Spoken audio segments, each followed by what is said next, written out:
Good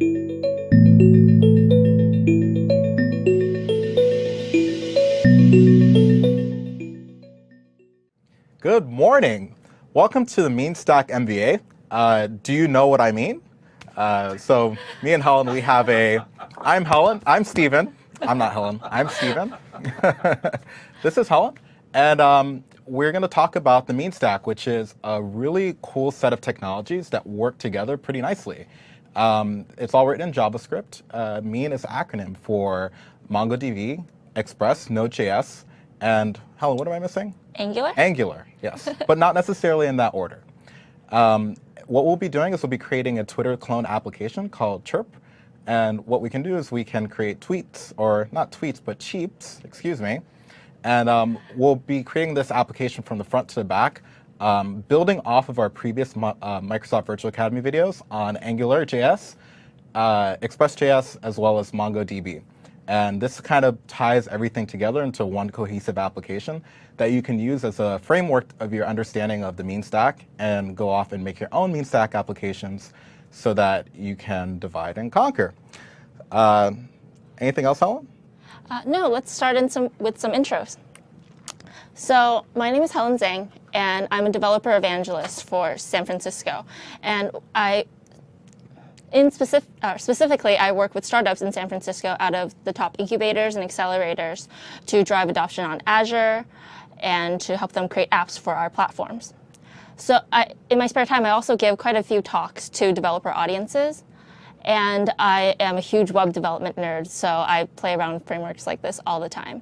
I'm also a volunteer computer science teacher at Mission High School in San Francisco, and I'm a pretty avid traveler. My personal site is below, just a little plug. Steven? Hey guys, so my name is Steven. Helen's actually my counterpart in San Francisco. I also work with some of the accelerators down in San Francisco, a couple of them like YC or StartX. And what we'll do is we create integrations between open source technologies and Azure to kind of ease those gaps and help onboard startups on Azure. I'm a JavaScript junkie. I run Azure. I connect to Azure basically from anything. I've connected from microcontrollers, as well as Windows phones, Androids, iPhones. And I love just creating JavaScript experiences on each of those platforms. And what's really cool is that JS runs everywhere, and I'm super into that. So now, actually on the bottom of my side as well, I think I did do a shameless plug as well. So if you want to know more about me, you could definitely hit up my website. And I guess we can move on. Yeah, so let's go over what we're going to talk about today. We're going to start in this module talking about the MeanStack, going over each specific component, what it's going to do in our application, and we're actually going to show you a demo application as well, and walk you around that. In the next module, I'm going to go over AngularJS, some basic concepts in Angular, and start creating our app locally. And then Steven's going to build out the backend using Node and Express. He's going to build out the APIs that we're going to hit using our Angular app eventually. And then in the fourth module, he's going to integrate MongoDB for our data source. Then module 5, you'll come back to me. I'm going to tie everything together, go and actually call the APIs that Steven's created and show that application working live. And then we're going to deploy all of this to Azure and show you some more resources in the MeanStack community, some other generators or things that you can use, testing frameworks, and conclude from there. What can they? Oh, okay, great. I was going to ask what can our users expect to know beforehand, but Helen beat me to it. So what can our users expect to have to know in order to be very productive in this Microsoft Virtual Academy? So because everything we're going to do is JavaScript, we expect you to have a pretty good grasp of JavaScript, as well as some basic web development concepts, such as what an MVC framework is going to be. We're going to still go over quite a few of these things, but it'll help if you have that good foundation. So again, it'll be great if you have a strong grasp of JavaScript, if you're familiar with HTML, CSS, and with Bootstrap, or Twitter Bootstrap rather, which is just a great library for making a beautiful front end. And if you want to look at other resources that might help, there's an introduction to AngularJS MVA. There is the very awesome You've Got Documents MongoDB Jumpstart that Steven was actually a part of.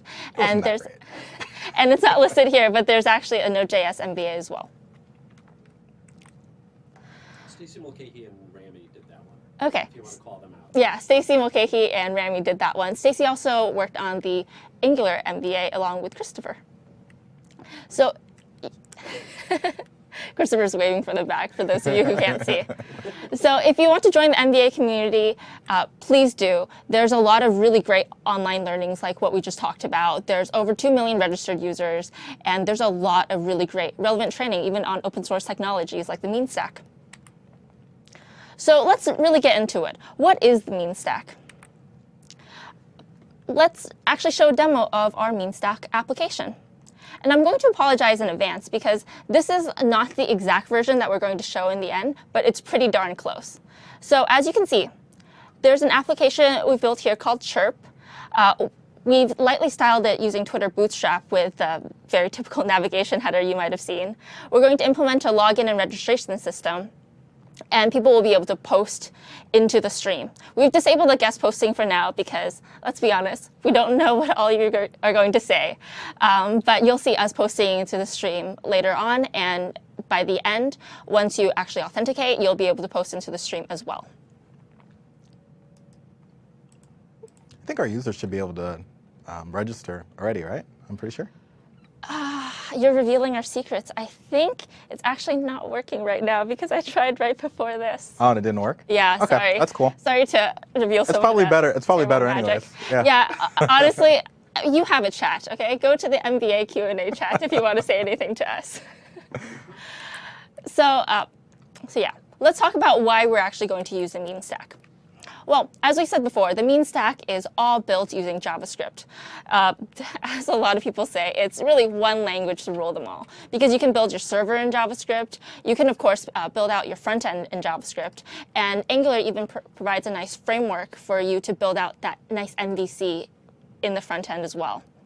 Everything that we're going to use is completely open source. While they might be supported by larger corporations such as MongoDB or Joyent or Google, everything that they're making is open source, and you can go through and access all of that. Node.js also has a huge module library if you want to go and take components that you might need. For example, for authentication, we're actually going to use a module that other people have built on top of that. And it's really easy to get started quickly with the mean stack because, as you can see, we're going to build out a complete application in just a few hours because since the front end and the back end is all using one language, it's extremely cohesive. Everything we're using is extremely lightweight, and it's not too much of a burden to run. That's probably why it's pretty popular with web developers, right? I'm imagining because the whole thing's written in JavaScript. So if you're just familiar with really good with JavaScript on the front end, you can make your way back through the back end and even through the database, because even the database is really JavaScript-like.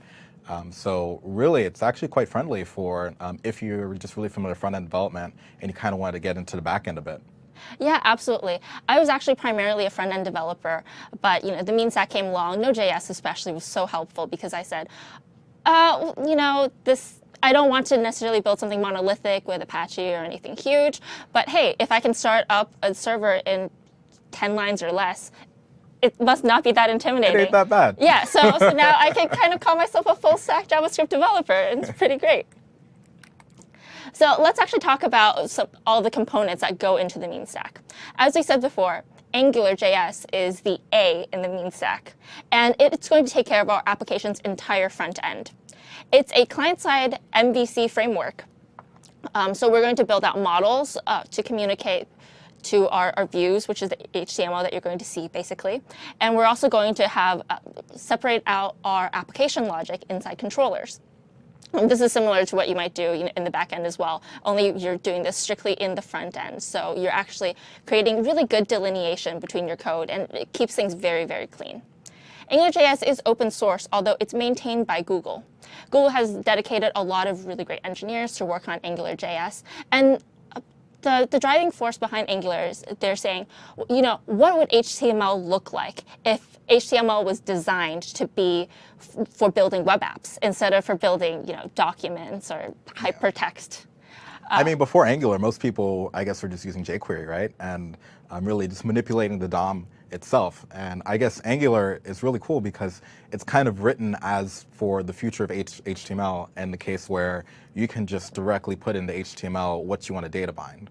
And data binding really is just the concept of binding your data to your UI so that you don't have to explicitly say, hey, add this div, or add this thing, or change this value like you would do in jQuery.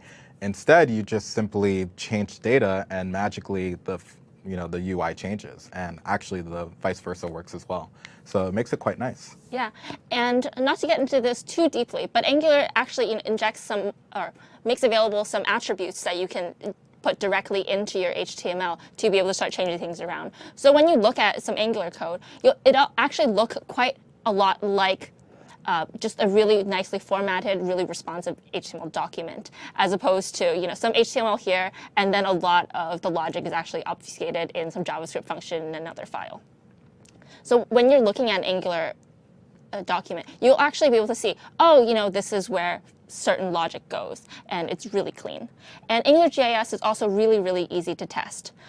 It's built with, you know, test-driven development in mind. We're not going to use too much testing today just for the sake of time, but it comes bundled with what is it called? Protractor. Yep. Yeah, it's built or it's bundled with Protractor, and the Angular documentation does a really, really good job of saying how can you build unit tests for everything that you're doing, and how do you do a complete end-to-end test for your entire application.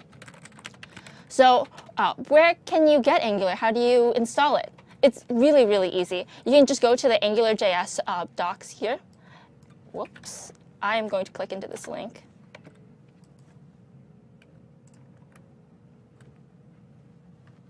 And you can actually install it straight from the Google CDN, which is what we're going to do.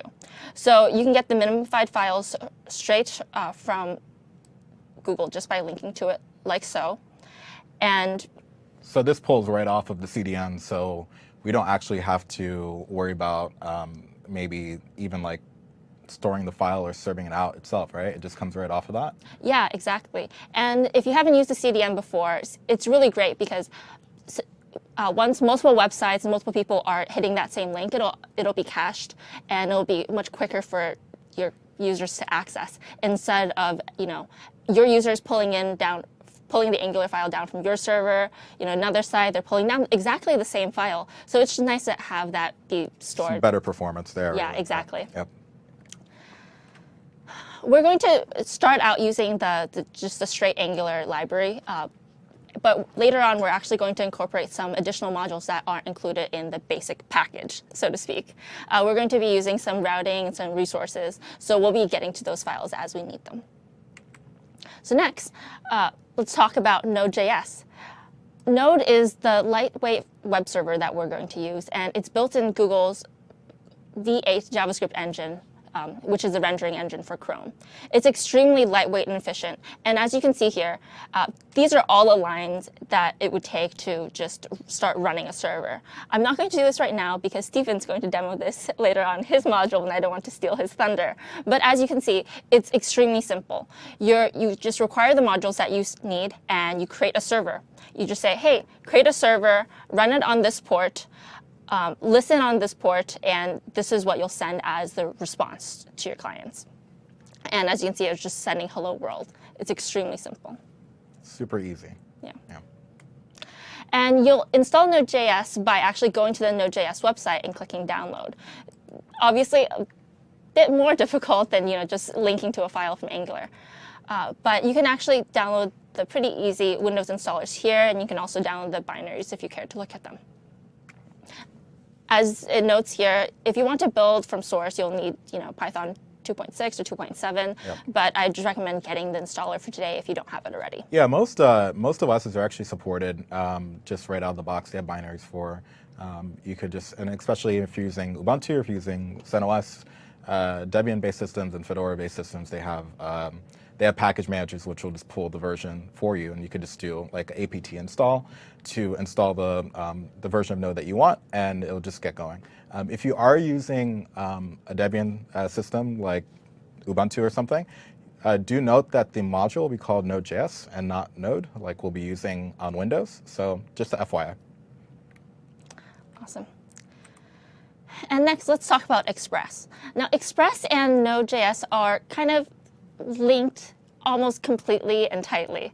And that's because it's actually a Node module. We're going to get into exactly what modules mean for Node, but basically Express is a really, really thin layer on top of Node that makes it much easier to interact with. So whereas you saw it in our code before, we have to manually talk about what we're going to send as the headers, and things like that. In Express, a lot of that will be sort of magicked away for you and abstracted away so that your calls are just so much more simple. This is especially true if you're making a lot of HTTP requests like we're going to do. We're also going to, of course, build out an API using Express because that's what we're going to use for all of our routing needs. So it's going to be a web API? Yes. Okay, cool. And we're going to layer our authentication piece on top of Express in large cases as well. Express also helps you organize your Node app into an easy and cohesive MVC structure. So your routes will be in one place, your views will be in another place, your logic will be elsewhere, and that just, again, organizes your code such that it's a lot easier than having one monolithic JavaScript file for your server, for instance. So you'll install Express, as I said before, once you've installed Node. We're going to get into NPM later on, but that's basically the module library that comes with Node that you could, the Node package manager that you can actually install these modules from. So that's similar to like pip for Python or I guess Gems for Ruby or NuGet for .NET. It's just a package manager which allows you to not necessarily source control your packages, and we'll talk about this more. And instead, you can just keep a manifest, and it'll just install them whenever you need them. Yeah. And as you can see here, once you have Node installed, it's pretty easy. You just call the package manager, and you say, hey, I want to install Express. And next, MongoDB. So this is what we're going to use for our data store. And it's a top NoSQL database out there. Pretty much everyone's using or talking about MongoDB. And that's because, yeah, it's really, really great and it's really, really easy to use. Did you hear about MongoDB? I guess they just announced about 2 weeks ago, MongoDB 3, which is apparently like something crazy, like 95% faster or something like that. So it's actually pretty exciting that they've done a couple of other changes too. Something more detailed features that that we could talk about later, but apparently that just came out, so it's pretty exciting. Oh, that is exciting. Mongo's already really, really fast, and it's known for being extremely performant. But faster is always better, right? Yep. Angular is also, by the way, coming out with a new version soon in Angular 2.0 that is going to solve a lot of the problems that people have found with Angular. Not that many. We still like Angular, but there's always room for improvement. So Mongo has really JSON-like syntax, which makes it, again, really easy to use if the rest of your stack is already in JavaScript. And it's maintained by the MongoDB company. They used to be called 10gen, and they changed names, yeah. Yeah, they changed their name because, hey, if this is a product that you're known for the most, why not just name yourself that? And it's primarily using just basic key value stores. So you'll download Mongo by going to mongodb.org and just going to downloads again. And it'll take you here, and then we can see that we have installers binaries for most systems, and you can also build right from source, similar to Node. So it's pretty nice. This is not the Mongo 3 that we talked about. This is, as you can see, this is still 2.7. Yeah. Just so you guys don't get confused. And anything you want to add? Anything you want to prep our viewers for? No. So I guess the cool thing is maybe the why of MeanStack as well. It's not only because it's JavaScript, but it's also quite flexible and scalable. So a few of the things that are really nice is that MongoDB doesn't actually enforce like actual schemas, so we can be agile. It could change things as your business needs change. Angular is really good because it's a single page application, so it's really responsive. So you don't really have to wait for pages to flip or things like that. And Node.js is actually quite scalable. It's a single threaded application, but it's really good about handling asynchronous calls and managing a lot of different tasks at once, which really creates a high level throughput for especially I/O intensive tasks, such as a web server, which might have thousands of requests a day, and it can serve all those really quickly. So not only is it all JavaScript based, it's actually quite performant, and it's something that you should take a look into as a more modern application stack that you might be interested in migrating over to. I think that's about it for our Module 5 section, or Module 1 section. Wow, I am way early. It's still the morning here in Seattle, so as you know, I know there's a lot of viewers around the world, so we're just getting our day started. With that, I guess we can go ahead and call this module completed. We've kind of brought in the fundamentals of the mean stack. We showed you the application that we're going to build, and in the next module, we're going to start building right from scratch. We're going to start from an empty folder, build out the complete, well, not the complete Angular side, but an Angular side that doesn't need a back end, and just go straight from there. Every module that we're going to create will pick right off of where the last ones ended. Yeah, and all these are hosted on our GitHub repository, which is, Christopher said, Microsoft. It's github.com, whack Microsoft Learning, whack chirp. Yeah, so I pulled it up here. So if you want to go to my screen real quick, it's github.com/Microsoft Learning/chirp. We're going to actually go over each section in order, and each section is going to have their own readmes, which will take you through the code that we're going to go through. So you could take a look at that if you want to right now, but we're going to come back and get started with Module 2.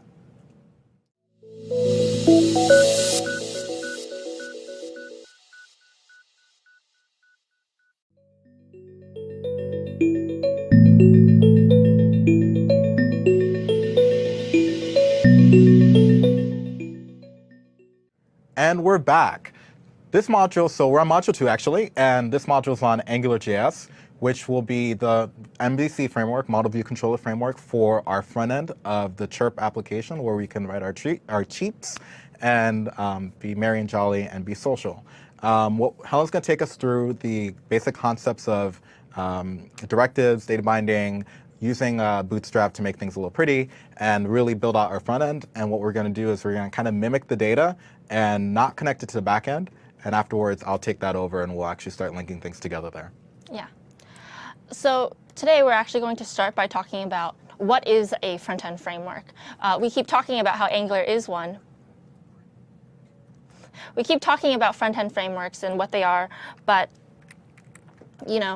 how do they work? What are some other ones, and what are their advantages? And then we're actually going to go into directives, which is essentially how you insert Angular code into your HTML document. We're going to go over modules, which are essentially the application containers for any Angular app, controllers, which is how where you're going to put your application logic for your Angular app, as well as the models and data bindings, which is how we're going to actually display to our users our data and what we're getting from the back end, presumably. And then we're going to go into routing, which is interesting because routing is typically something that we do in the back end. We're saying, hey, hit this endpoint or hit this endpoint or go to this page. But you can actually do that from just within a single page application through using Angular routing. And we're going to show you a bit of that as well. What is a single page app? So a single page application is, I think one of the canonical things that people talk about when they talk about single page applications is actually Gmail, right? Because it's an application it's an application that you'll look at, and it has a lot of different features. You're going to go into a lot of different pages. But actually, when you're clicking into different links and doing different things, even though the URL changes, you're not making a full request to the server for loading a completely new page. You're only loading parts of the page. So you're essentially, even though you're navigating through different elements on the page and going to doing different things, you're actually all doing it within one single page. Whoa, mind blown. Single So you're page telling me that application. we actually never change pages. We just, it's a big trick.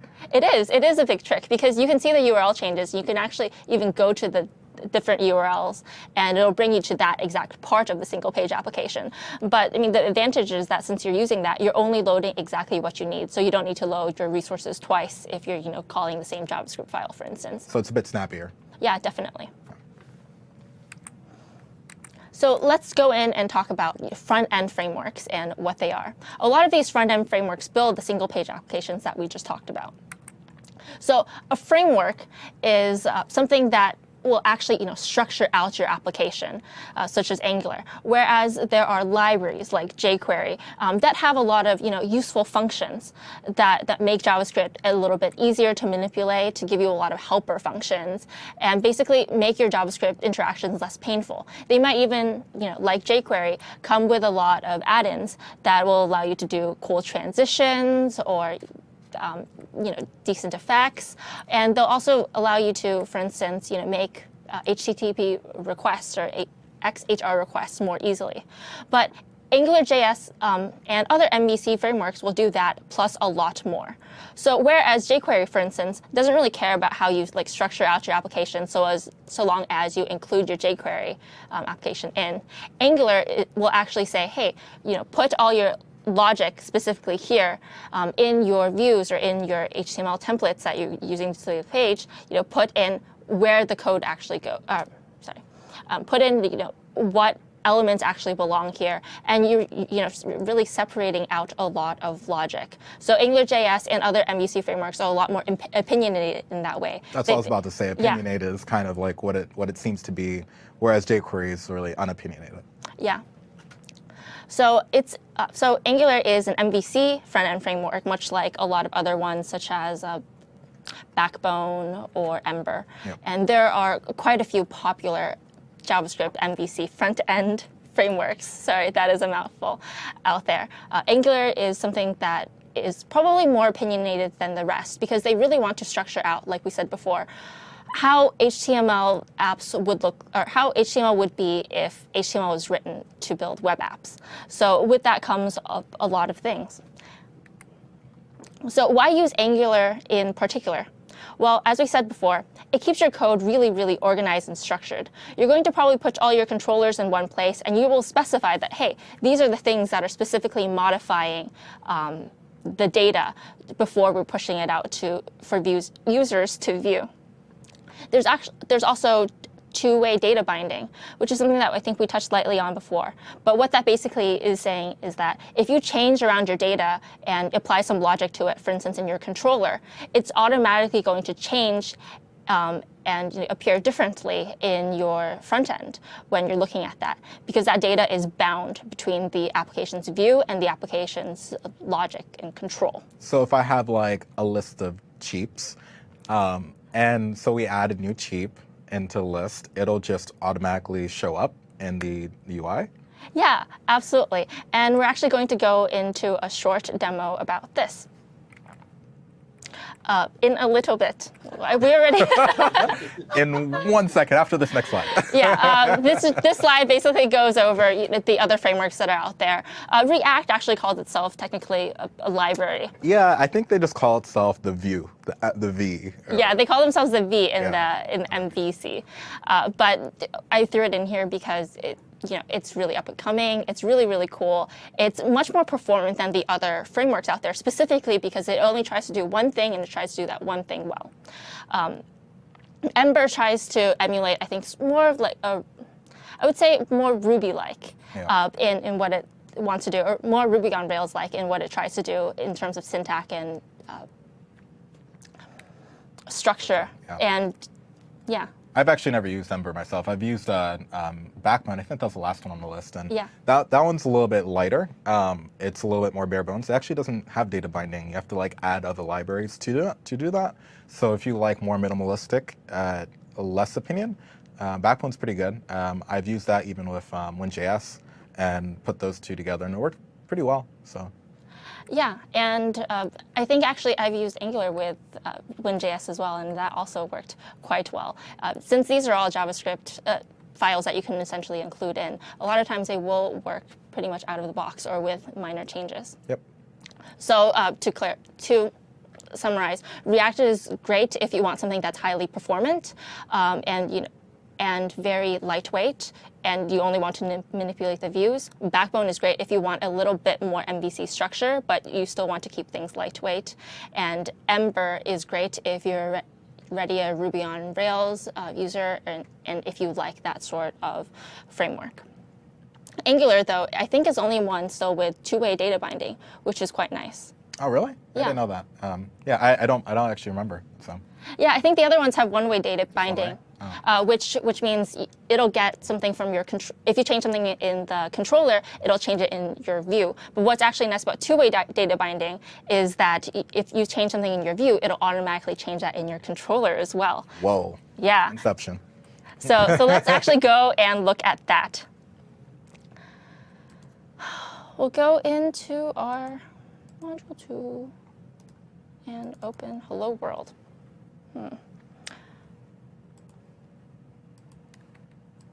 Beautiful. So as you can see here, right now we have just a really, really plain page and it says hello.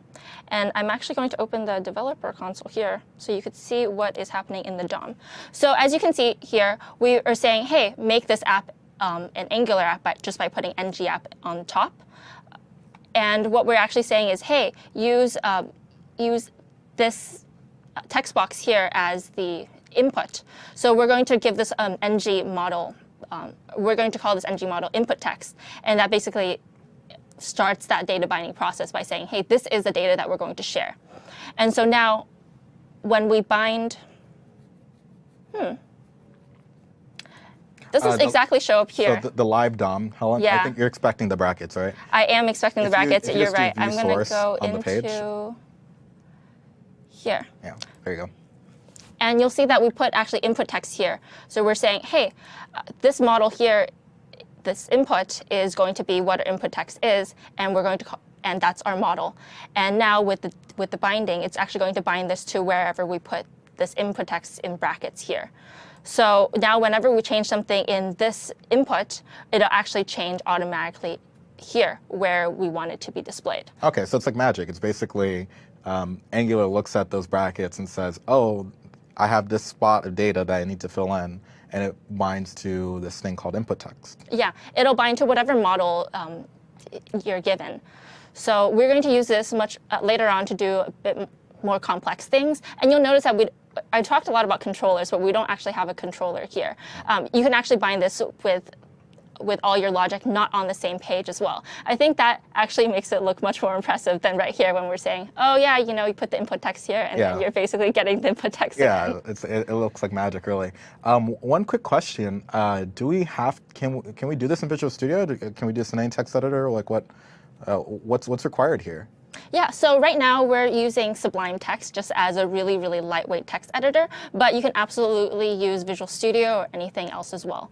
We're using Sublime Text primarily because that's the It's I would say that's- cross-platform. Yeah, it's cross-platform, and a lot of web developers really enjoy using it. So we thought we'd use the tools that other people use for things like JavaScript frameworks, basically. Yeah, but really it's just opening a directory. So Yeah, exactly. It's about the same thing as anything else. Yeah. When you're actually opening something in a straight text file like this and you're seeing that you can make changes just straight in this text file, I think it really shows that everything we're doing is basically, straight JavaScript and not that complex. Yep. So now that we've done a tiny hello world, let's actually go through and talk about exactly what we did. And the first thing that we'll talk about are directives. So directives are those Angular-only HTML attributes that we add into our application. You could see if you think back to our hello world, when we called ng app or when we called something an ng model, those are basically directives. You put them in your HTML tag just to denote that, hey, this is going to be an Angular, this is going to be an element that we're going to use with Angular. And it'll attach some specific behavior to the element. So for example, when we said ng app for the entire, to the HTML tag that's saying, hey, this entire page is going to be an Angular application. And when we set ng model to that text field again, you're saying, hey, this text field is going to be an Angular data model. And you can tell something is an Angular directive by the prefix that it has, which will usually be ng dash or data dash ng dash, or actually data dash ng colon is, I think, what it usually is. Yeah. So if you look in Source Code for a lot of your favorite websites, you'll probably see something like this already. Well, data dash is the common attribute if any type of JavaScript or any type of library wants to add data to the DOM, or wants to denote or say something about that particular element in the DOM. And it doesn't just work for Angular; it works for a lot of other frameworks use data dash as well. Yeah. This is, it's just a nice, so that's why there are two formats. There's the ng dash, to keep it simple, and then there's the data dash ng, which is sort of the more universal model that's out there.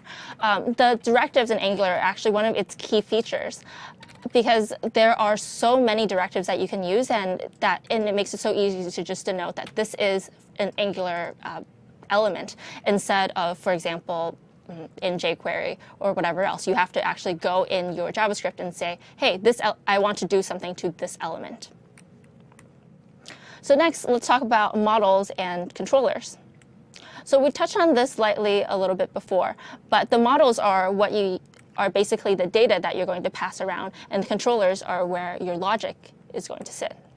So a module is probably the biggest type of sort of directive, and everything is going to sit inside of a module. So the module you can think of as the container for your entire application. And you declare it pretty simply in your Angular code. So you'll have one JavaScript. We're going to basically use one JavaScript file for all your Angular code. You can, of course, separate this out a little bit more, but we don't have that much code today. So we're just going to keep it in one file. And at the top of your file, you're just going to type in var and give your module a name, and then you'll just use angular.module. And the my app here, that's going to be what you're going to call your app in your view. So right here, we're just going to give an example, for instance, my app. So this is what you would call your directive with ng app using. And next, you'll see we have some empty brackets here. The empty brackets are basically where you're going to put in your dependencies. So if you need another type of Angular resource, or if you're calling in some specific library, that's where you'd put those. Because we're starting out simple right now, we're not going to use it just quite yet. And controllers are what are going to contain, again, the business logic for a part of your application. So you can have multiple controllers per Angular module. These will typically correspond with one core function or one core view, or basically one part of your application. And controllers, basically, all they do is they set up your data to be viewed in your HTML. So you're going to, for instance, massage your data, reset it in the controller, set of different things, and you're actually going to declare it with some similar syntax. So as you recall, for instance here, we called our Angular application, our Angular module, my module. So you could just declare a controller onto that, as you see here, and give it a name, like my controller. And you'll actually give it a function here. So that's interesting, because what we're basically doing is we're going to put our code between these braces here. And you'll see we passed in a scope. So this is how we talked about before, if you need any dependencies, you inject them in the square brackets for a module. Here, if you have any dependencies, you could just simply put them as a parameter for the function. So we already have something here in its scope. Now, scope is something that just every controller is going to need, and that's where you're actually going to keep your data models. So that's essentially everything in your scope is going to be what is passed around to your views. So dependency injection is how we're going to specify those dependencies for Angular component that we need. This is basically, the scope that we're putting into our controller, and it's what we put in our square braces. Angular is very, very big on dependency injection, because that's essentially how you're going to add in only the components that you need for a controller. Instead of declaring everything, for instance, at the top and basically making everything available, you say, well, what do I specifically need for this one controller or this one module? And templates are going to be the angularized HTML that we're going to create. So What does angularized mean? that I'm not sure that that's a real term. That's basically just what I put in. It's any HTML code that you're going to use along with Angular. So instead of saying so we're going to just call those templates because, as you can see, or as we saw before, what you see in your browser, that code is going to be different. That's going to be actually the rendered view. But what you're using to create that sort of Angular HTML shell, which in our Hello World, for instance, was this. This is going to be a template. The templates will typically, you'll see the braces, and this is and you're going to see a lot of that Angular structuring. So it's basically template is a really straightforward word. That's exactly what it does. Angularized, right? like hello angularized means that it's using the double brackets, right? Yeah, exactly. Yeah. So your templates are going to be basically the constructed views, or you know what? They're the templates for your views. Templates, yeah. I don't know why I keep trying to explain a really simple word. It is a template. So yeah, actually, let's go in and build out just those simple pieces for our Chirp Angular app. Awesome. So just to orient you guys around Sublime, for those of you who haven't used it before, you can actually access your file structure here. And we have one giant folder for our Chirp app, which I put in desktop because, easy access. I know a lot of people don't like that, but hey, it's a demo. And you'll see that I have the completed folder here, and I also just have, the rest of the folder structure here. So the completed folder has what? Oh, the completed folder basically has what we're going to end up with at the end of the module, but we're going to create the module from scratch in a new folder that we're going to start here. I just wanted to showcase this because if you haven't used Sublime Text before, this is not like any crazy project view like you might see in Visual Studio. This is basically just going to be it's just doing the folder structure. Yeah, you're just seeing the directories as they exist here, and you can see the other modules here, and it maps basically one-on-one to this.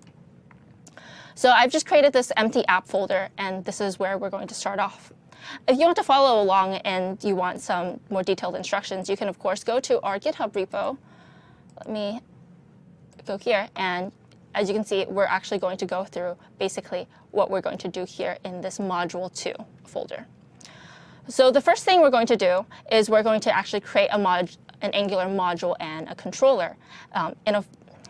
And that's going to be the file that we're going to contain the rest of our code in. So I'm going to just create a new file here in Sublime, and I'm going to, you know what? I'm just going to copy paste this code in, so I can describe it to you better. So what we did here is we basically constructed a module, like we said before. We're calling this variable app, and we're going to use that throughout our application. But more specifically, it is the Chirp app, and that's what we're going to call it in the view later on. And we just constructed a really empty controller called main controller, and I'm actually going to just start passing in the scope right now and leave this blank for the time being. I'm going to save this, and I'm going to call this just chirpapp.js. Putting an application folder, and I'm actually going to put it in a separate folder called JavaScripts, just to clean that up a little bit, and save that here.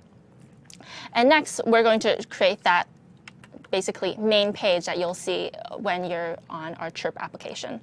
So because HTML is really, really verbose, I'm going to use this template. Otherwise, it'll take me forever to type out. Yeah, those brackets are really annoying. Yeah, and what we're going to do here is we're basically going to create that HTML file.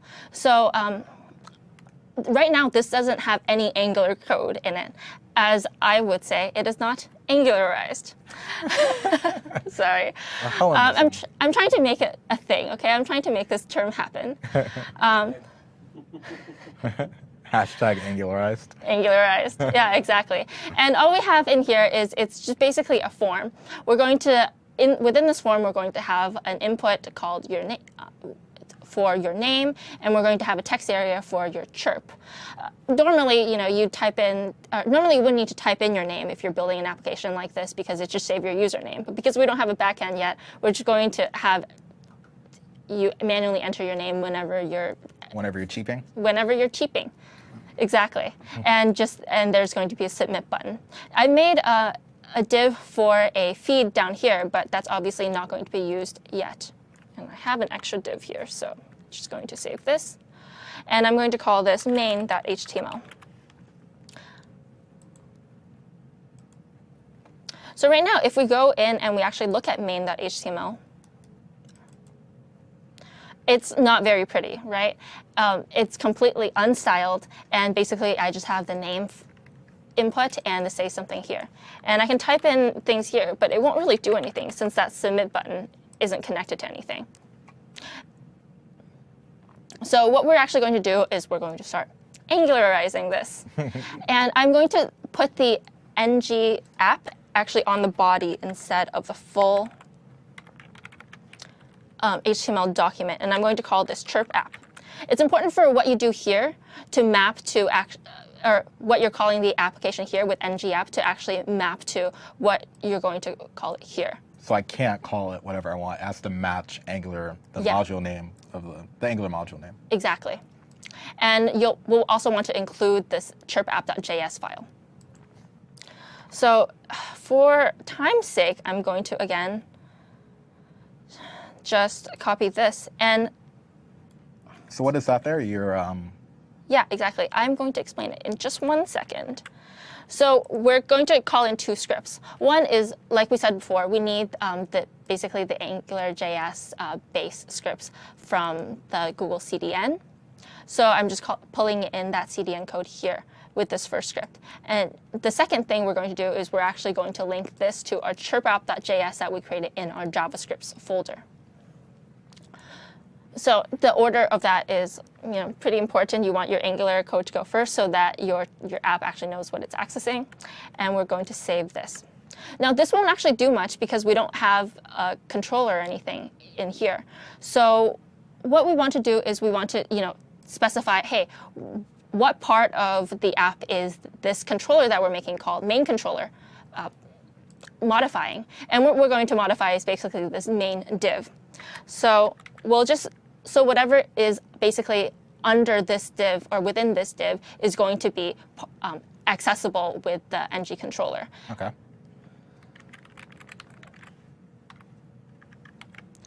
And again, it's important for this name to match with what you're going to pass into main controller, what your name is going to be here. Oh, I got a good question in the chat. They asked, wouldn't you place the CDN link at the bottom of your file rather than the top? Sometimes you do that for loading for performance, right? Yeah, absolutely. If you want your site to be extremely performant, extremely fast, you absolutely should place your JavaScript includes at the bottom of the page, because the way that these things load is you'll have that first pass where you load all your elements in, and then you'll actually load, and then you'll go through and you'll load your scripts, and then that'll go through and basically connect what you're connecting with the script. This is just the very standard HTML way that people have learned. Yep. So I'm doing this for simplicity's sake instead of actually making anything Nothing super fancy. Performant today. If we wanted to do that, we probably would also do a couple of other tweaks. But this, I think, makes things very clear. So after we've added in the controller, next we want to actually connect our model and view. So because we don't actually have anything in our controller here, let's actually learn what we would put in. So what we're going to put in our controller are basically our models, and we're going to, again, modify with that scope. And we're going to use data binding to pass whatever we're doing in the controller over to our view or our template. So something that we're going to use that's really important is that scope that you see we passed in before. And what that scope does is it links your controller to your view. So that kind of sounds confusing, but basically, whatever you're going to attach to that scope is going to be made available to your template view as a variable. So similar to what we did before with that ng model, if you apply that ng model with something that is available in the scope, that's going to be able to be used. This is a confusing concept until you see it in action. So we're going to show that in a little bit. But what you want to basically remember is the scope contains all your models for the data that you're going to be using. And the scope is always configured within the controller for that specific section.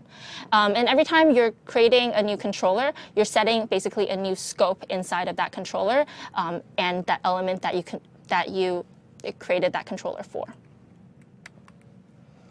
And so let's talk about displaying and binding data. As you've seen before in our Hello World application, you can display data once you have a model for it just by simply using some double braces.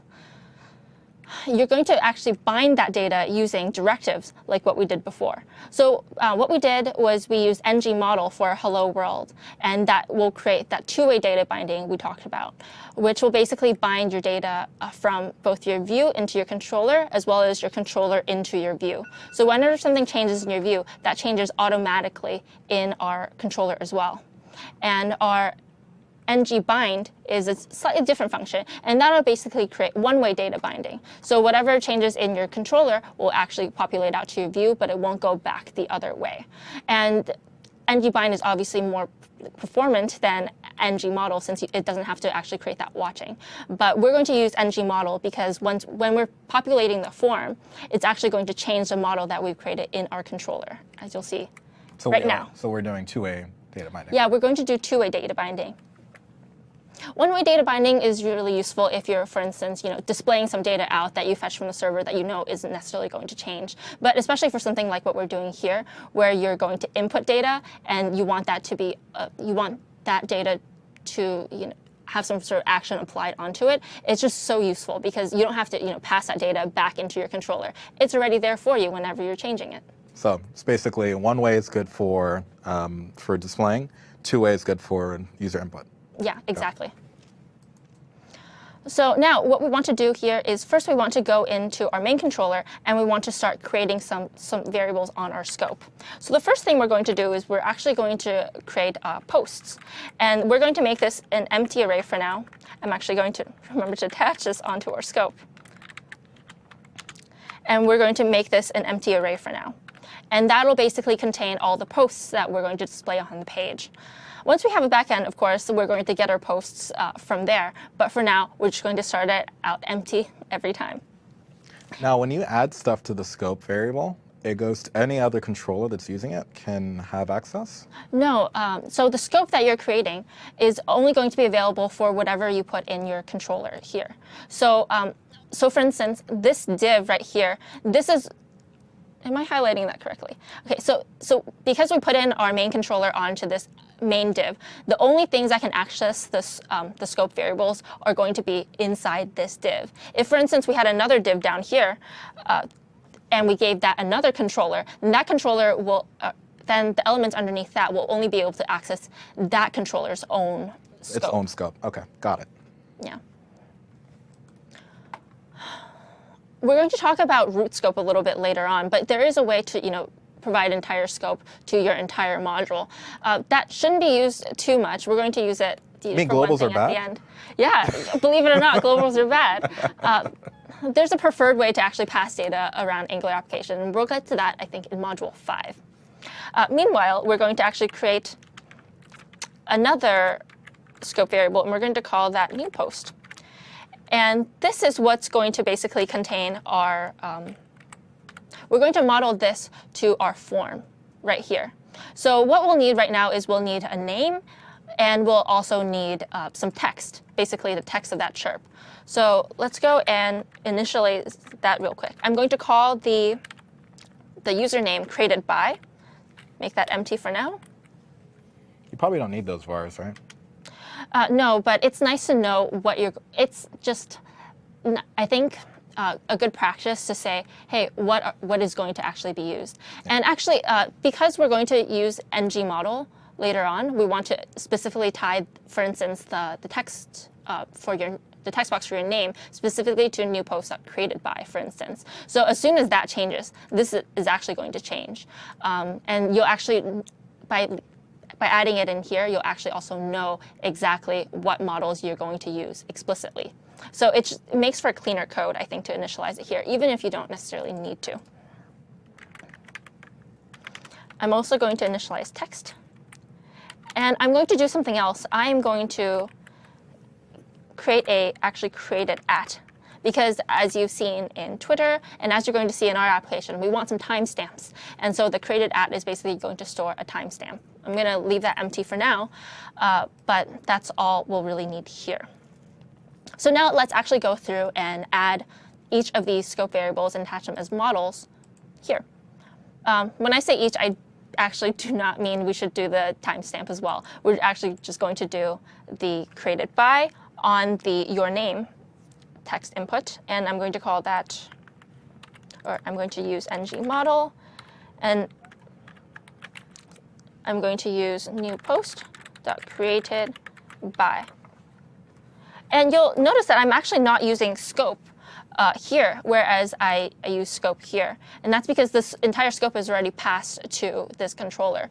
And the only things it can access are just basically scope variables. So you could just call them by what you named them here. Scope is implicitly Yeah, defined. scope is implicitly defined. And for the text area, we're going to do something similar. We're going to do ng model, and we're just going to give it new post dot text. I'm actually going to also set this input up here for the name as required real quick. So now that we have these two, what are we actually going to do when this form posts? Well, we'll need to add in the post here to the form. And for and just for timing purposes, I'm actually going to paste the rest of this in. So what we're going to use is we're going to use ng submit for the form posting, and it'll basically call a post function. And in here, we're going to create another.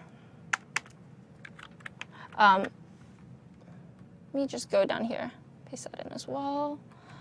We're going to create a post function on our scope so that it can actually be called in our application here. I'm gonna indent this a little bit better so you could see.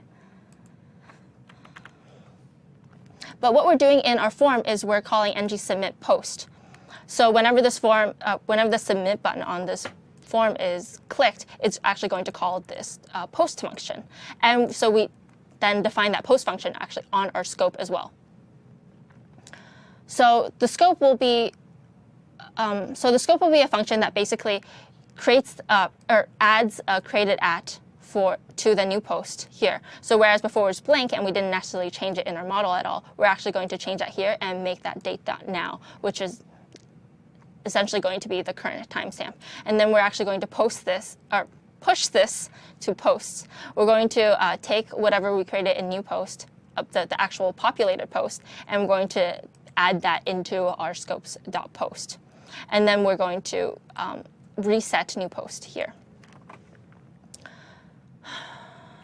So once we save this, you'll notice that we actually don't display the chirp feed here at all. And we're going to display that in just 1 minute.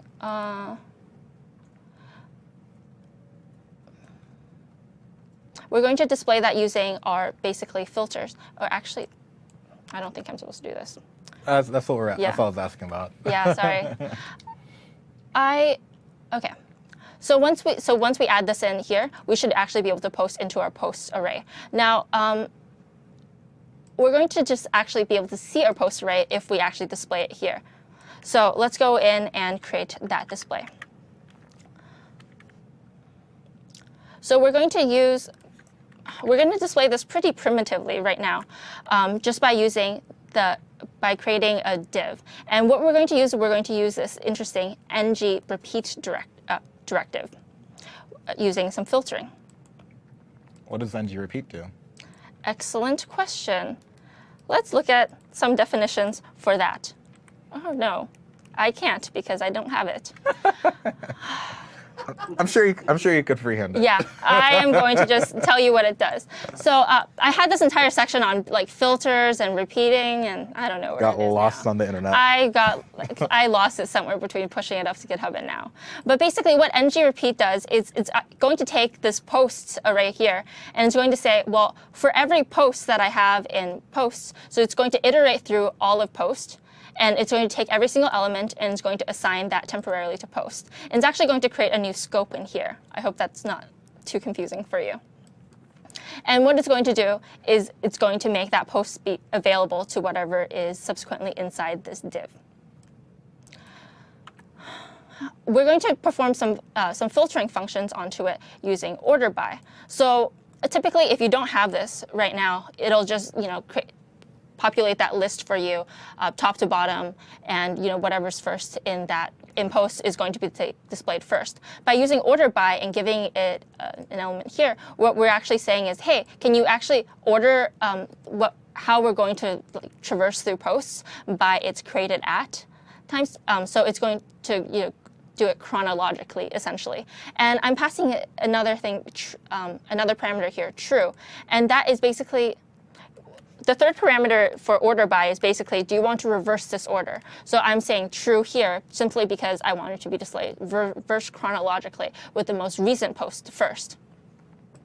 And then you'll see that there's some extra directives that I added in here that are pretty interesting. ng class odd will basically apply this class onto any all the odd posts within our posts, and ng even is going to apply that to all the even posts. Now, this will be useful for styling a little bit later on, so stay with me for now on this. And next, you'll see we're going to create a post created by here. So the post created by is going to be just displaying the username that someone put in, and then it'll just say the text after a little says, and it's going to show the timestamp. Now, this isn't formatted at all, so it's not going to look very pretty for now. But let's save this and run our app for the first time.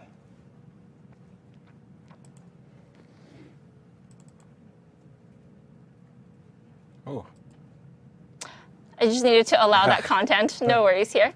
And you'll see we can type in our name. This, again, looks pretty similar to what we had before, but once we actually click that chirp button, you'll see it actually passed that model already to the controller without us having to say anything, just because of the way that ng model does two-way data binding. And you'll see here, since it's pushed it to the post, and post is also bound using this repeat loop, it's automatically going to show up kind of magically. Okay, so that was the reverse data binding that we were talking about, right? Well, yeah, exactly.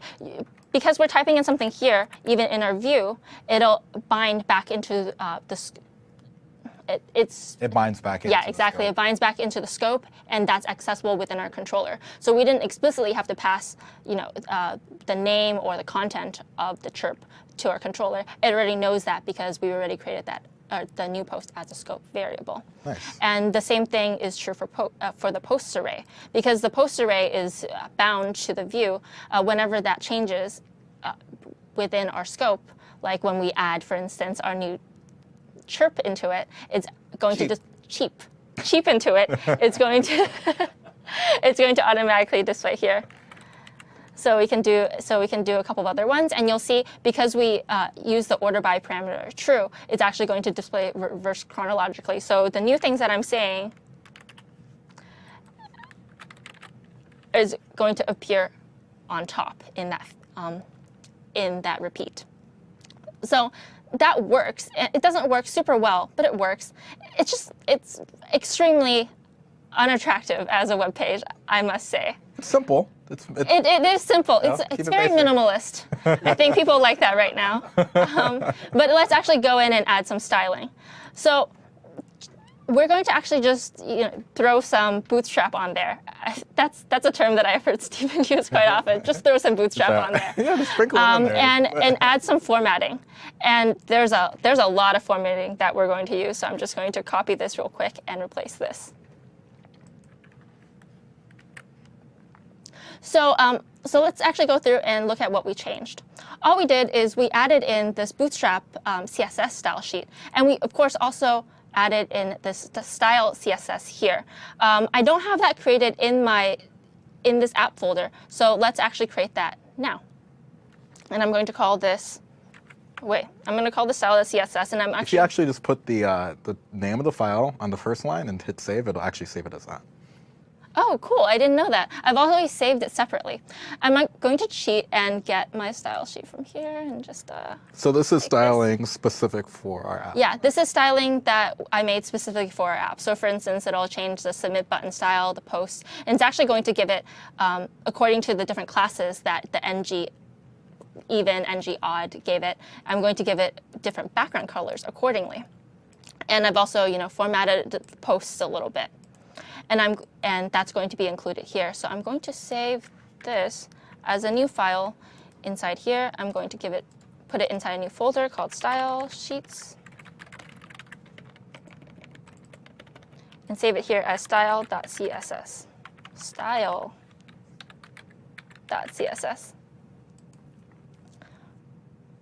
Cool.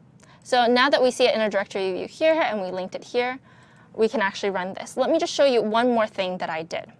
So whereas before we basically had 3 text tags and we just put them in line, I'm actually going to format each of the cheeps a little bit better. So it'll be, you'll see, but it'll basically say the text on top.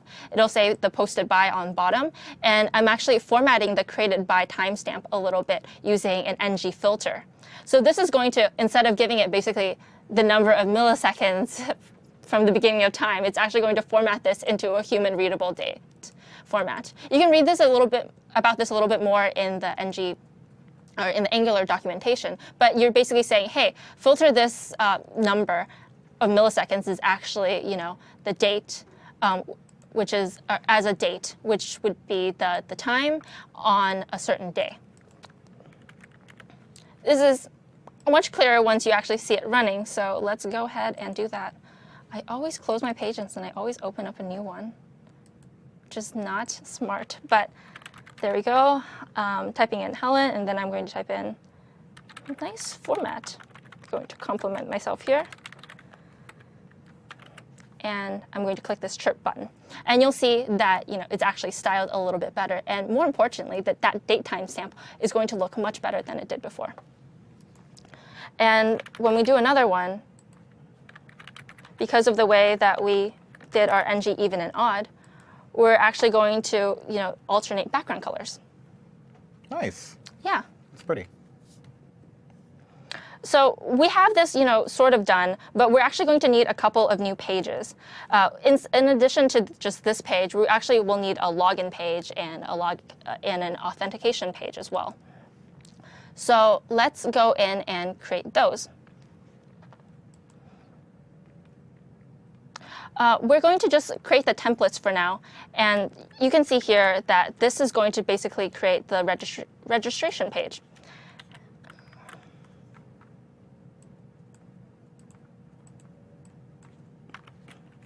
I know I didn't need to delete that comment on top, but it definitely bothered me. And I'm going to save this as register.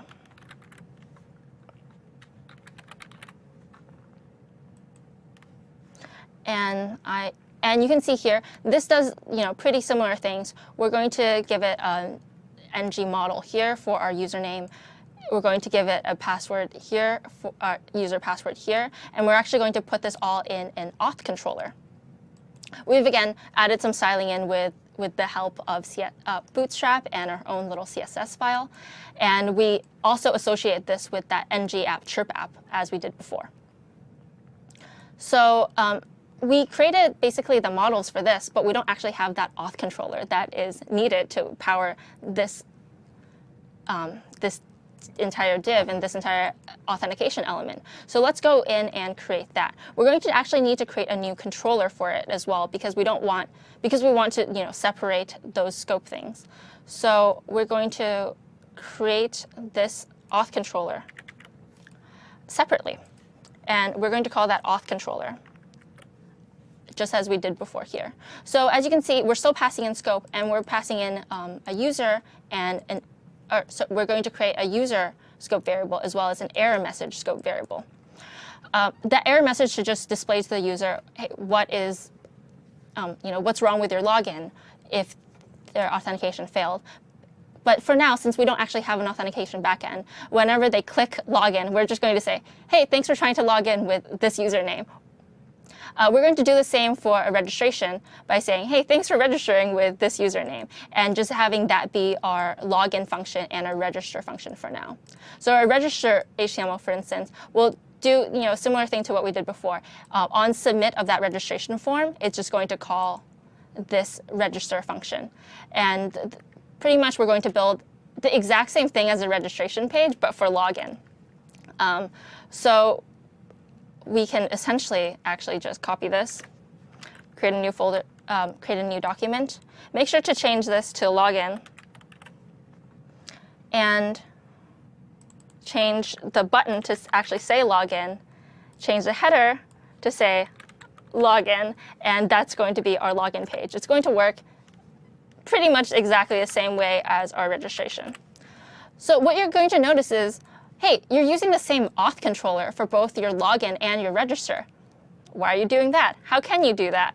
Well, I mean, you can assign controllers to whatever different views you need. And because we basically need the same scope variables for both, we're just going to reuse one controller and give them different functions to access. That should not be in there. And we're going to just save this. And that should give it the authentication, as well as the login and the registration. So once we save this, we can actually go in and, for instance, look at our registration page. When I, try to register, for instance, it's just going to display that registration alert here in our error message, which we defined in our form here, which we defined in our scope variable here, as well as in our form here. And we just bound that to the scope's error message, like so. So because we're running a little bit short on time, we're going to save the routing piece, I think, for Module 5. Okay, so you're going to throw that in Module 5? Yeah. Okay. But essentially, we're just going to go through and, let's look at the 3 pages that we created. We created a login page here, allow block content. We created a main page here, allow block content. And we created that register page here, allow block content. So Stephen is actually going to go through and create the backend for this application now using Node, Express, and Mongo in the next couple of modules. And when we come back, we're going to tie these 3 separate pages into one cohesive single-page application. So you're actually only accessing it from a single page and not clicking around. And we're going to tie that backend in as well. Awesome. Sounds great. We'll see you guys soon.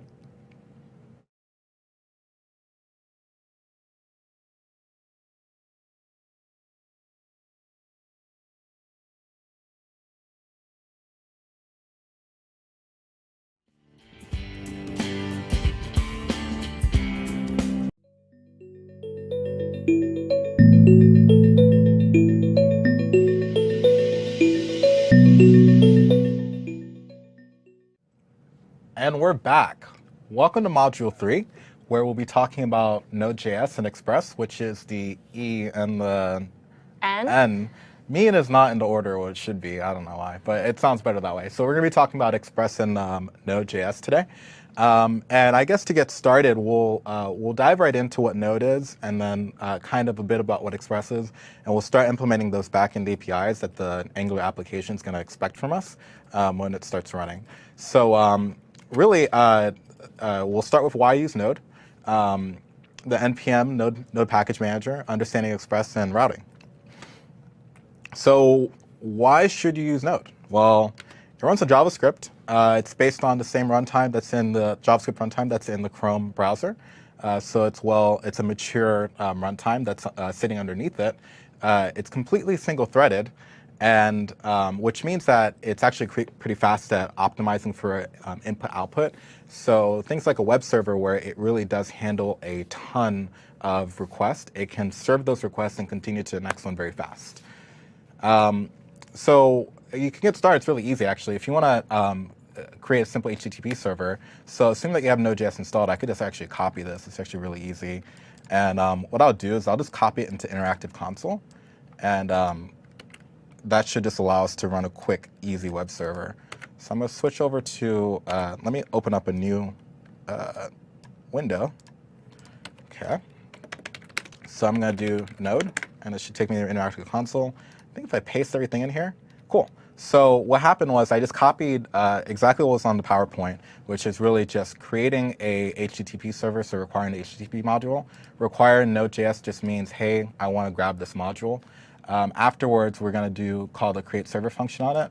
And really what it's just going to do is just going to write back with a plain text content type header, hello world. And it'll just listen on localhost 1337, and it should just tell us hello world. So if I go to localhost 1337, hello world. Pretty simple, and that was really fast. So all of a sudden, we created a web server in about like 8 lines of code. So that's why Node is awesome. Cool. So I'll kill this server so it's not running on my computer anymore. And so we'll continue. Now, Express is actually a routing framework that sits on top of Node.js. And so if you remember from the previous example, actually, we had this right here, write head, content type header, all this like low-level stuff, which is really just the headers for HTTP messages. Instead, it actually just handles that for you, and it makes those APIs a lot nicer, and allows us to create this thing called routing, which is essentially routes, paths into your server, which allows us to interact with those requests. We can interact with the requests much easier by serializing to JSON and XML quite easily. We don't really have to worry too much about headers unless we want to change something. And the really cool thing that I personally like about Express is that it's minimalistic, it's fast, and it's unopinionated. And what I mean by unopinionated is that it doesn't really have baked in MVC frameworks or baked in anything really. It's just a routing layer, and you can pick those frameworks and those things and you can put it on top of it and you take those pieces. It allows you to stay more agile and you can update pieces faster rather than having one large framework altogether. But that's my personal preference, and that's why I like it. So to get started, it's actually really easy to create Express application. The first thing we'll do is, so this command here says Express, but actually, so I'm going to go right into demo. We actually need to create, install the Express generator. And so this window is just all screwy, so I'm going to use this one. And if I go back to my GitHub repository, so if I users, Sedward, actually, I need the documents folder here. Grab this. So this is the GitHub repository. I'm in module 3. I'm going to create a new folder called start. It's right next to finish. Finish has what we'll end up with. And we'll CD right into that.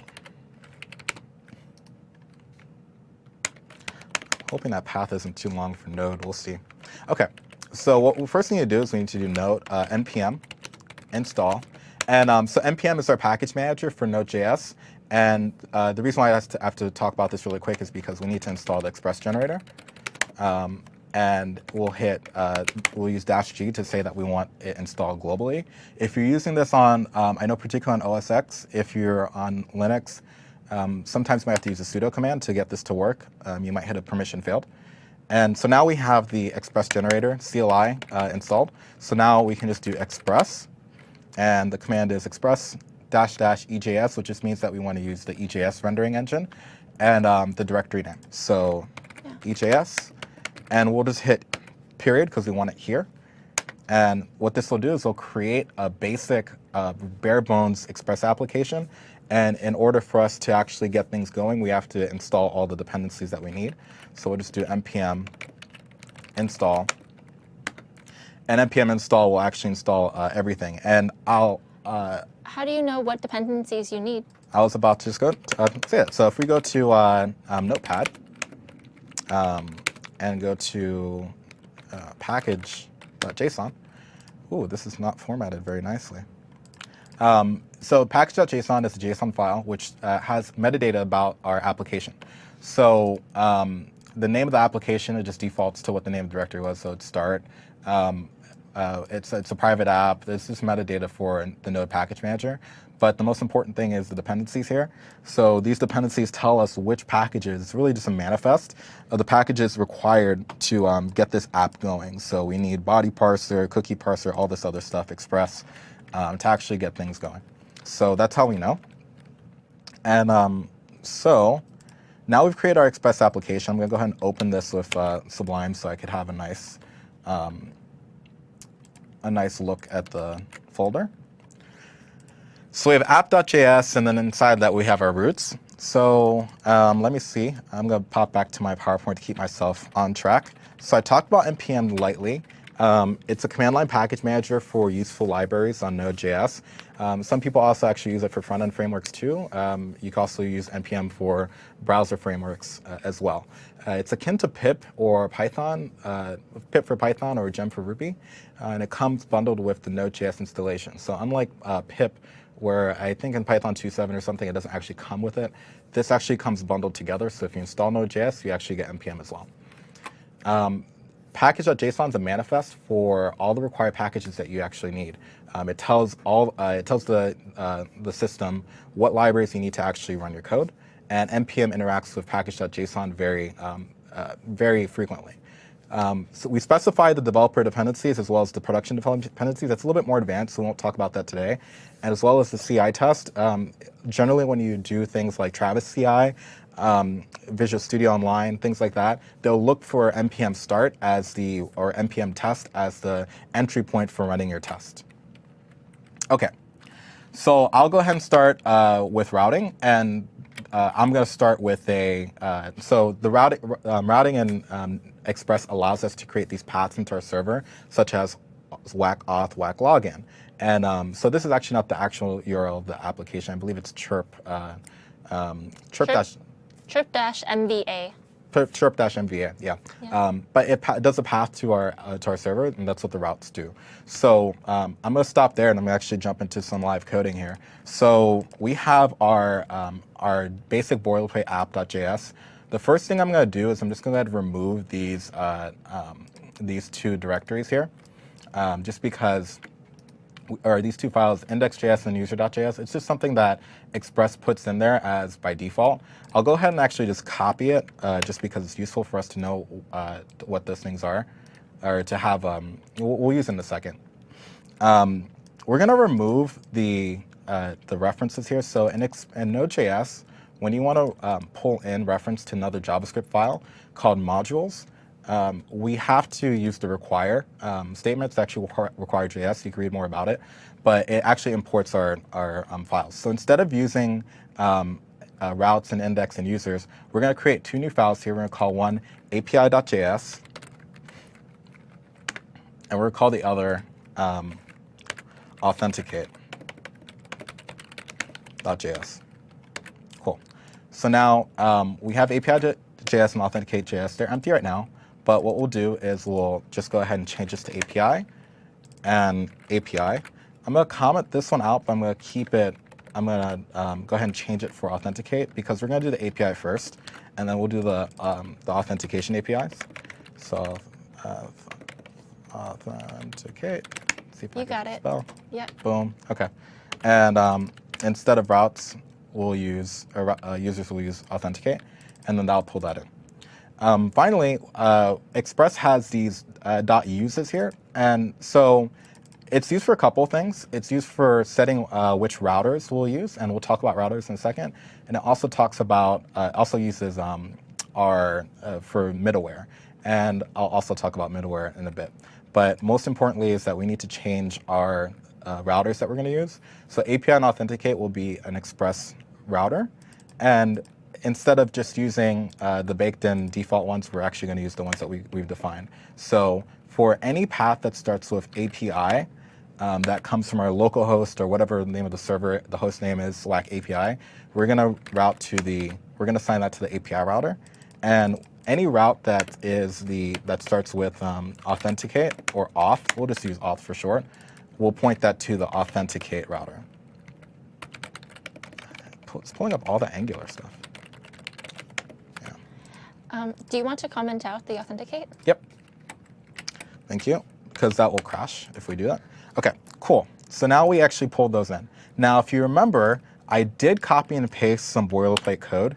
Oh, I lost it. Oh, well.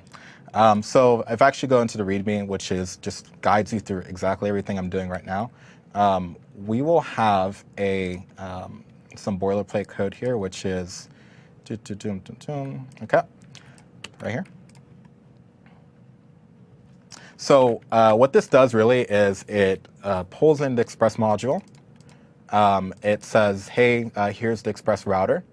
And what it's going to do is we're going to do some stuff, and then eventually we're going to export this module as a router so it could be used by the app.js.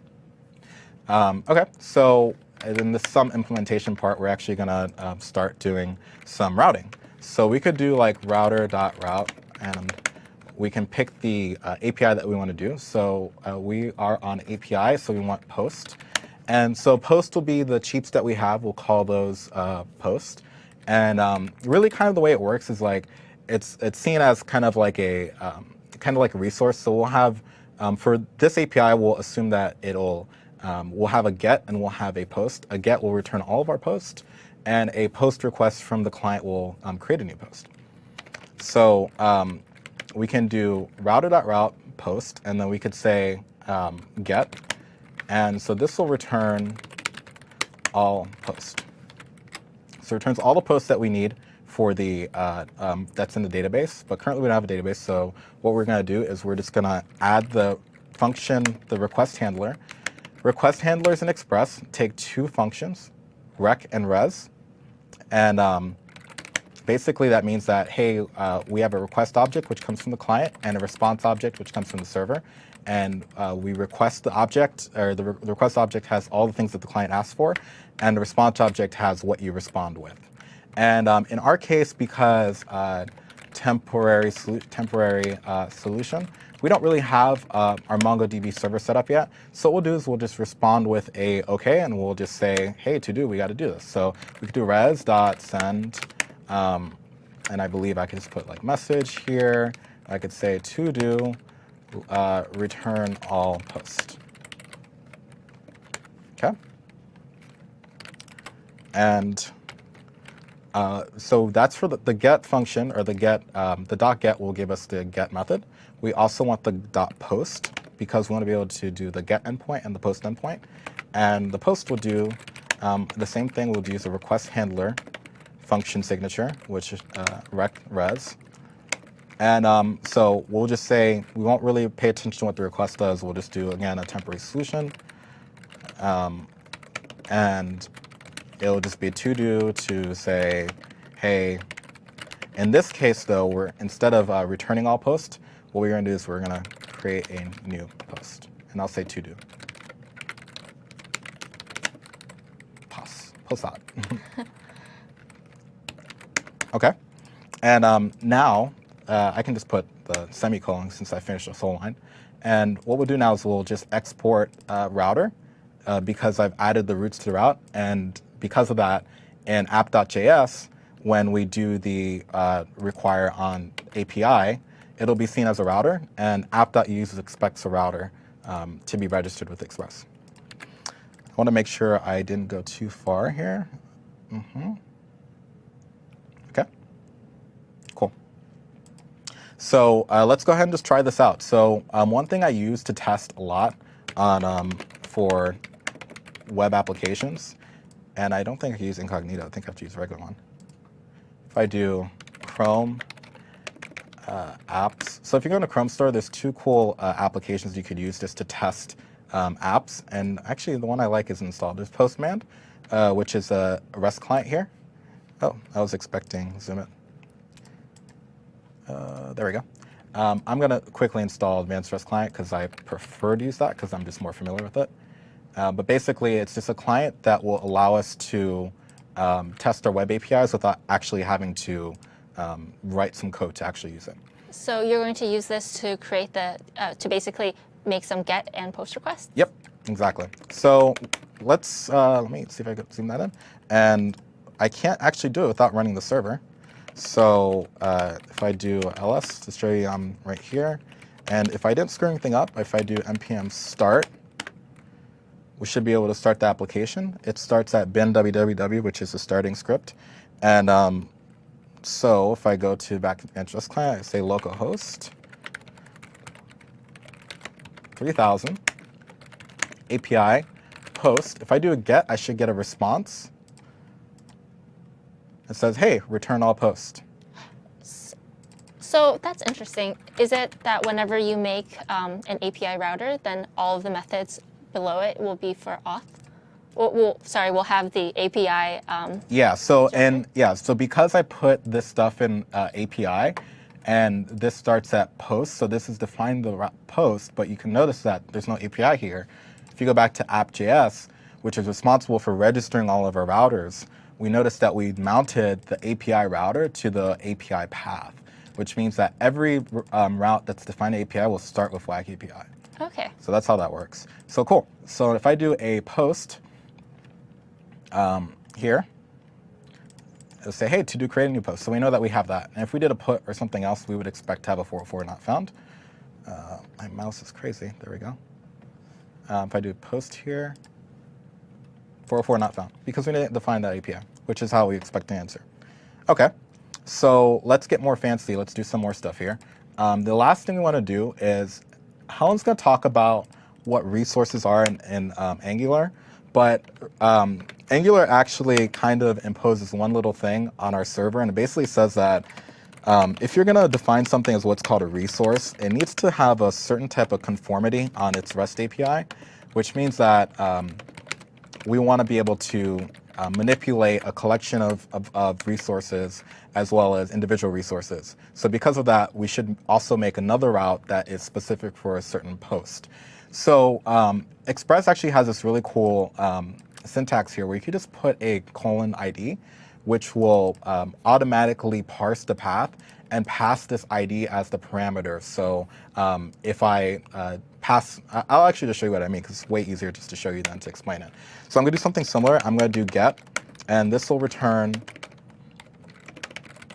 a particular post. OK. And so get, we'll do post.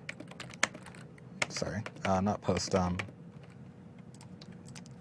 Function rec res. So it's the same type of response handler that we had done from before. And so we have get function rec res, and what we'll do is we'll just say res.send message to do return post with ID, and I'll add the request.params.id. So what this does, it basically, this params object will parse out what this ID thing was and pass it as a variable ID. And then we have, so what we'll see is actually what we passed in the path. Now, what's cool about this is that by doing this, we've actually effectively created an infinite number of routes, because ID could be anything. So you could do WAC API, WAC post, WAC 1234, 1238, 123, whatever the name of the path is, which is really neat because it kind of expands and makes your API flexible. So if you've seen on websites before, you might have like Facebook or whatever, it's like WAC post, WAC add new comment. That's what they're doing. They're basically, those aren't actually hard coded. They just have a variable, and the server knows what to do with that part of the URL. Yeah. So if I do a put here, so what we want to do for a put request, we'll say modifies or updates. So it's kind of like CRUD, basically, if you're familiar with databases, but just update existing post. And again, we'll just do function rec res. And what we'll do here is we'll just put the res.send. And again, we'll just say to do, and instead we'll put, instead of returning a post with an ID, we'll just go ahead and add a post or modify a post. So this is what we call routing. We're just routing these different types of these different routes from for the client to actually access the handlers, which is our logic, our business logic of how we want to handle requests. I believe I have one more, get, put, and Post, delete. delete. Yeah, we don't need to do post. Yeah, so what Steven's doing is he's basically creating a fully RESTful API that allows you to, do all the standard CRUD operations like create, read, update, and delete. I mean, obviously he's not doing every single one, but by creating an API like this, it basically gives you all the methods that you might need to access for, modifying an object conceivably from any other structure or method. So for instance, the ID thing. I mean, now that he's created something for every single post, once that post up, that ID could presumably be for every single post, right? So every single post can have their actual unique endpoint where you could get the contents of that particular post and you could change it or delete it or whatever else. Yep, exactly. Okay, so so we started up our server, so let's test our new APIs just so that we can make sure that those worked as well. So I have post, and I could say 1, 2, 3, 4. So I want to get a post with ID 1, 2, 2, 3, 4. If I send, I'll get a response saying return post with ID 1, 2, 2, 3, 4. So it's exactly what I passed here. You can tell it's being parsed. If I do a post, I should expect a 404 not found because this route is not specified, which is great. 404 not found. And then finally, we'll do a put, just to say, I'll do the put and the delete. Let's see, modify post and delete, which will hit the delete route. Delete post with ID 1, 2, 3, 2, 2, 3, 4. So, so we've created our basic post routes. Now let's do something more interesting, which is every application needs authentication. Almost every app does. Like, we want to know who are the people that are using our application.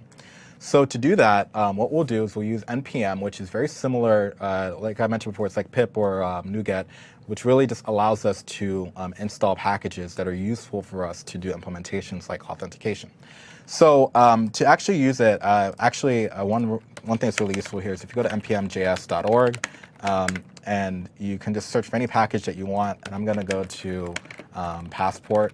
And this is what we're going to use. We're going to use Passport, which is really just a simple authentication library for Node.js. And every one of these guys starts with how to install, which is really, if it's not a CLI, it's pretty much installed locally, which means npm install Passport will install that locally right here. So to do that, we'll go ahead and go into, kill that, npm install Passport. Now, one thing that those installs don't say, which as a Node developer took me a few months to realize, is that you can just do -- save, and what this will do is actually save that the dependency of this package in the package.json, so that next time you have to run this app, all you have to do is just do npm install, and it'll actually install all those dependencies for you, rather than having to reinstall and say npm install for each one again. Okay, so we did that. We also need to install Passport local, which we'll talk about in a bit, but basically Passport local is required to do local authentication. Local authentication, I mean not Facebook, not Twitter, not Microsoft account, not Google, just your own local authentication schema. And that's what we'll be using right here.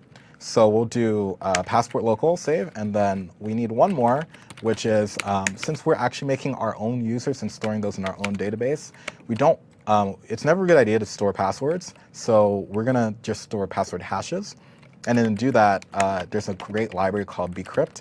And again, if you want to get like the documentation for any of these libraries, or if you want to make your own library, you just go to npmjs.org. I generally just go npmjs.org, whack packages, and then the module name. And that'll just give you what the module name is, or what the README or the documentation for a module is. So we'll use bcrypt-node.js. And that will give us a really easy API to use so we could create password hashes. All right, so now I have everything installed. I'm going to go back to app.js, and I need to require a few things. Usually when you install a package, you need to require, like, you need to import those packages. So I'm going to grab Passport, require,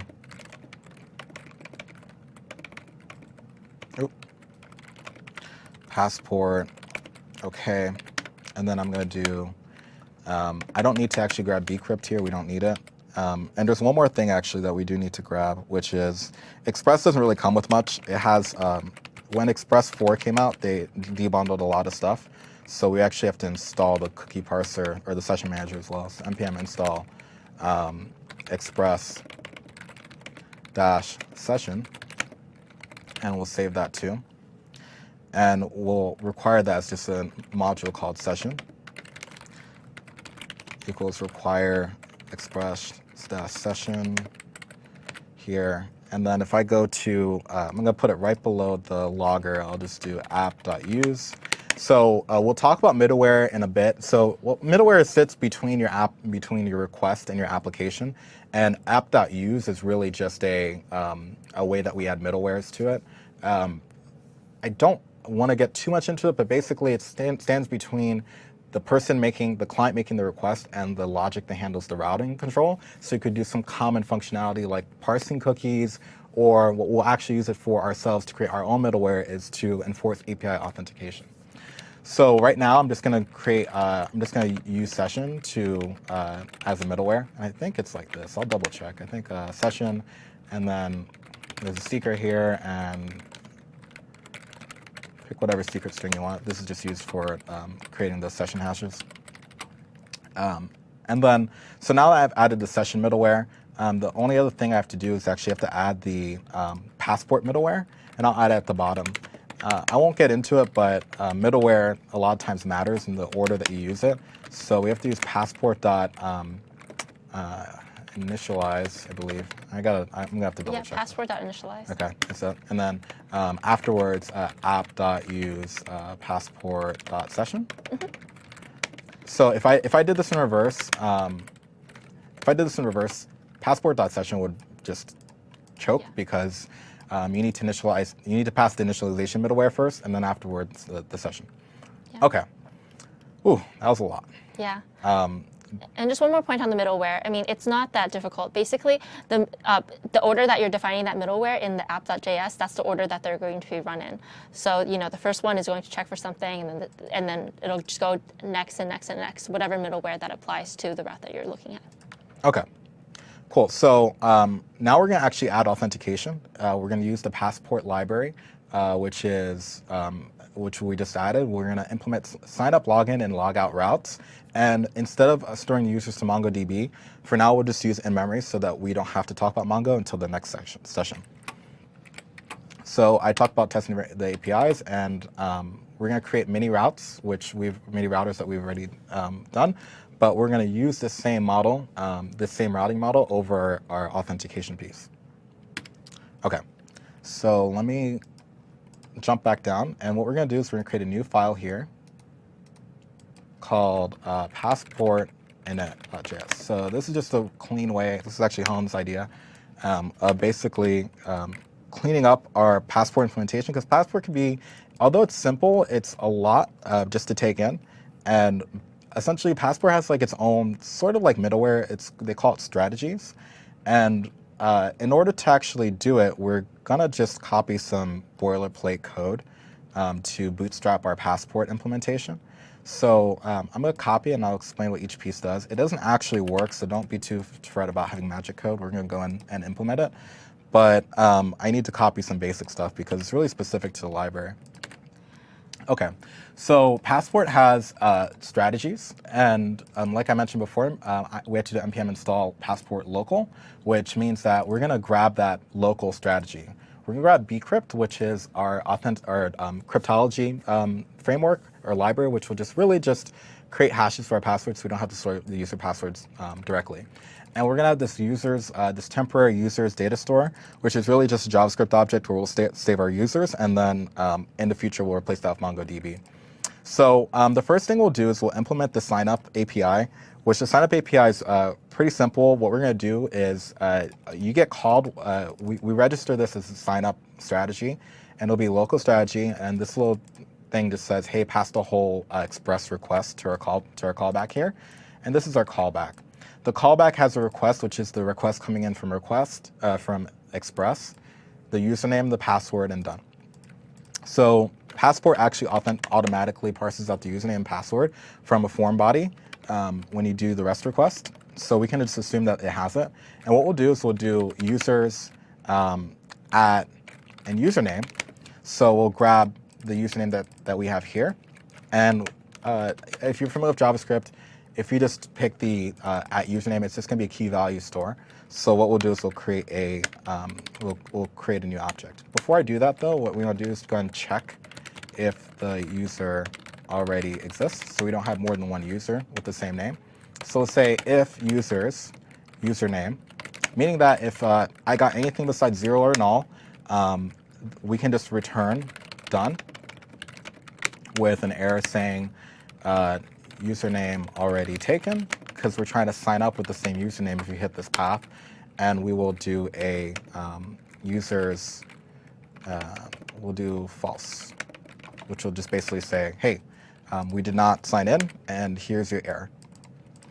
Otherwise, we'll create a add user to DB, and in our case, we will just be storing it locally, so we're not actually using real DB. This is all in memory.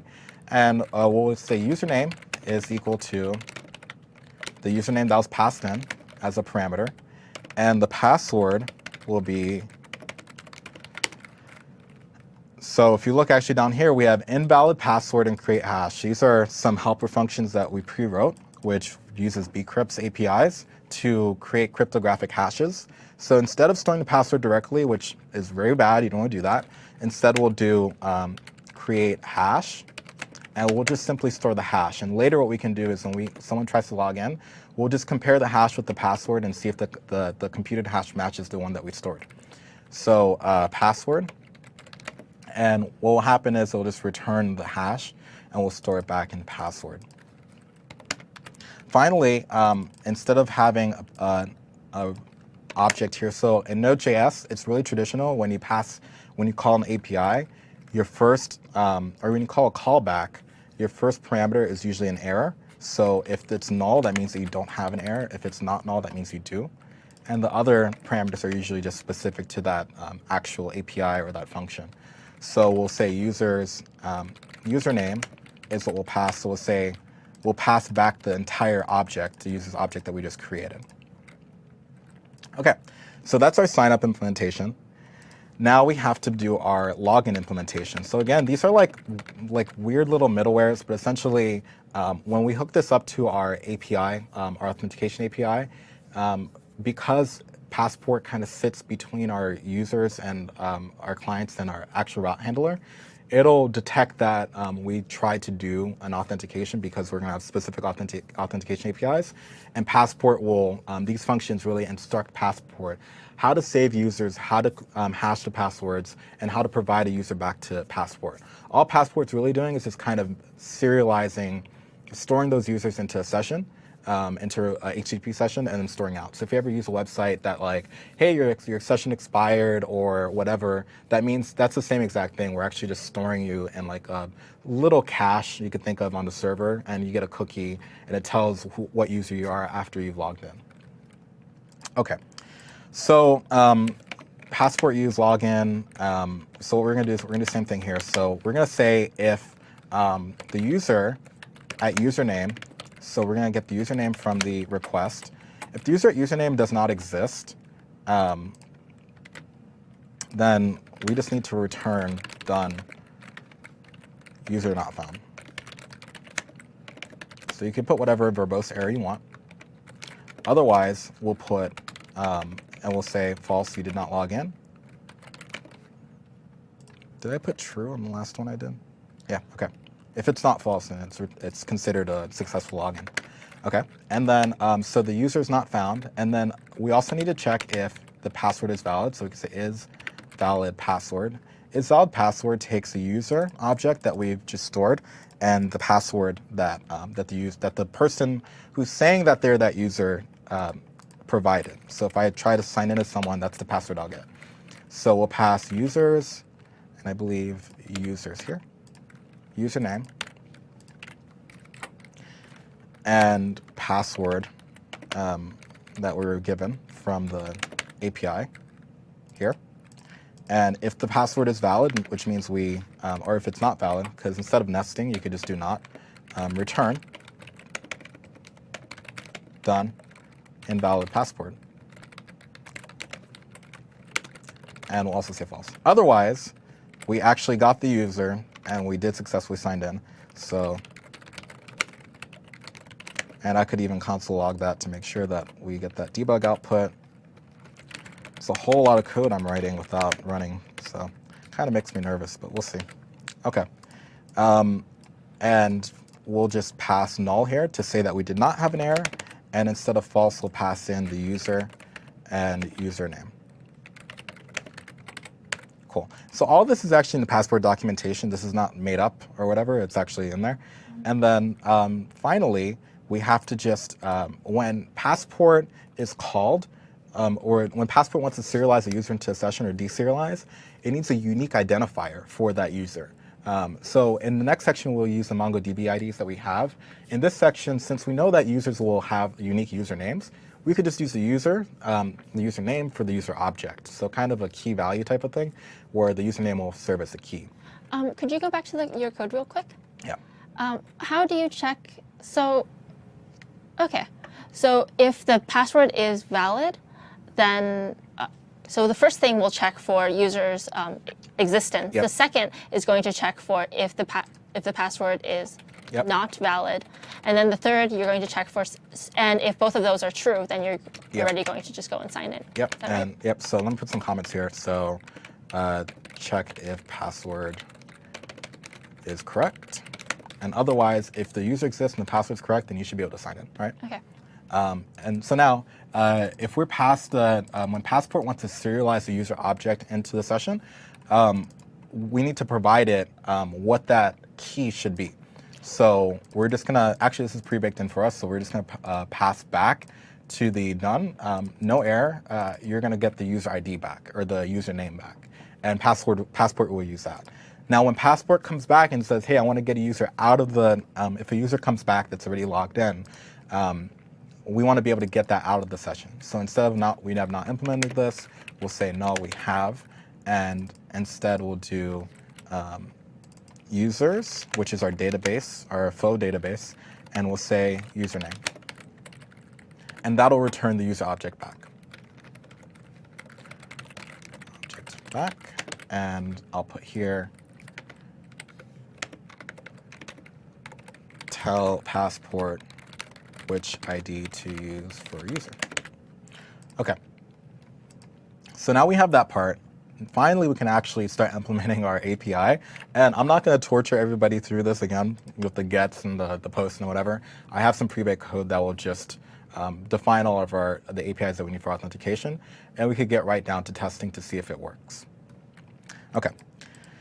So if I go back to our GitHub repository, and so I did the sign up, I did the login, the serialization, so the whole Passport init. Finally, we can do the, this is initialized Passport, we'll do that in a second. I want the APIs. Actually, let me go ahead and do this now so that we can initialize Passport in app.js. So we know that we created a Passport init.js, but we never actually used it or imported it. So we'll go ahead and do that. And I'm going to do it after the Passport initialize and Passport session middlewares. And what this will do is we'll just call the object. It'll just require the file that we just made. And if you notice, we have this weird thing called module.exports. Module.exports in Node really just means that I have a Node module that I want to present. Module is the base. It's a global object within that file. And what we can do is anything that we put on the exports object is what will be exposed when you require this thing. So you can think of it as public. And JavaScript is great because it allows us to do crazy things. So exports is actually just going to be a function within itself. And that allows us to actually call the module with the function and initialize the module. And what we'll do is we'll pass that module, the Passport module, and it'll go ahead and initialize the Passport library, and then we'll be good for the whole application. Okay, so let's see here. That's a whole lot of mouthful. So because we required init Passport is, remember, it's a function that's been exported by the Passport init file, and we'll call init Passport with the Passport module that we required here. Okay. Finally, we're going to implement our authentication API. And I believe I have another slide, and I think they're going to kill me if I don't start breaking some stuff up. So we will have, it's under adding authentication, but it's really the same thing. They're really going to kill me because I didn't separate anything out. And so really what we're going to do is we're just going to add the APIs that we need around the Passport library that we just implemented, and we'll go ahead and test those out. All right, so to do that, like I mentioned before, I have I'm pre-baking some code here, kind of like a cooking show. It's already coming out of the oven. Okay, so we have the similar idea. It's a little bit different than our previous implementation to where we just expose the router object as the export. This time around, we're actually exporting a function as the export, which just allows us to pass the Passport module around without having to like re-require it or things like that. So, and it avoids having to use globals and stuff, and it's quite nice. So this will actually be the function, and instead of exporting the whole thing as a router, it'll just return a router, which also works because the express use function for routers expects to have a router object back, which will be compliant. So the first thing we'll do is we'll create, let me start with these first. These are pretty self-explanatory. We'll have the sign up API. So this will actually mount it at auth sign up, Passport authenticate. And what this will do is we'll call the authenticate strategy of sign up, which we defined in that Passport init file. And it'll either redirect the client to the authentication success API or the auth failure API. In this case, since they're static strings, we can't just say success and failure. We have to say auth/success and auth/failure. Otherwise, it'll route to the wrong API. We're going to do a similar thing here. We're going to call the login strategy with the login API. And these will redirect to these little dummy routes here, which will send us the same exact thing, and no matter what you send it. So really it'll say, hey, success, and it'll be rec.user. The reason why we can do rec.user is because that user is saved into the session, and automatically middleware just makes it magically happen to where the user will be deserialized out of that session. Same thing with failure. Failure will just respond back to say, hey, the authentication failed. And what we'll just do, we're not going to get too fancy. We'll just assume that the user put the wrong username or password. And that's what the client will use to display the error message. OK. Finally, I think I need to comment out the authenticate require so we can actually pull the authentication file.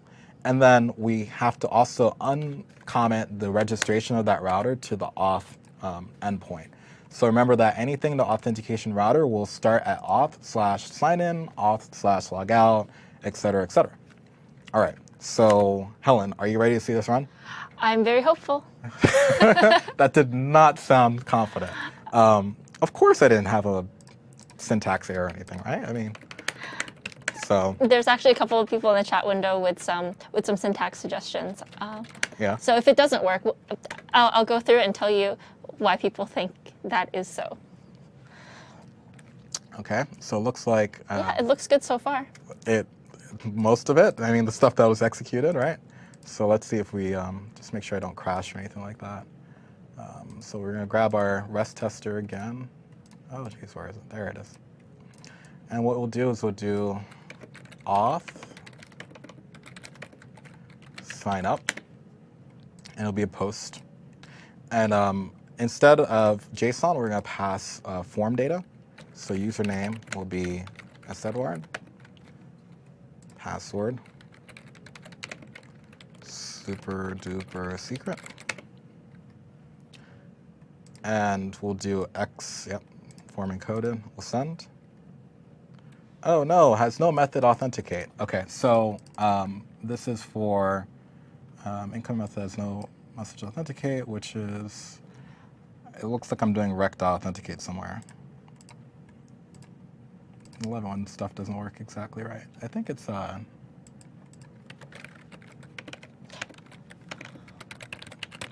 am I calling rec.authenticate? Well, you're calling authenticate. So Stephen's calling authenticate in the authenticate JS. There are a couple of people who think that the issue might be in the Passport init.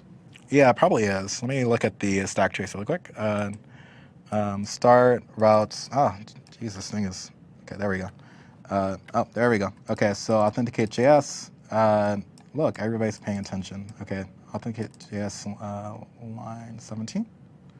And it starts from there, right? So line 17, it does the post, which is great. This is what we expect, which is awesome because we're kind of teaching debugging right now too, right? And let's see, it's router, express, middleware, blah, blah, blah. Is Passport init on this stack trace? Let's see. I don't believe so. Not. Okay. But I think you're also applying the Passport init stuff to Passport, so now it should be on Passport. Yeah. Okay. Let's see. Where did I screw it up here? You missed an S at the end of users, someone said.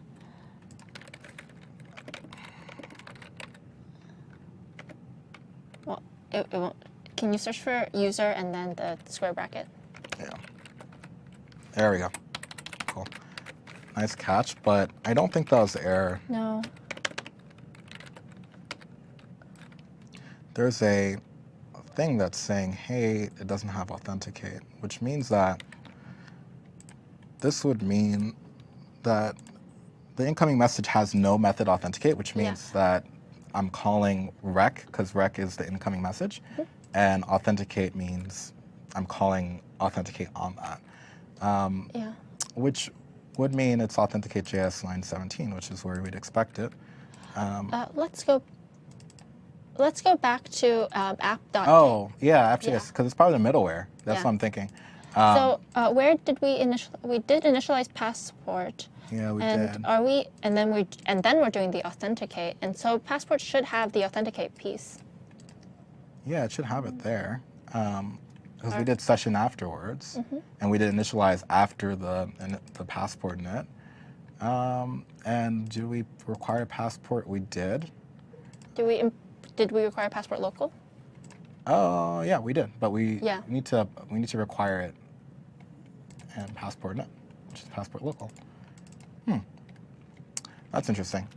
What we can do is, because it's kind of complaining about, it's really complaining about the app.js setup. Like, I think that's what it's really complaining about. I can just fall back to the pre-baked stuff if I can't figure this out in the next minute. Initialize, let me go fall back to README.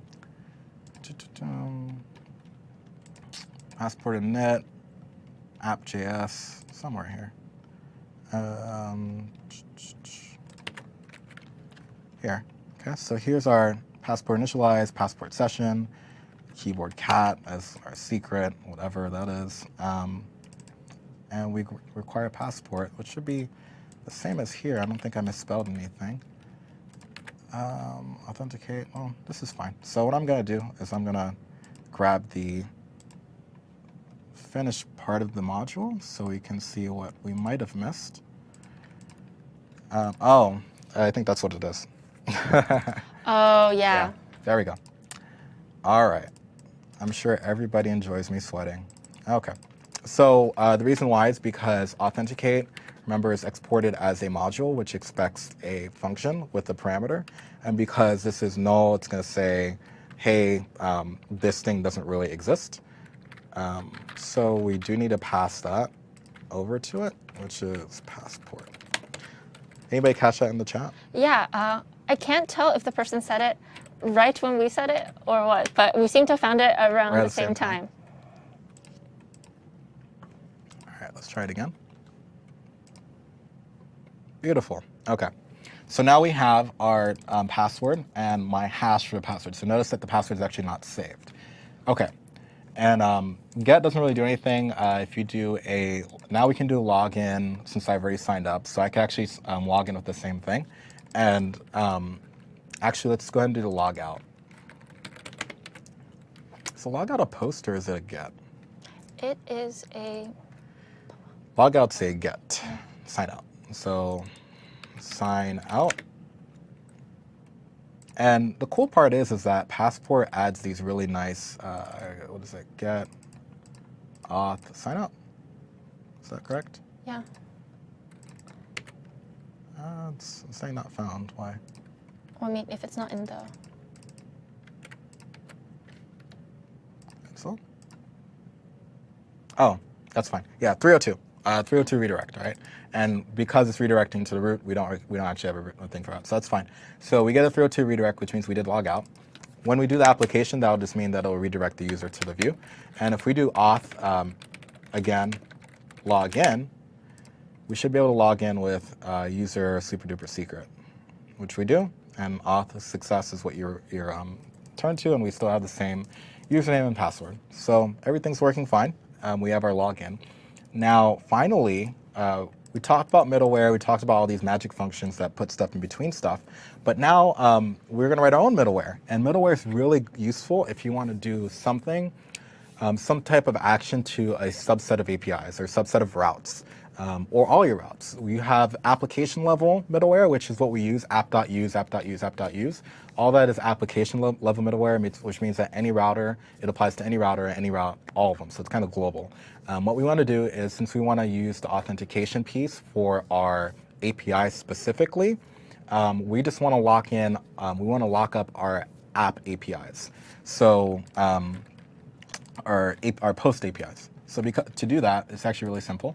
What we'll do is we'll say router.use function. Now, when you write middleware, middleware is super easy. All this is really, at its most basic form, is a function that has access to the request object, the response object, and the next object. Next means I'm going to call the next middleware in line between me and the request handler, which means that the order of those middlewares actually mattered, because if middleware did something before and you weren't expecting that, then you might ruin the other middleware after it, or vice versa. So let's do this. If and remember, I didn't mention it, but the logout authentication API has this cool middleware because Passport adds it.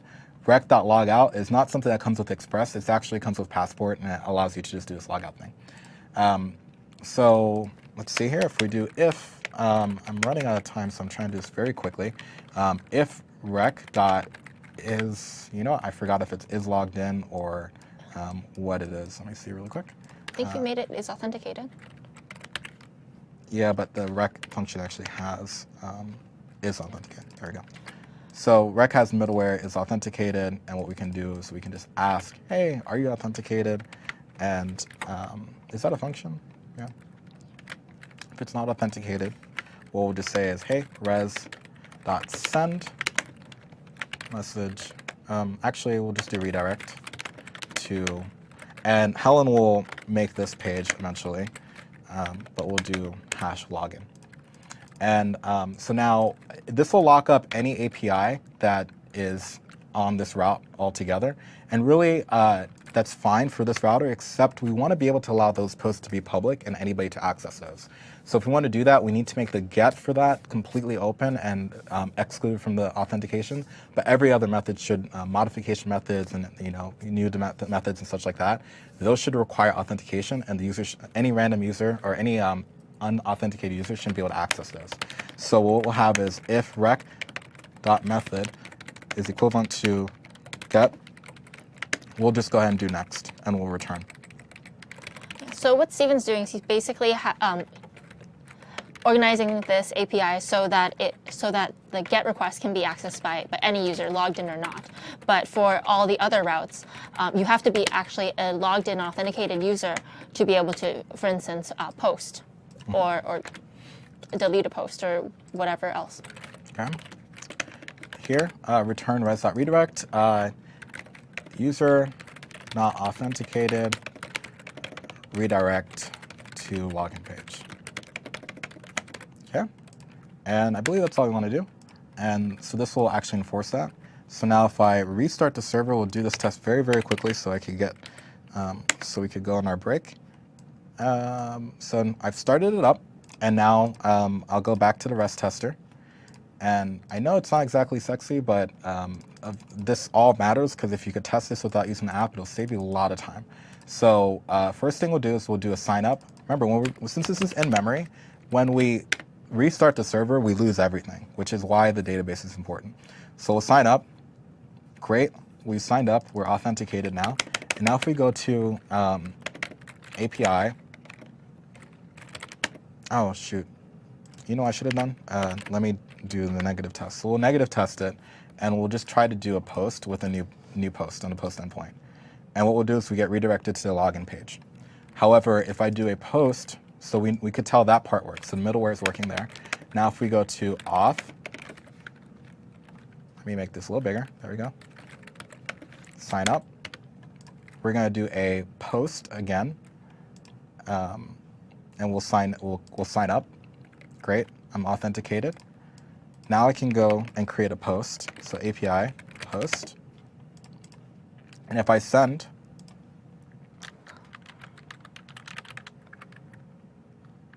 did I get it? Okay. Looks like it's holding. I might have done something here.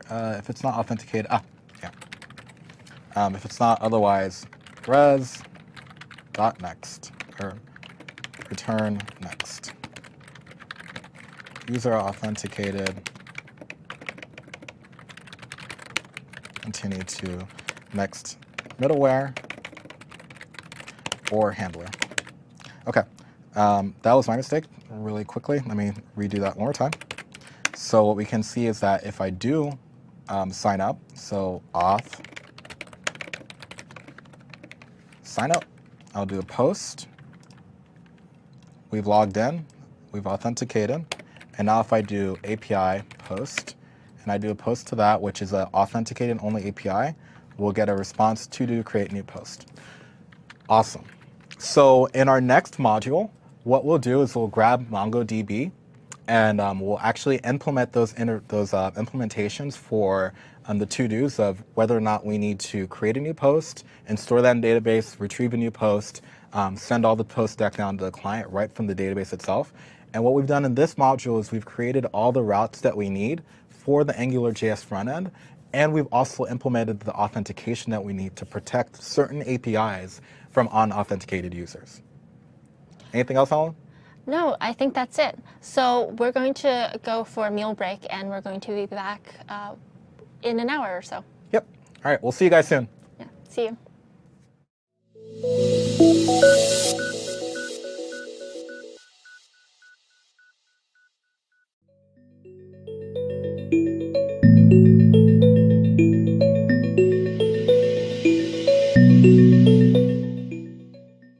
Welcome back to Microsoft Virtual Academy. Do you know what I mean?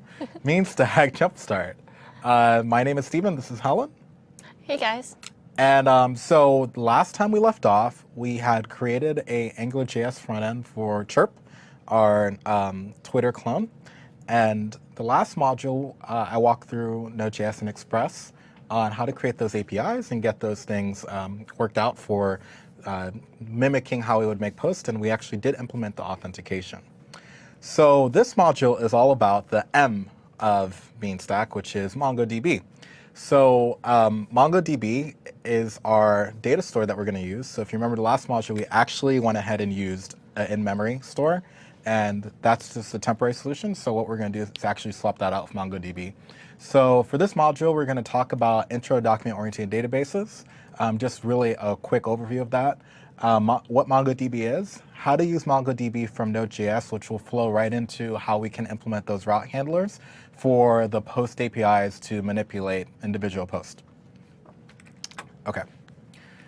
So first of all, so document-oriented databases literally look like JSON objects. This might be kind of similar to if you would expect rows or columns in a traditional table or tabular data store and SQL databases. Instead, MongoDB just has documents. So here's the documents that we'll actually be using for this actual application for Chirp. So we'll have user documents, we'll have post documents. User documents represent a user, and of course, post documents represent a cheap. And we'll use these as our structures in our data store. Now, we do have a full Microsoft Virtual Academy on document-oriented databases that you can go ahead and take a look at if you'd like to get more detailed information.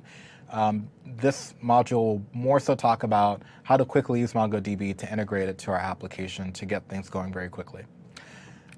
So that's our document-oriented database, like 100-mile-per-hour overview. That was very fast. There's a lot more to it, but and now, so MongoDB is a popular open source implementation of a document-oriented database. It's fully managed on Azure via Mongo Lab, which is a third-party provider, which is just an add-on in your Azure portal, which is really neat. That way you don't have to worry about like having to update MongoDB or any type of patches. It'll just kind of come down for you.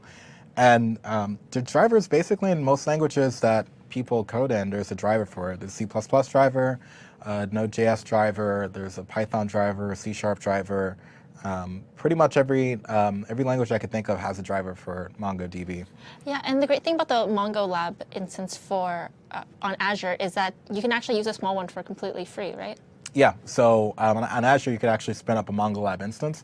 And we'll do that on the last module of the day when we tie everything up and launch it to the cloud. And you could have a free instance. It actually doesn't cost you anything. So with that, with a free website, you could get up and running for nothing on Azure, which is pretty nice. Okay, so MongoDB comes with a few binaries that you should be aware of when you install. It's the MongoDB, the database process, Mongo, the MongoDB CLI, which is really just a way for us to manage our database, and Mongo import, which is a data import utility. We only use the first two ones for this lab, but if you're interested in how to use like more of those Mongo utilities, go ahead and take a look at our on-demand MongoDB Jumpstart that we filmed in last January, and I believe went live for on-demand in last month. Okay. So we talked about MongoDB document-oriented databases. So now how do we use MongoDB from Node.js to, because we need to do that if we're going to implement those route handlers. So the first thing we're going to do is, so you can either decide to use the ODM, which is Object Data Mapper, or we can just use MongoDB driver by itself. The Object Data Mapper is pretty nice because it wraps up MongoDB and it actually enforces schemas. You might be familiar with SQL. If you are, SQL kind of naturally enforces a schema. MongoDB does not, which is one of the great things about it, but it's also a double-edged sword because if you're not actually enforcing any type of schemas, things can go crazy because you could just put whatever, and documents don't necessarily have to look like each other. It's just by convention you keep those. So Mongoose actually enforces those conventions for you, and you'll see what I mean in a bit. So what we're going to do is we're going to go ahead and just do an npm install mongoose, and we'll save that to our package.json, and that will allow us to go ahead and start using MongoDB. So I'll jump into my command line and actually go ahead and do that. So I already have our module4 start directory open in our GitHub repository. So I'll do npm install mongoose. So mongoose has a dependency on a MongoDB library. So if you see here, so we don't actually need to download the driver because Mongoose just uses the driver under it. So that's actually pretty nice. Okay, so we've installed it and we're kind of ready to go. If we want to go ahead and require it, we can go ahead and put it in our app.js, which is var mongoose equals require mongoose. And we'll connect to MongoDB. Let me make sure I'm following my slides here. Yeah, so with the MongoDB driver, we don't really need to talk about too much. You can use it directly, but we'll just use the driver through Mongoose. And it allows us to create, modify, and delete, insert, CRUD operations on records. So to connect to MongoDB, we'll just connect to a local MongoDB server, which will be what is it? MongoDB localhost. I think you'll need to do mongoose.connect to connect. Connect, yeah. There you go. MongoDB. What's the port number, Helen? It's 271.102? The default port something number? Like that, yeah. I'll check in a second. And then we'll pick the name of the database we're going to use, so we'll call it chirp test. Okay, so, So this connects us to our MongoDB database, which will be running locally. Now, the thing you might ask is, hey, how do I, get MongoDB running? So to do that, after you install MongoDB, depending on where you installed it, it's actually set up on my path variable. So wherever you installed it, just go MongoD. And if you start it for the first time, it will complain about the data directory. So you might have to place the data directory where it asks for. You can also just do MongoD and do db path to data directory. and which is just where MongoDB will store its on this data. But if I have everything set up, I can just do MongoD. Let's see.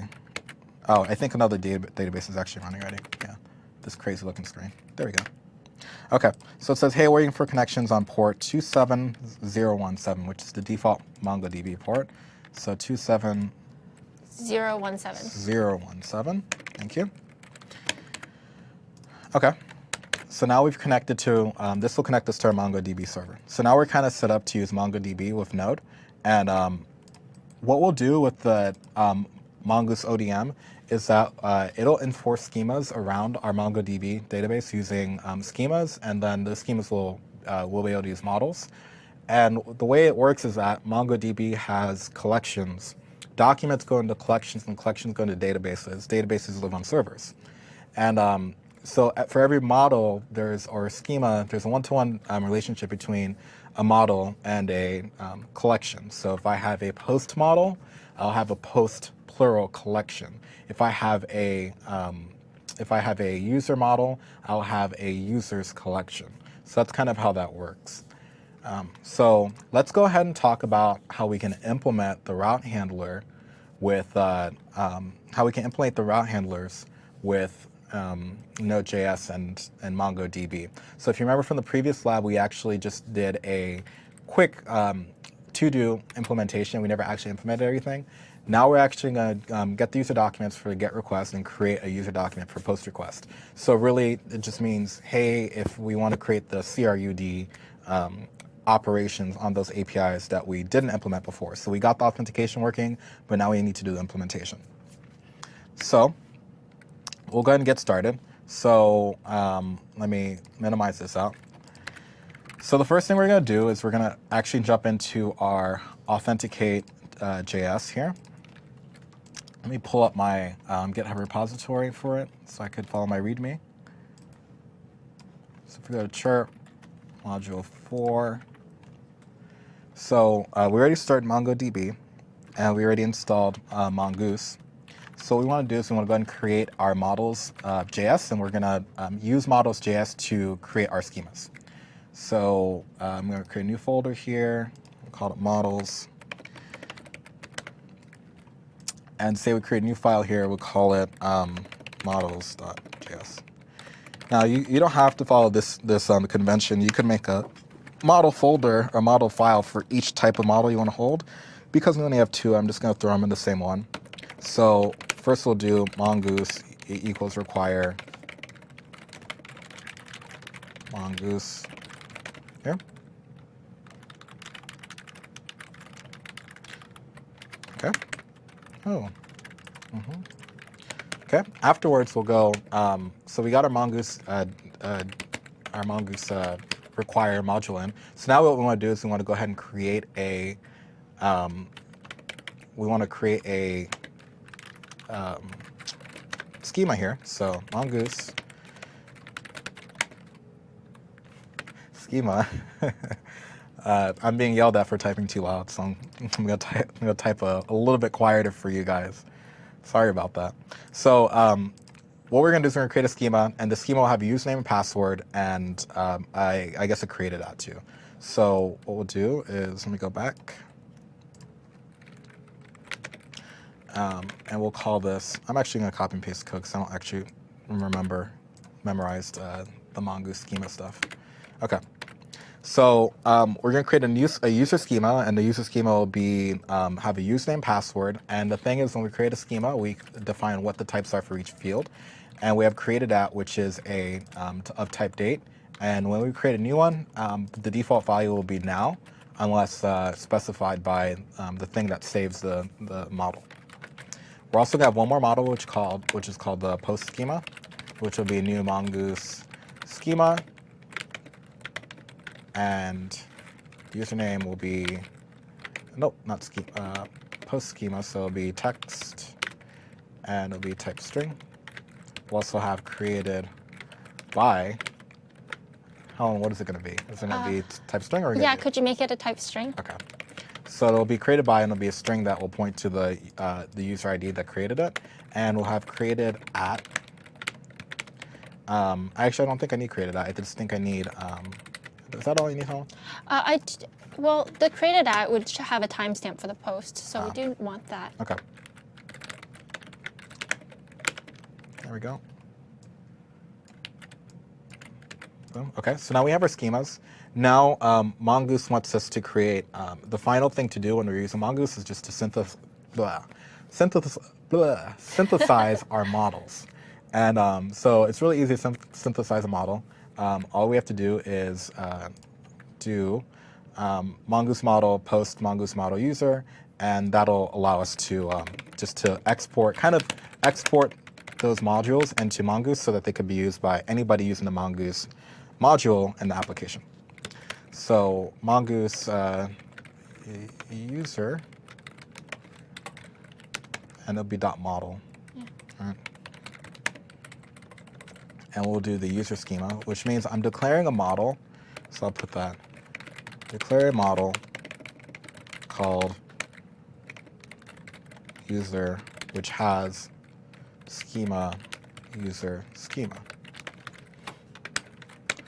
So now remember, MongoDB under the covers really has no concept of a schema. It really is schemaless. So you can do whatever you want, which is great because you can change things in the future. But it's also good practice to kind of have some sanity onto what that data object's going to look like so that you have some consistency through your database. If you need to add something or remove something, it's pretty flexible, but it allows you to actually declaratively describe what things look like.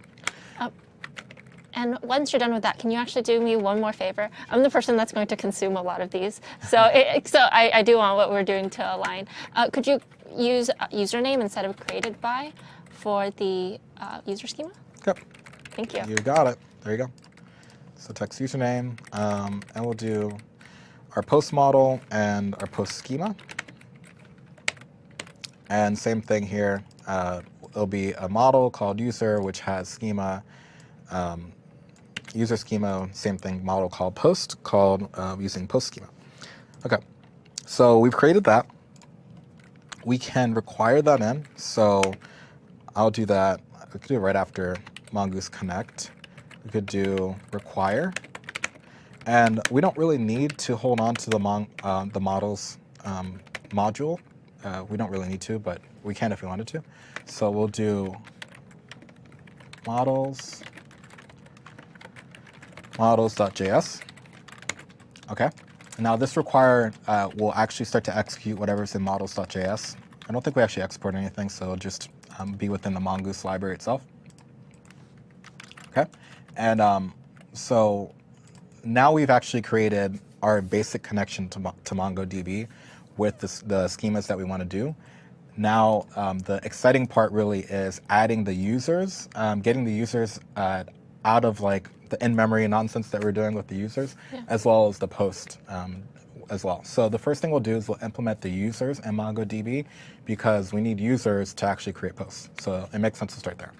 So to do that, if you remember that Passport init had this pesky little users data store, so we'll get rid of that and we'll actually start to use MongoDB instead. So we'll do mongoose equals require mongoose. And then we'll say users equals mongoose.model. Is that right? Where are you doing that? When I grab the models, let me see. Should be. I think so. Yeah. Mongoose model. Yeah. Okay. I just want to make sure I'm saying. If we catch you here earlier, then I don't have stuff blowing up in my face later. Post. Okay. So all this, by the way, if you just look at the Mongoose documentation, you just do a quick search. It's really easy. You'll find it's all documented. So because we required and initialized Mongoose before we actually loaded this, which let me double check that we did. If not, things will kind of go haywire. So we have Mongoose require. So what we should actually do is we should require it after we do Passport init, which would make sense to do it here.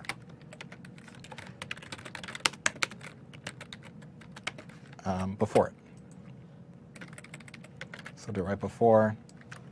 So actually, it doesn't matter. We could do it here. We could do it on the top. Yeah, I think you're okay wherever. Yeah, I'm you okay, do. whatever. As long as it's not after Passport init, because then Passport wouldn't have any type of users declared otherwise. Okay, so we've created that, and so now that we have our users and we have our posts, we can actually start manipulating some stuff. So if we want to actually create a Are you looking for the authenticate? no, I'm not Okay. looking for anything. I'm good. So sign up here. So instead now, wherever we see users bracket, that was our old database, our in-memory stuff, and now we're going to actually use it for use MongoDB. So we'll do users, or user. I really should call it users. Yeah, we'll call it users. Okay. It might be different in the end module. I forgot what we called it on our final version. But we'll say users.find1. So find1 is a method, which is just a convenience method. It's actually on the raw MongoDB library as well. And really it's a convenience to find a document which matches, the first one that matches the query. And the queries in MongoDB are described by query objects and not by actual queries. Like SQL queries, it's just an object, which is a query object, and that's just what it is. And it describes the type of object we're looking for. So in this case, we're looking for an object, a user object with username equal to the username that we're passed in by Passport. Okay? And what it'll do is will give us a callback, or the callback, and we'll give it to it. The first argument, remember in a callback in Node.js, is usually an error, and then afterwards it's actually the document. So I will call it the user object. Okay, and there we go. Beautiful. So now, if we got an error, we can say, so either way, we need to call this callback to tell the function that we're done. So we'll do return done, and we'll say db error, and we can pass this to error. And we could say, and we could actually just pass it directly. And otherwise, we'll just do false because we actually did not find the sign-up request failed because there's something off the database. Otherwise, if user, so if we did find a user, that means that we have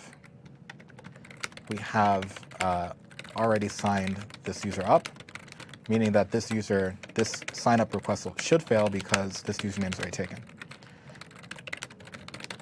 Okay? Cool. So now that the username is already taken, it's false. We've hit those two possibilities. So user already exists with username. It's the same leg of code, so we can delete that. And finally, we want to store the user instead of in memory in the database. So what we'll do is we'll say var user equals let's see, username, and the same thing before is what we did. We just create the hash with the password. We'll just do the same thing here. Get rid of that. There we go. And finally, we'll do users dot. Can I just do a save on that object, or do I need to? You can do a save. Yeah, you can do a save on. Well, you can do a save on not users, but your actual user. So Yeah. the new user that you created. The user I created, right? Yep. User.save. But did you? But you need to probably make your user a new user. Yeah, that's true. Okay, got it. That's why I was like, huh, this is weird. Yeah, no, I remember now. New, and so user is actually a constructor. So, whoop, whoop, whoop. Had some Sublime craziness going on there. Let me find myself again. There we go. And I think I declared it as users, which is kind of, Yeah. yeah, it's kind of funny looking, right? And let me double check. I have to always fact check myself. New user. Cool. Yeah, so in the example in README, you'll just see user, but in our case, we'll just do that. And then we'll just call it new user, and then we'll just add those fields as necessary. So instead of doing that, we'll just do users. And although it looks funny, this is just a user model. and we're making a user object. Maybe I should just change it back to user. I think I'm gonna do that. You did it for a reason before, right? I know I did it for a reason before. I don't want to confuse everybody, so we'll just do post. User and post. Okay. And then we'll go back to sign up, and instead of users, we'll do user.findOne and equals new user. And then finally, user.username will equal username. User.password will equal the create hash password. And then afterwards, we have everything in a MongoDB savable or Mongoose savable object. And then all we have to do is just call save on it. Now we don't have to listen to the callback, but we should. So, does it tell me the count or does it just return me the user back? I forgot. I don't think it returns. Anything? I believe it actually returns you the entire user. That's what I thought. Okay. So if error, return done with error false. Otherwise, console log successfully signed up user username. Cool. And then return done. Null, which means we don't have an error, and we'll pass back the user, which is user. So do you want to do user.username for successfully signed up user? I don't think so. I think we pass the whole user, and then afterwards we serialize the usernames for serializing in and out of the session. So I think that should be right. Okay. Okay. So now we created a sign up API, and so now we got to make the login API.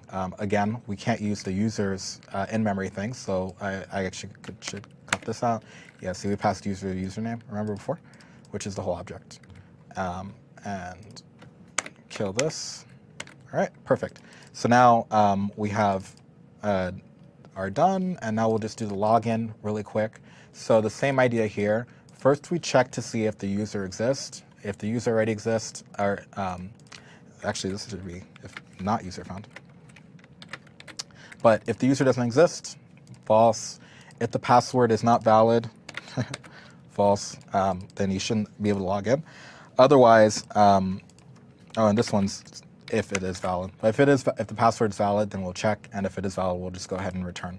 So we'll follow the same logic here, except we'll use the user, the MongoDB object instead. So first thing we'll do is user.findOne, and we're going to use our user name as the search for the query.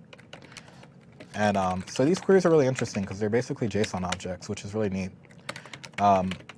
Error, which is an error from MongoDB. Otherwise, we have a user that we should get back, so just one. And so now what we basically need to do is check if we got an error.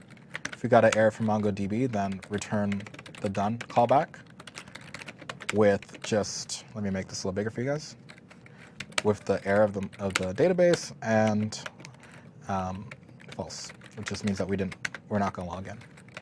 Otherwise, if if there is no user object that came back, so if this is null, that means that there is no user with this username. So if there is no user with this username, that means that you shouldn't be able to log in. So you should also return done, error, not error, but username not found. Okay. And then we'll do false again. You should be able to log in. Finally, we have to check to see if the password's correct. There's a lot of cases here, right? Yeah. Okay. If the password is not correct, password is not true, and what we have to do is we have to pass the user object, which we got at this point, and the password that is attempted to be used for this user. If that password is not valid, then wrong password will return done. Incorrect password. Incorrect password, thank you. And false. All right, I feel really negative because these are all the reasons why you shouldn't be able to log in, right? I mean, that's what makes this semi-secure as an application. I'm not going to say it's the most secure, but Yeah, it's but not bad. Yeah, it's not bad. It's good enough. All right, so finally we need to do let the user actually log in, and so to do that we'll just simply just do return done with null, which means hey, everything's a-okay, and the actual user object. And that's about it. So now we'll delete the in-memory implementation. So now we should be able to log in and we should be able to sign up. And finally, what we need to do is we need to serialize and deserialize the user. To do that, again, you could see that we have the passport serialized user, which remember which will provide us with the user object and wants us to provide a key for that user. So in our case, we'll just do _ID. I know that looks like magic. What happens is MongoDB gives us an ID already on every object, which it generates for us, which we know to be unique. So because of that, we might as well use that for the serialization, because we know with high certainty that that is going to be a unique ID. And what we'll do is we'll return user._ID. And we should put a return before every callback, just in case. It's good practice. And then on the deserialized user, we need to find the user based on the user ID given. So what we can do is we could just do user.find by ID. Oh, do we just pass the ID to it? I forgot. You pass that, yeah, you pass just the ID. Okay. So we'll Or do in this case, it's the username since that's what you're, oh yeah. ID. You just did ID. like magic. Okay, so now we have the ID that this ID is gonna come back to us because we provided the ID on the serialized part of this. So our ID comes back to us, which is our MongoDB ID, and what we can do is we just do function, again, for error, and the user, which is the user document coming from MongoDB, and we're going to do a return. Well, if there's an error, you're just going to return the done handler with a null, and we'll also, actually not null, sorry, error, to say, hey, we got an error and false. Otherwise, return user. Well, also, just in case, I'm not sure if the Mongoose returns a null, an error if they can't find it, but we'll say if not user, return done, user not found, false. Finally, otherwise, we will do return done user. We'll say true, and we got to return the user. Cool. And boom. Okay, so now we found the user. Provide it back to Passport. So now everything's actually really asynchronous because we have to actually go off to the server and fetch that data and bring it down. As before, it was in memory, so there was no asynchronousness because it was right in the application. Okay, so now all of this is implemented. We should be able to log in, log out, similarly like we did before, but those users will persist. So let's test it out. If we go over to our advanced REST client, I'm trying to see if I have a break slide. No, okay, cool. This is all the same thing. All right, so let me go to auth, and I probably should run the application. Let's see if it actually works. So npm start. I can't find module debug. Did I do a npm install here? I did. Sometimes I see that, and I thought that was in the package JSON, or it came with Express. Okay. Debug. So I'm installing the debug module. Oh, okay. No, this isn't installed because all that stuff comes in the Express package JSON. Okay. There we go. So let's give this a shot. We'll do localhost auth sign up. So if all goes well, we should see a new user in the database. And everything always works the first time.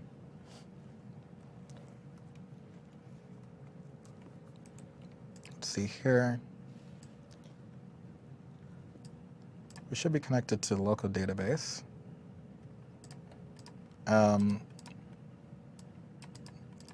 Did we actually ever connect? Oh, I don't think we ever connected. Yeah, I don't think we did. Let me double check our MongoDB connection. Localhost 27017. The port's listed to 27017. Fire Mongoose. Okay, let me look at my finish really quick.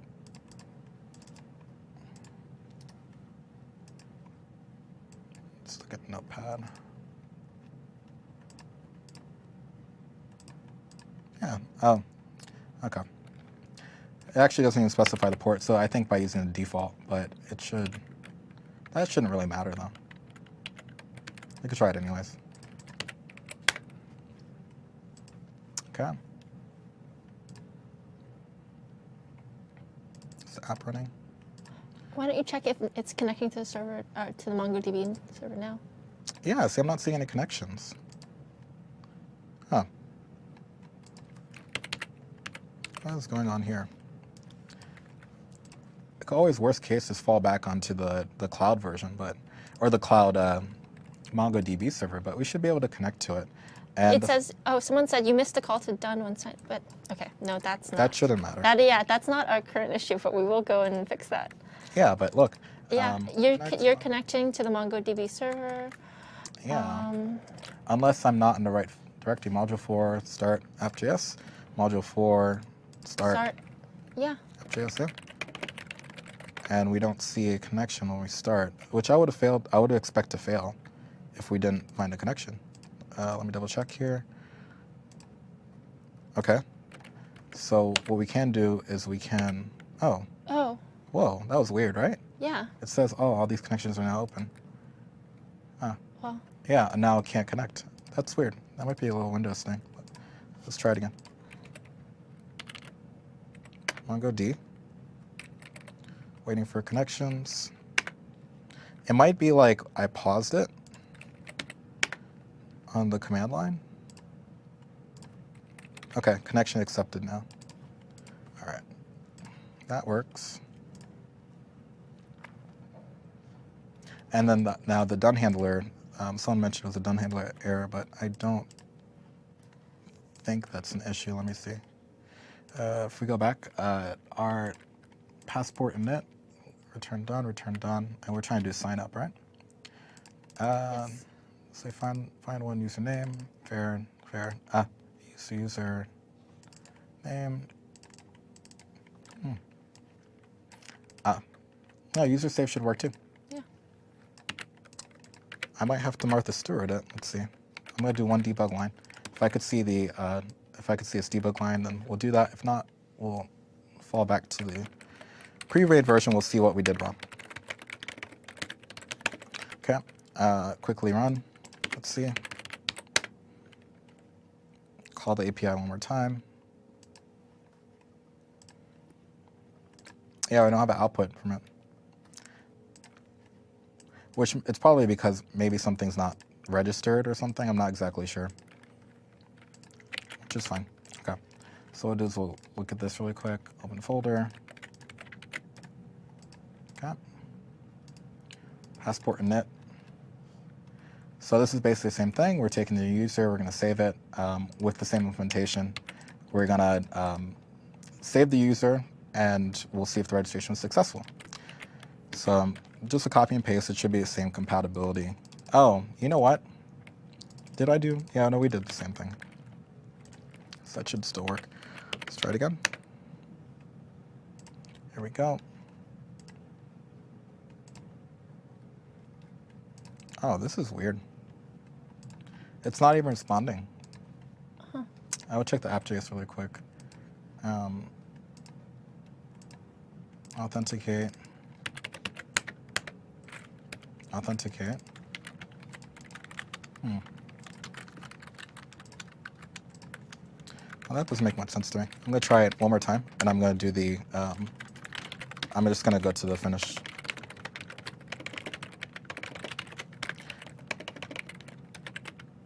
Okay. and do npm install. Install our modules. Quick. Come on. There we go. npm start.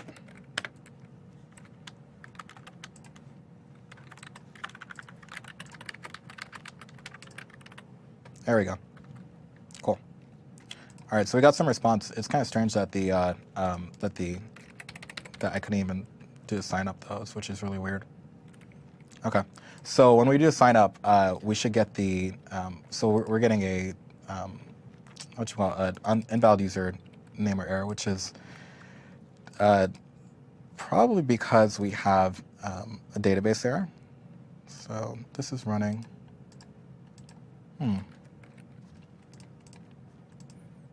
Oh, user already exists, that's Edward. Okay, that's fine. So because the user already existed, so I could just pick a new new name. So instead of that, we'll just pick Sword 81172.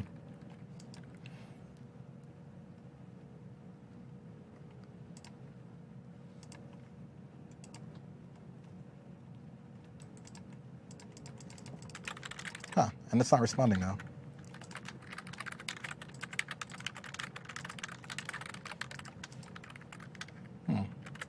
The we're saving the user here. But everybody loves watching me sweat. Let me see here. So we did the sign up and it said, hey, user already exists. So that already means that we got a user when we did the find one. So otherwise, if there's no user, we should create the user, username, password, create the hash. We save the user and it should just tell us either we're not saving it. So we can do just a bit of debugging here and say, hey, if it already exists, which already hit that path, otherwise, should creating a new user and should create the new user here. User, and we'll call it username. Cool. And so now this should tell us whether or not we're creating a new user or not. We could tell if we actually hit an error or not, saving the new user object. Restart the server. Oh, that's really strange too. You see that? Registration successful. Yeah. These PowerShell windows are kind of weird because. Well, if the registration is successful, what is the response that you're getting? Well, now I got the response, and it was, hey, success. It was really weird. Yeah. Yeah. Huh. I don't know. Sometimes the PowerShell windows, like I think when I do this, actually, I think this is the issue. It pauses it. I'm not sure. Okay. So I can do another user. I'll do sedward1722, and let's see if I got a response here. That's really crazy. I'm not sure what's going on. Oh, It's yeah. redirecting you to success. Yeah, that's okay. great. Okay, so we got 302, so we're fine. So now, what we can do is, if you want to look at the actual database and see the users in it, we can do another PowerShell. We could just go to Mongo, and we could do something very quick. We could look at the actual database.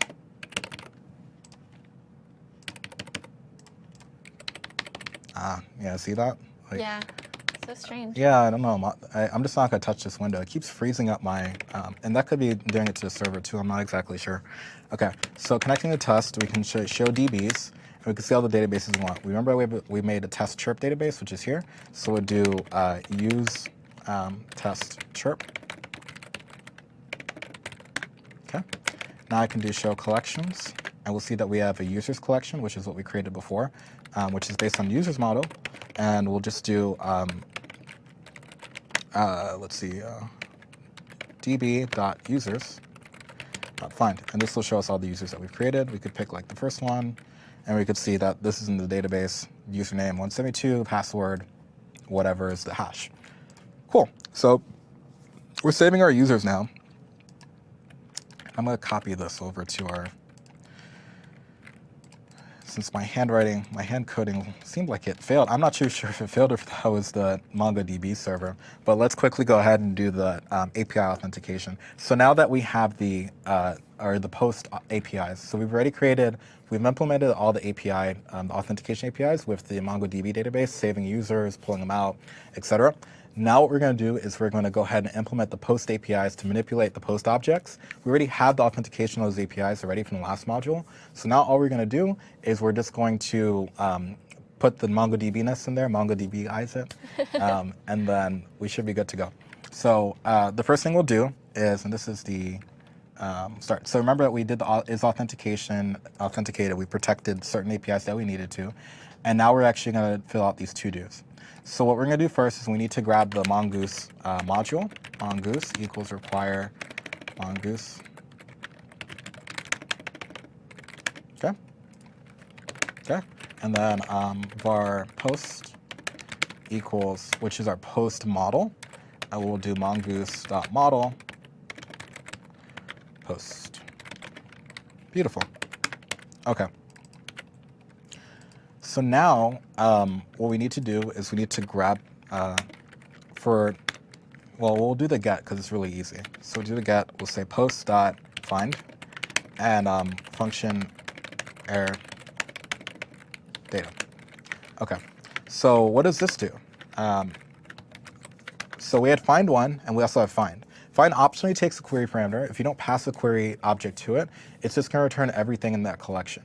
And the actual data object's actually a cursor. So if you have a large amount of stuff, it'll just cursor through the database. And we could use that and return that right to our client. So to do that, we will do if error. We could just return like res.send. We can send a 500 error. Let's say message.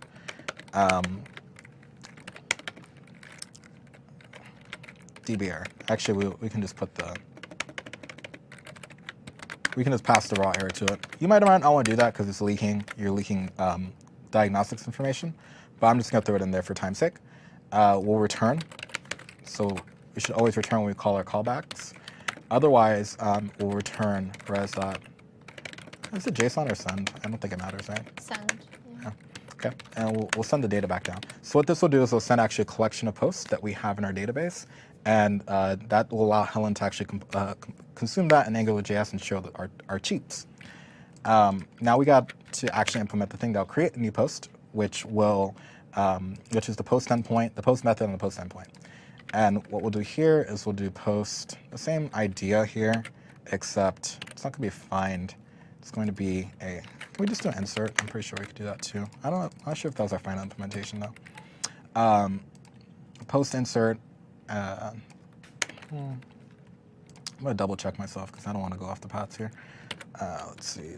We've already serialized. We created all the authentication. We're going to do API post. And we're going to say, if we want to create a new post, we just, actually, yeah, this is for new post. So we create a new post, and I'll just copy and paste this because I am in a rush. So we only have 4 minutes left.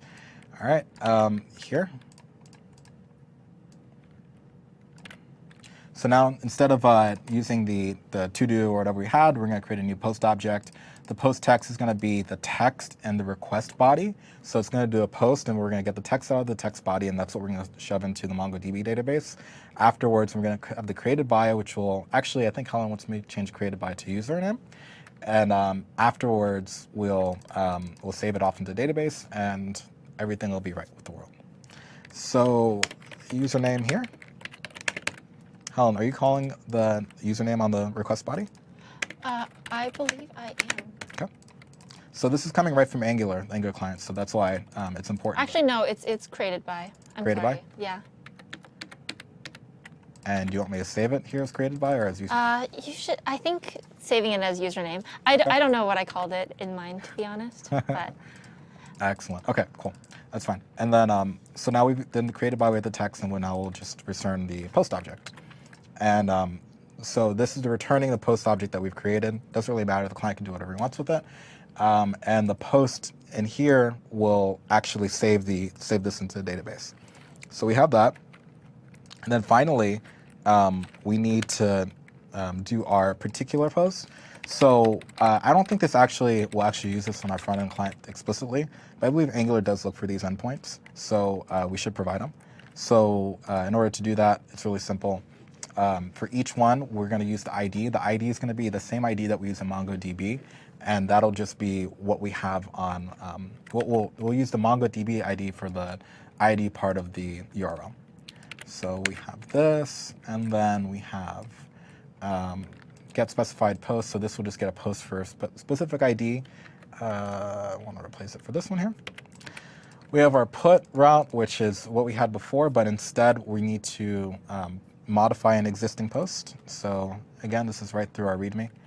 The put's a little bit longer because what we need to do, we need to find the post that we want to actually modify, and then modify it itself. So if you look, we have find by ID first, which is the ID of what we want to look for. The error, we return an error if we don't have it or not. Again, it's username, not, you're doing created by, right? Yes, I forgot. in my request body, yes. Okay, cool. And then post text, and then what we'll do is we'll save that. If we don't find that username, then obviously we can't actually update it, so that's why we return an error. So I have to do 2 actions here for the put, which is why it's a little bit bigger than the get. And then finally the delete, which is really just removing something from the database, which is just a .remove function on the model. And there we go. So now all that's been implemented. So now our post API is allegedly completely implemented with MongoDB, and it'll actually allow us to get and put stuff in the database. Now let's go ahead and give it a try and put my money where my mouth is and actually get everything working here. So we're gonna run our server again. Okay. So, oh, this isn't our finish. Yeah, but it should be the same thing. And we'll go to the advanced REST client here and we'll test. So we'll do a sign up, or maybe assign a login, because we have the same MongoDB database now. So everything is persistent. So we'll do auth login.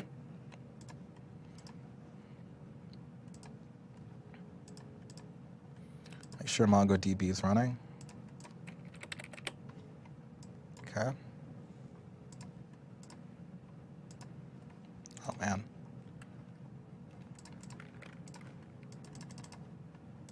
You know what we can do? I might just hit the live endpoint, because I'm not sure what's happening on my machine with Mongo, but it just seems like it's hanging for some reason. So we'll hit the live Azure website. So we'll go HTTP chirp MVA, the Azure websites.net, and we'll do auth. And I don't know, I'm just going to create a new user. So we'll do post, add a new value here.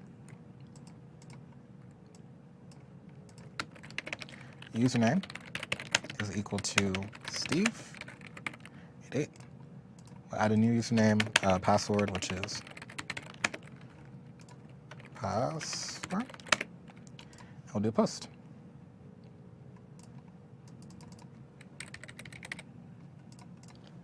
Oh, yeah, post sign up, right? Yeah, post sign up.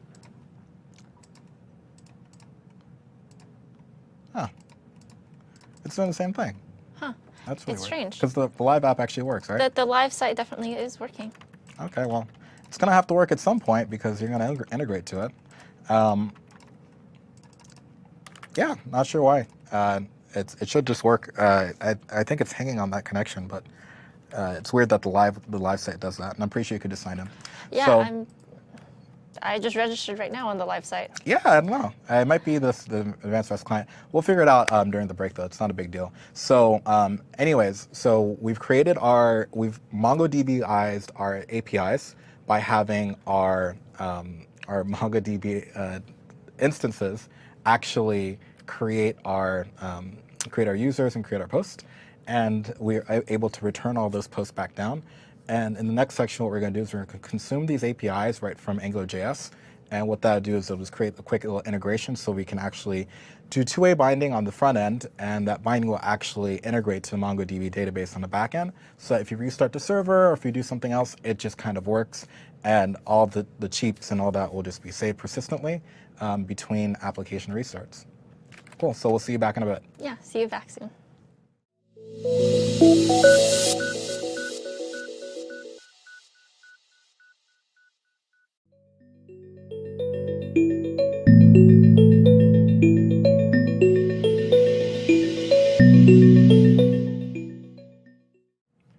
we're back. So welcome to Module 5, which is tying up our application back together with MongoDB, with AngularJS and our Express backend. So we're putting everything together in this one, right? That's right. And let's just take a couple of moments to actually go through and make those API calls and get a reminder what the backend looks like. Yeah, so in the last module, I guess we didn't actually fully get working this little arrow on our box. So if you just look at my box really quick, you'll see that we can create a request to our localhost API. This is all backed by MongoDB. It's the same implementation we had before. There's actually no functional difference. So it's just the application's hanging on the console. So here we can grab the API post. We're already authenticated. So we just simply do a application JSON post with a text field of like, this is a cheap, and your username that you're actually tweeting for. And we can just do like, this is a cheap 2, for example. Send that. We get a response of the object that we sent, which was, hey, this is API cheap number 2. And if we do a get, we'll get all the cheaps that are in the database, which is, see, this is API cheap, this is API cheap 2. And we know the user that cheaped for it, so we can actually front that with the front-end database. And we could start tying everything together. So pretty exciting, right? Yeah, it is. So let's start off by actually putting in our Angular views, or putting our Angular views, that's right, into actually our server. So we're going to go in and we're going to actually go through to this Module 5 start folder. So this is pretty much what Stephen left us off with last time, with some minor changes that I'm going to show you now. So in the beginning of the module, Stephen actually went through and, sorry, I'm going to close all of these so you're not distracted by them.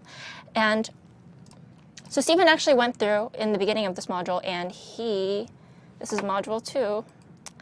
I want Module 5. I'm just going to minimize these.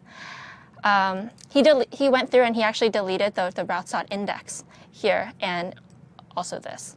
I just went back and I added in one tiny route. I kept it separate from his, to keep things pretty clearly delineated. And what it basically does is it gets our home page at just basically the root.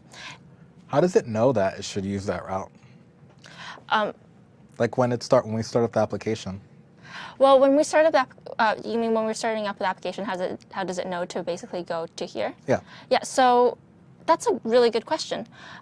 You'll see in our app.js that we're basically saying, so we're routing this like we're routing anything else that we've done before, except all we're doing is we're saying, hey, just go to this thing here. Oh, so because it's at the root. Exactly. So if I go to www.awesomechirpapp.com, yeah, that's where it'll look. Yeah, exactly. And all we're doing is we're saying, hey, if you're going to the root, so you'll notice we don't have any sort of parameters either side of that, then we'll just automatically get this index.ejs that we have in our views folder. And that's something we're in the completed folder.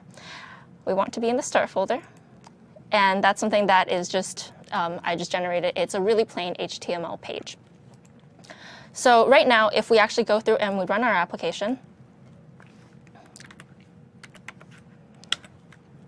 with npm start, we can go to our localhost 3000, and it will just display that tiny hello page. So in this case, we're just making, at first, an extremely simple front end that just says nothing except hello, and it's, as you could tell, not actually an Angular app.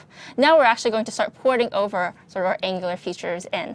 And before we start doing that, we're going to make a single page application. So when we last left off, I'm going to now go into our just module 2. We had a couple of folders. We had, the login, we had a login page, a main page, and a register. .html. And all we're going to do right now is we're going to start pulling these into our other app. Oh, I'm also in the wrong folder here. I started hesitating because I was like, this is not what I left off with. Yeah, OK. So here. So we left off with this. And we actually left off with some, just nice but separate pages. And now what we want to do is we want to make them into a single page application. You can again follow along in the README for Module 5. Actually, no, this was back in Module 2 because we're still leaving off with the single page application stuff. So if you get confused like I just did, and you want to know more about the routing and creating a single page application, go to the end of Module 2. So we didn't finish up what we needed in module 2. So we're finishing up just a single page part and continuing with the routing and putting everything together. Yeah, exactly. So what we're going to do is we're basically going to do some of that front-end routing. And we're going to start creating an app with multiple views. In order to do that, we're going to use the ng route module. And we're going to basically detect the URL that a user is on and display an appropriate template on the page without actually navigating. Although it'll look like we're navigating because it'll change the URL on the page. So the first thing we need to do is actually to create some partials of the page.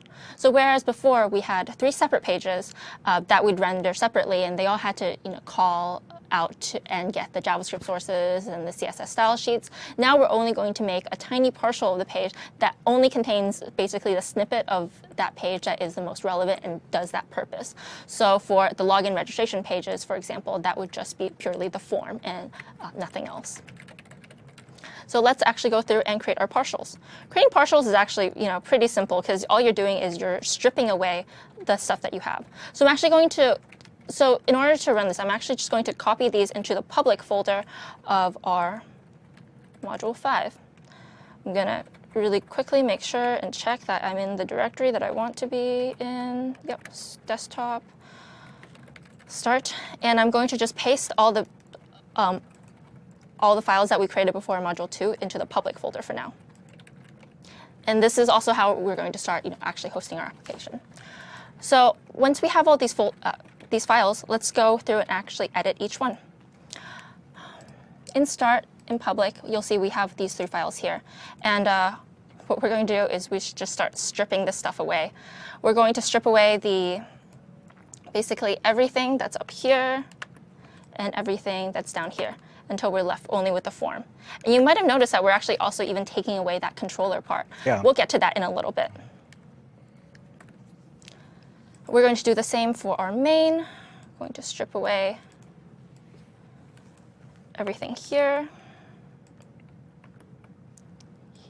and I know I'm going to miss one div here or there. You can check. Some line will match them for if you just look at. Yeah. I think you're missing one there. 2, yeah. One more. Actually, you know what? I don't even think I need this. I think I just need the clear fix. You're the boss. I mean, if the idea is to make our partials as small as they need to be, then smaller is better, I think. Ah, okay.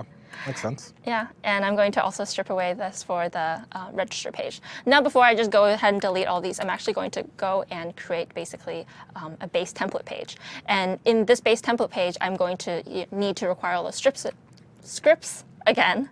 So instead of deleting them as a whole, I'm actually going to just copy them in here. Actually, I'm going to copy this entire thing. I'm going to paste it in here for now, and I'm just going to delete the form part of it, or this entire middle div. And in login, and then in register, I am going to strip away everything except for the form.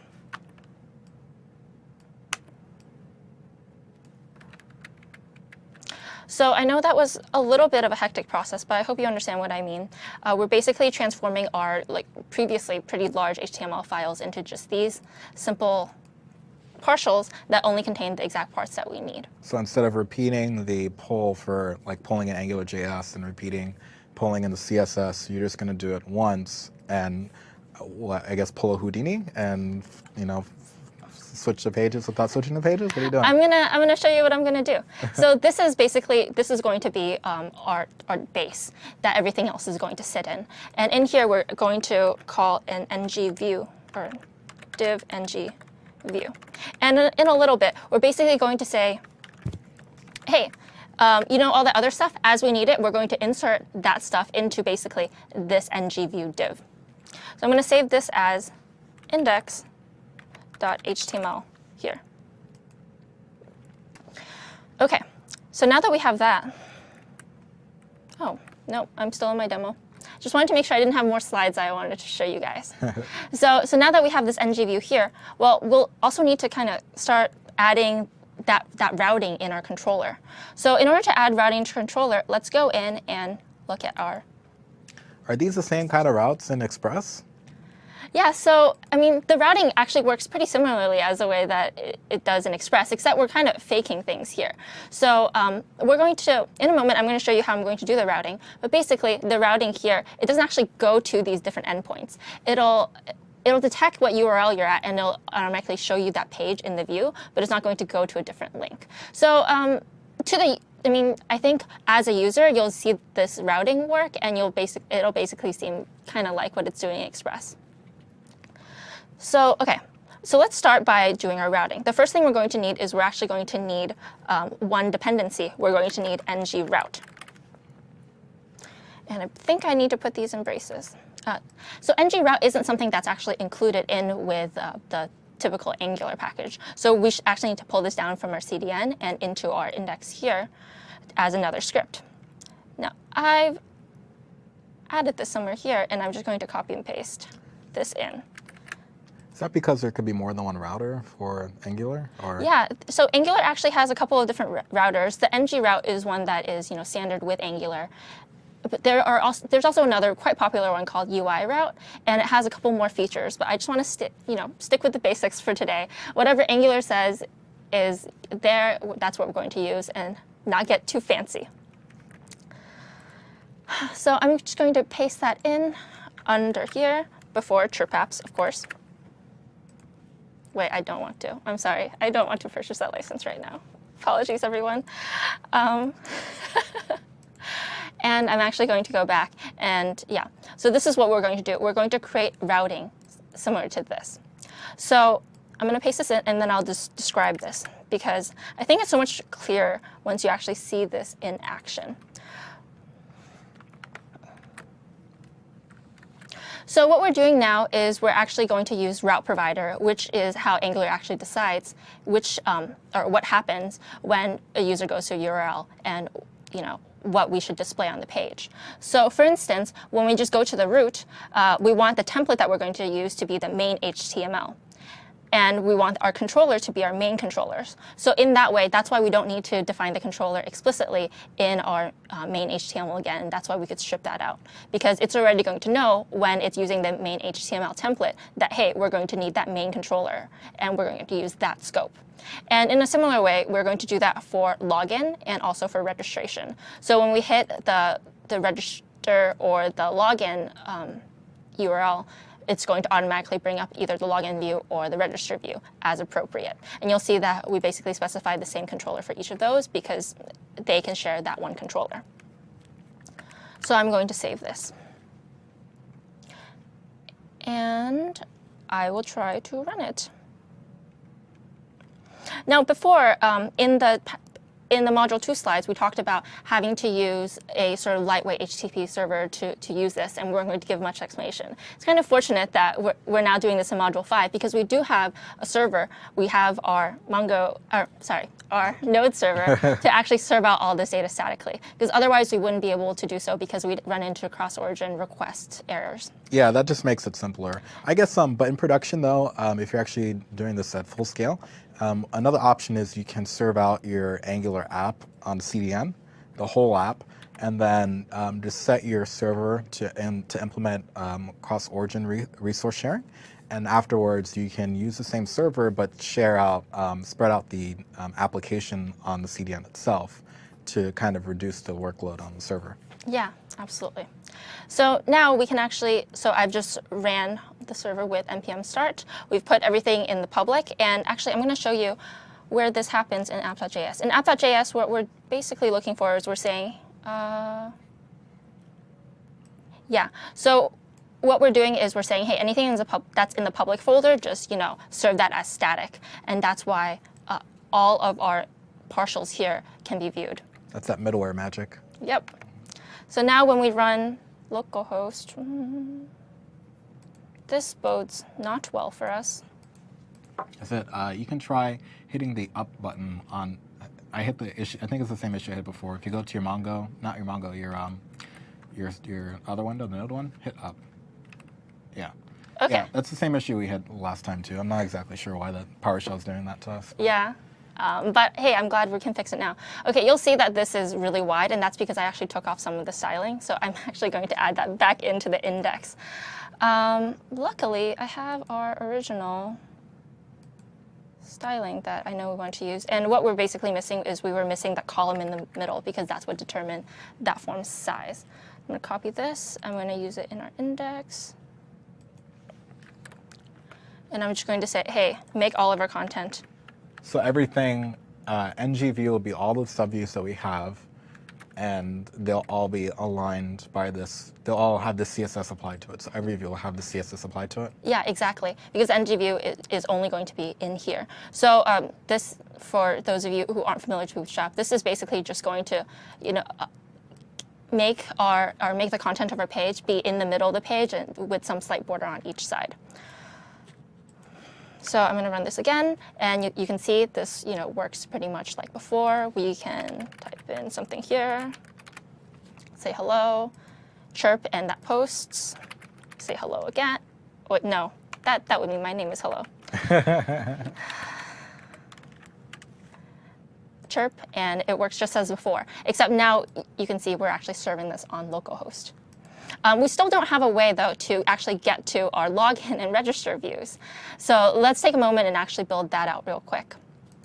I believe I have added the navigation just as a nice little component here. I'm going to drag this in because this is just a lot of styling to have to type in. And I trust that you guys know front-end styling quite well. So I'm going to actually just use a nav element from Bootstrap. And it's going to just make the nav bar be on the top of the page like you've seen before. You can see here I've made one link, which is also our sort of brand image. It just says chirp. That'll lead us to the root of the site. And then we'll also have a login page. We'll also have a login and register link. So everything on index.html is what appears on every page. Yeah, exactly. So index.html is going to be the root page that we access here. And I think it makes more sense once you actually see it in action like this. Because no matter where we go now from here, that index.html is always going to be there, and we're always at index.html. And even when we navigate to these different links, you can see that our URL is changing. But if you actually look at the requests that we're making to the server, we're only basically getting these partial views and rendering them where we set ngView. So now that we have that done and we actually see the files, we should probably make calls for API. Because even though this is technically on the server, we're still getting just basically that array of data, and every time you refresh the page, it goes away. So let's actually start calling the APIs that Steven has so graciously made for us. Oh, I toiled over them. You really did. That was 2 modules worth of API creation. I mean, I would be angry if I were you, if I didn't use these. So, okay, we'll exit out of these for now because, again, we've pretty much made the boilerplate placeholder functions for everything. So let's start, what should we start with? Let's start with actually getting authentication. Yeah, because you need to auth before we can do anything. Yeah, so we'll need some authentication to actually start getting the APIs. And for that, I have some slides. So let's talk about actually implementing and displaying that authentication on the page. So what we're going to use is we're going to use this HTTP core service from Angular. That's one thing that's already bundled with Angular. And what it's going to do is it's going to return a promise with success and error callbacks whenever you're making an HTTP or AJAX request. And you make it in this format. It's pretty straightforward. You say, hey, HTTP get some endpoint for me, and do whatever's in the success callback if that call is successful. And we can do get, you set the header, you post, put, and delete. Yeah, I'm pretty sure it had some type of method. Yeah, I think it sets the header. Yeah. So we'll also need to save our authentication status. Now, I touched on root scope before, but root scope basically is a scope that's available to the entire module. And it's not great to use globals, but we're just going to use that for now to basically save our authentication. And once a user is logged in, we have access to their username, and we can display that. We show that anywhere, and we can save their authentication status for the duration of the time that they're, in that. So it's app. very convenient because it's useful anywhere. So we don't necessarily, any view that we have, we can see that we have authenticated information, right? Yeah, and we're also going to start logging out our users, as well as we're going to start showing and hiding elements based on authentication. So for example, we can make it so that only authenticated users can post, or authenticated users can see the the log out button, but unauthenticated users will be able to see the register and login button. That way, we're actually showing the elements as they're needed for the user. Nice. And finally, we're going to redirect the user. So we're going to check the authentication status as we're making that request. And we're going to use yet another Angular service location to change the URL that the user is on and redirect the user to another page as it's needed. So for example, once someone has logged in, we can redirect them to the main view and have them see the feed and potentially post something, and same for register. So with that, let's actually go through and implement our authentication. We're going to go in here in this authentication thing here, and we're actually going to start by putting in the dependencies that we're going to need. So as I said before, we're going to need root scope, and we're also going to need location. And now I'm going to go up and actually create that root scope. So I believe what I do is I do run. Actually, you know what? I don't want to do this wrong. Let me make sure. Yeah, that's not.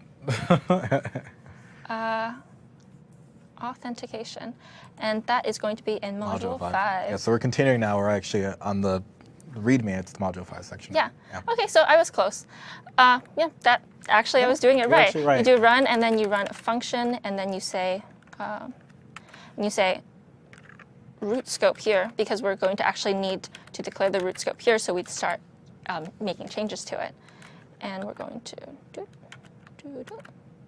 do. So great, and this is where we're going to put in our changes to the root scope. So much as we did for for declaring the scope variables here, we're going to do the same thing and basically declare some root scope variables. So we're going to say root scope. And the first thing that we want to do is we want to set an authenticated Boolean to basically say, hey, is the user on the site right now authenticated? We're going to default that to false, of course. Change this to root scope. And we're also going to save that authenticated user's username.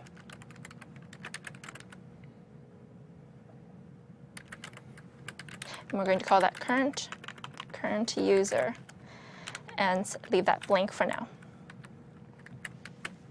And so now, when we're actually logging in, we can set those root scope variables.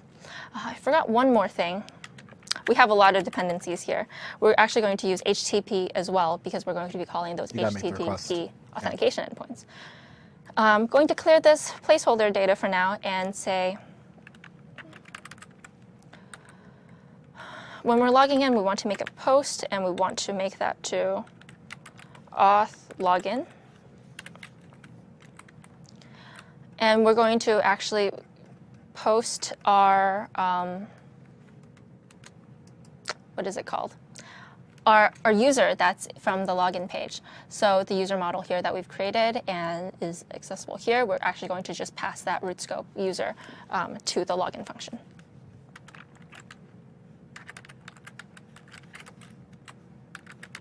And we're just going to only worry about the success callback for now. What can go wrong? Yeah, I mean, this is a carefully choreographed demo, right? So probably not too much. Okay, so now that we've passed the scope user to the auth/login endpoint, we're in the success handler. So this is what will go into if that authentication is actually successful. And so if the authentication is successful, like I said, we want to do a couple of things. First of all, we want to set our root scope dot current user the authenticated to true, because we just authenticated a user. We also want to set our root scope current user to be the current user's username.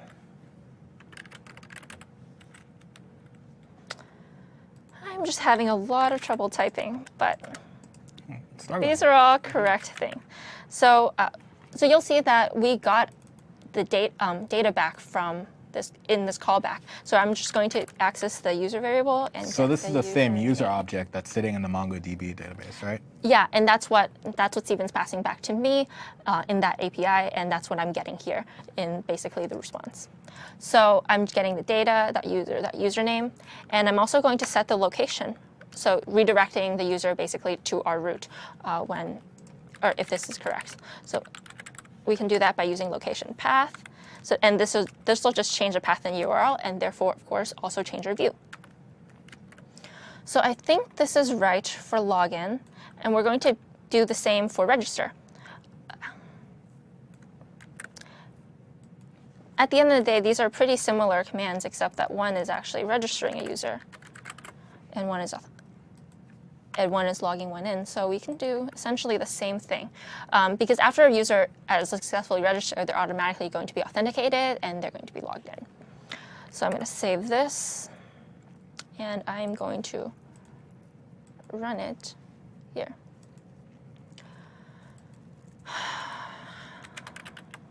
I'm going to just register a new account for myself. Hopefully this works. No errors. Try it. Is it? Okay. Nope, 404. Not, Oh, you know what? I don't think the path is register. I think it's no, it's sign not up. registered. It's sign up. Yeah, you're right. I didn't even catch that. So let's try again with the right path. Okay, awesome. And now I'm signed in. However, this is not really what we want. So now that we actually have users, being able to sign in, we should actually display that sign in somewhere. So let's actually display a signed in user up here and start hiding these login and register links. We'll also probably want to make a logout function.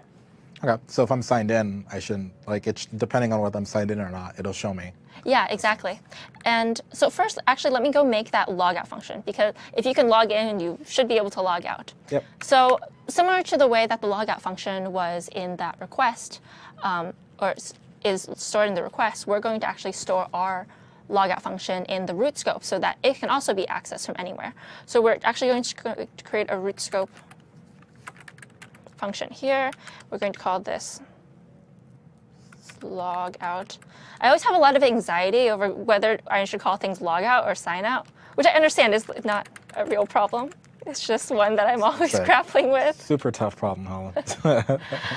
But basically, all we're going to do is we're going to, first of all, we're going to deauthenticate the user from Angular, but we also need to call that actual So yeah, the bottom HTTP two endpoint. are locally signing you out, but not Yeah. actually. Yeah, exactly. And before I forget, we'll actually also need the HTTP dependency here since we're using it.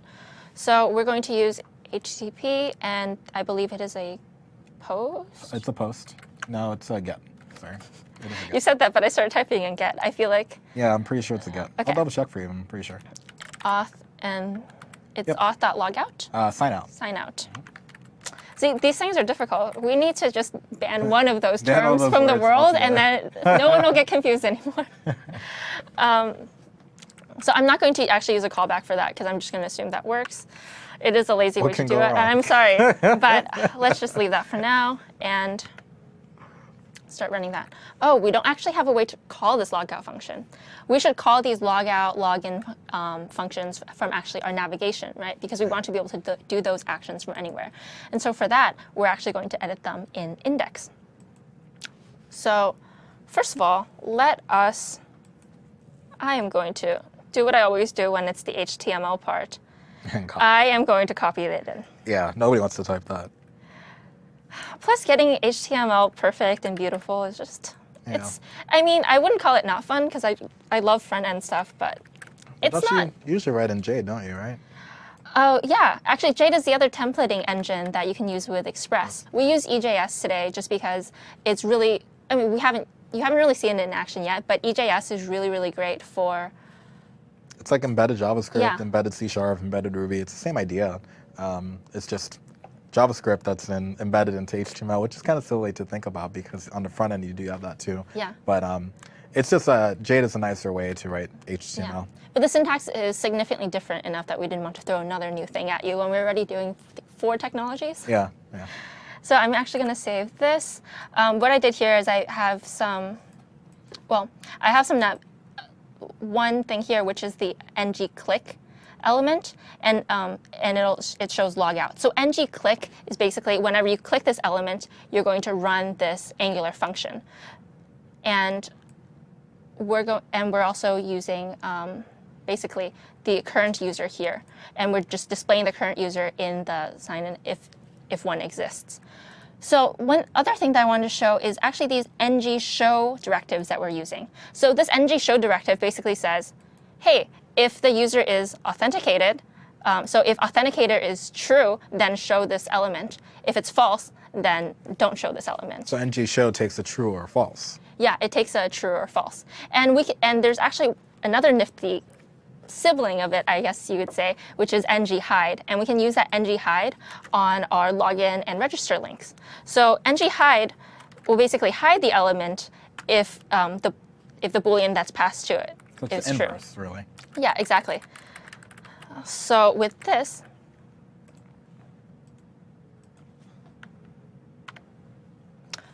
when we log in,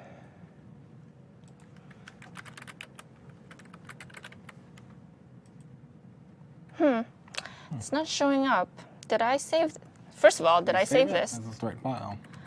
Oh, you know what I didn't do? This is in the completed. This is in the completed. I'm gonna copy. I keep putting things in the wrong In the wrong folder, thing, and yeah. I'm really, really So sorry. usually when I do it, I open up the particular directory in Sublime so I don't confuse it Yeah. like that. Because you open up the whole repository. That's probably why. I did open up the whole repository, but you saw what I did. Yeah, we all saw it. And We believe it. let's actually, All right, there we go. And log in.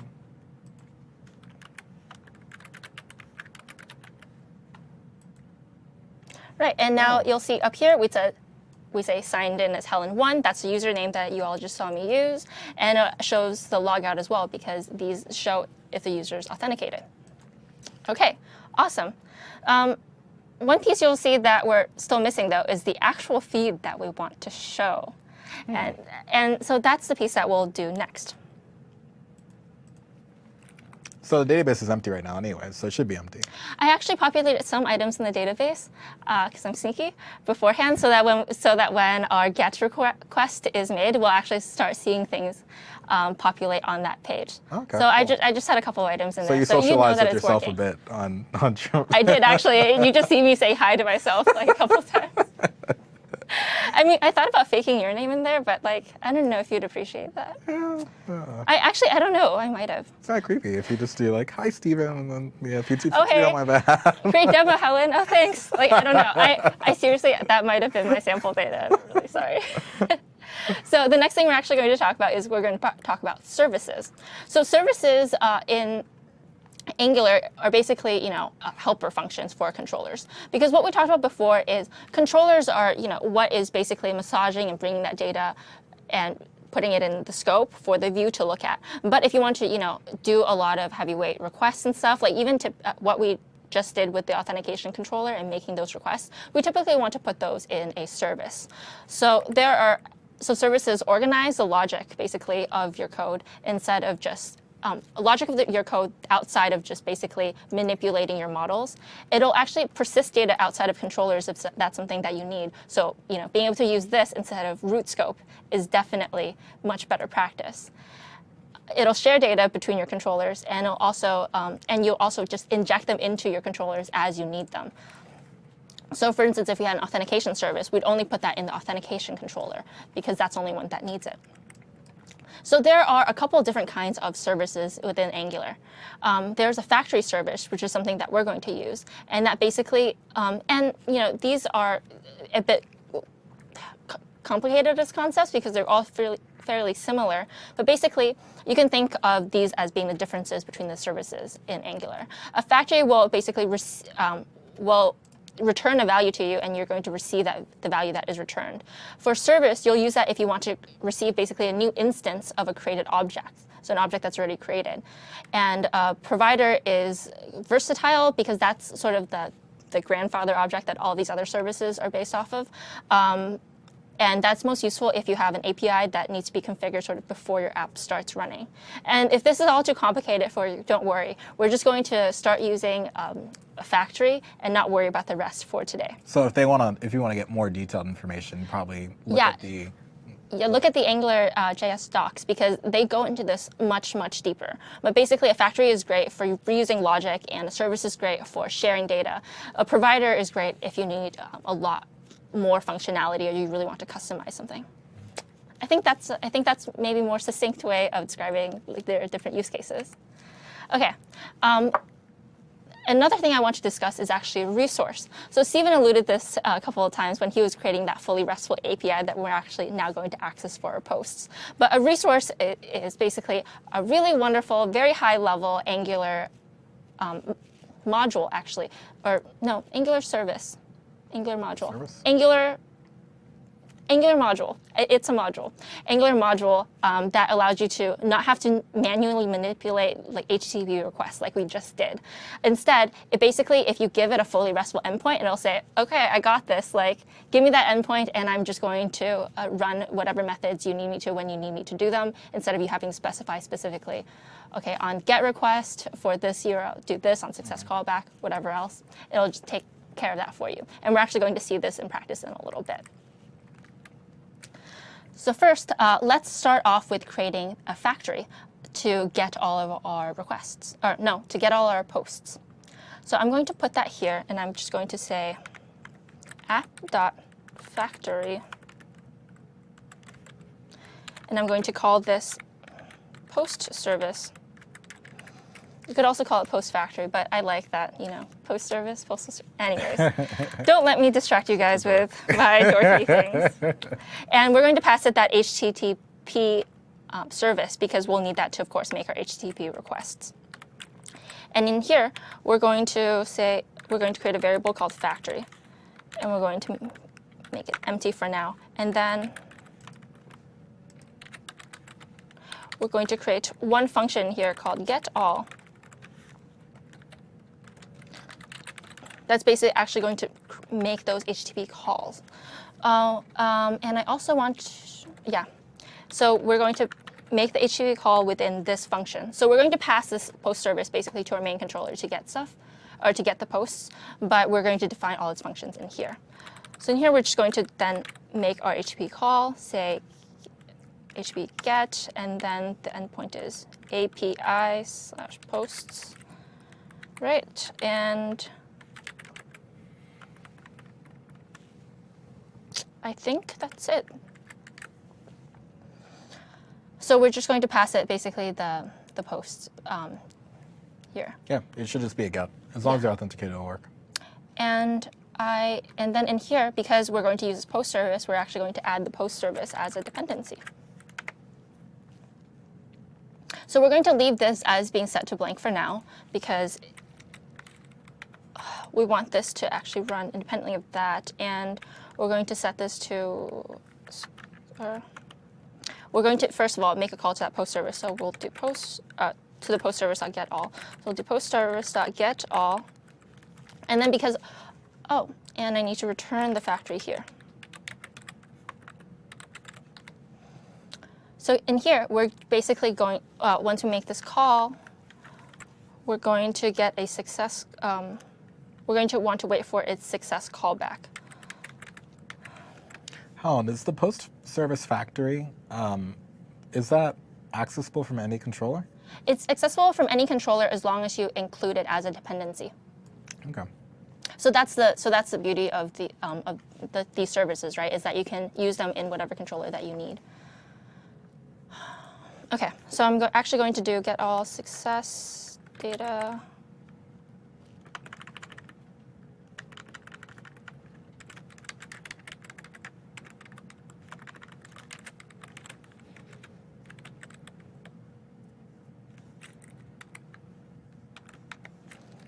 And So basically, if this call that we're making is correct, we're going to set our scope.post to the data that it returned back. So if this seems a little bit more convoluted to you, I understand. And I want to explain that a little bit. We're basically doing this so that all of this is abstracted away. So if we needed posts, for instance, on another page or something, we can reuse that code quite easily. And also, if we wanted to, for instance, change the API endpoint, we don't have to go around changing that everywhere in our app. So we'll save this and see if it works. It does not. JS debugger. Yep. Cannot read property success of undefined. I'm probably calling that wrong. Or if it's undefined, that means getAll is returning undefined. GetAll is returning undefined. Yeah, post service.getAll success function. GetAll success function data. Post. Yeah, because this is the same as that, and Include a post service. base URL factory that GetAll return. Oh, Oh, should you put that's it not after? what I did. I did not actually return this, so I'm just giving. Oh, I'm so just passing it like You're a just doing blank it. thing. Yeah. Whew, okay, now this should work. There we go. Awesome. Okay, so because we already had some data saved in our MongoDB, yeah. See, now it's actually making that call to our server and is returning back the posts that we have. So that's awesome. We can see the posts that we have, but our posts mechanism still, I keep doing that. I keep typing my last name as the message that I want to send. It'll add it in here, as you can see, but when we refresh the page, it actually, doesn't show up. And that's because we're still saving that. We're adding that to the posts that we have here, but we're not sending that out anywhere. Oh, I actually want to make one last change here. Instead of having you type in your name here, let's Already actually, logged in, yeah, since you're already logged in, let's actually go ahead and show, your screen name. So because that's in our main partial, we're actually going to change that here. And instead of having you type in your name, I'm just going to do a tiny heading. It'll be the current user. It's going to say, oh, current user says.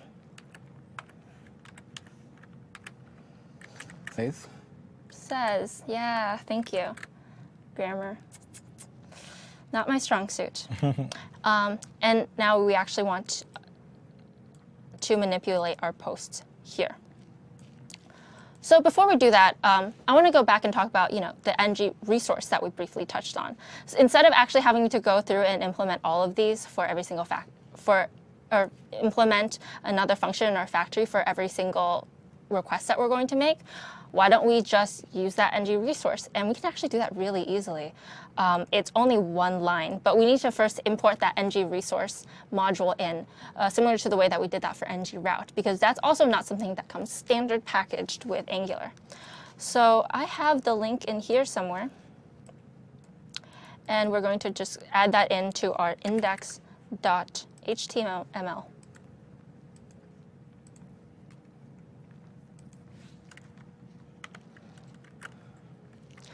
Save that, and also add that into our Angular module as a dependency for the entire app.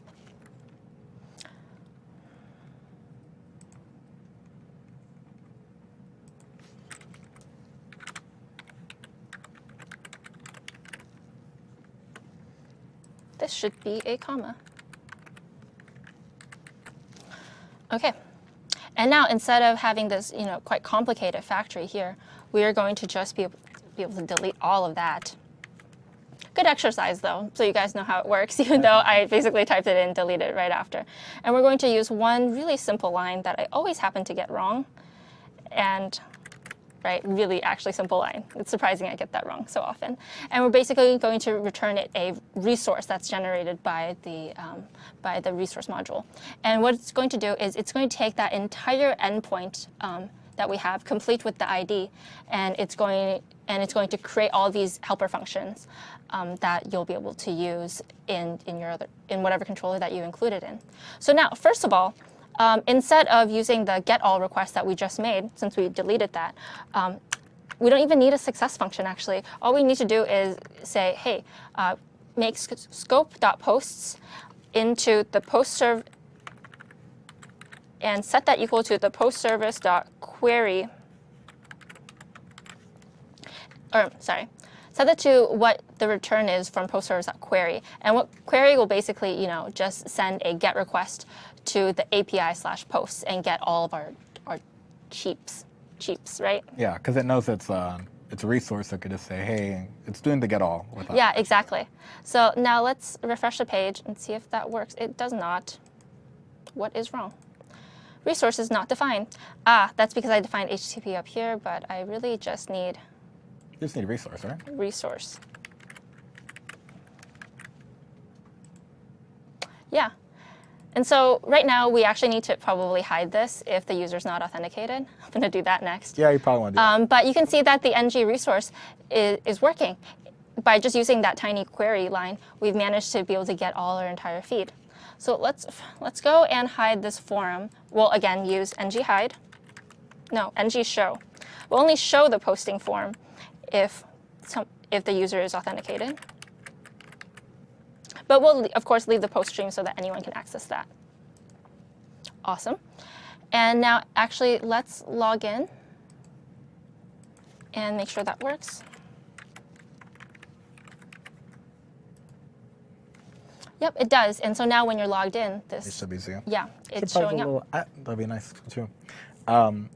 So, It's true. yeah. Okay, so now let's actually go and work on our last little bit, work on being able to post to our cheap stream, chirp stream, cheap stream, Cheap stream. I cheap like stream. that. Yeah, tweet, cheap. Yeah. If we're going for a one-to-one mapping, that works. I figured everybody's already caught on to that, right? So yeah, let's actually go and change our post. So if you recall in our main, when the post form is submitted, it's actually still going to call that post. Yeah, it's still going to call that post function, and we'll leave that post function to itself right here. But the only difference is that we'll actually use the resource to go ahead and add something to it. So all we're going to do is we're going to say post service, and we're going to use the save function to be able to save that new post in. So it'll secretly, like under the covers, call the API that we need to. Yeah. Because we did a RESTful implementation, right? Yeah, exactly. On the back end. So since we have, how do I say this? Okay, since we are using our current user instead of actually having someone type in their name, why don't we set the created by to actually the current user? So let's do that first before we call anything. We're going to call scope. We're going to say scope.newPost.created by. We're going to set that to the root scope dot current user. We want to make sure to actually add the root scope in here as a dependency. And next, we want to set that created at. There's that tense error again. Yeah, we want to set the created at to the current time. So we're going to set created at to date.now.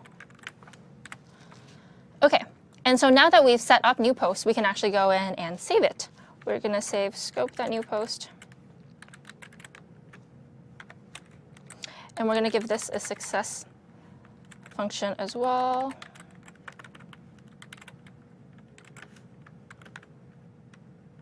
I spelled success wrong.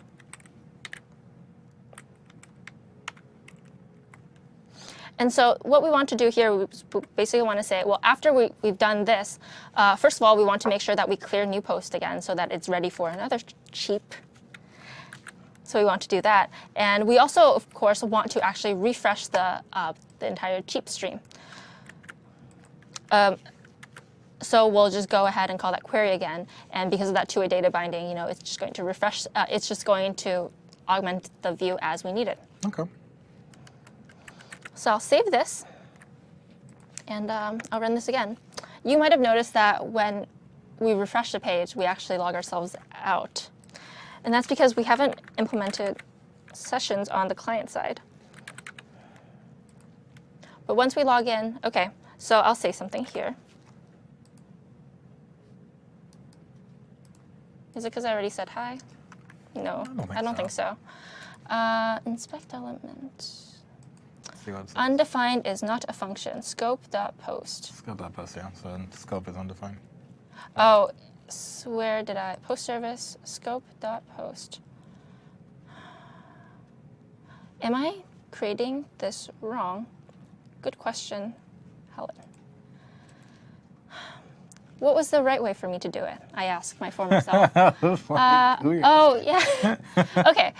Okay, I see what I did. So you want to actually pass that call back in instead of doing what I did, which is calling a success. I can't find where I put in the code. Scope, Okay. success right there. Yeah. And so I want to make sure that I have my indentation correct. Okay, awesome. I'll save this and I will, It's probably refresh, right? yeah. I was kind of hoping that I didn't have to, you know. Yeah, I think it loads up all those views already, so. Okay, Say something. I'll say something else. Okay, awesome.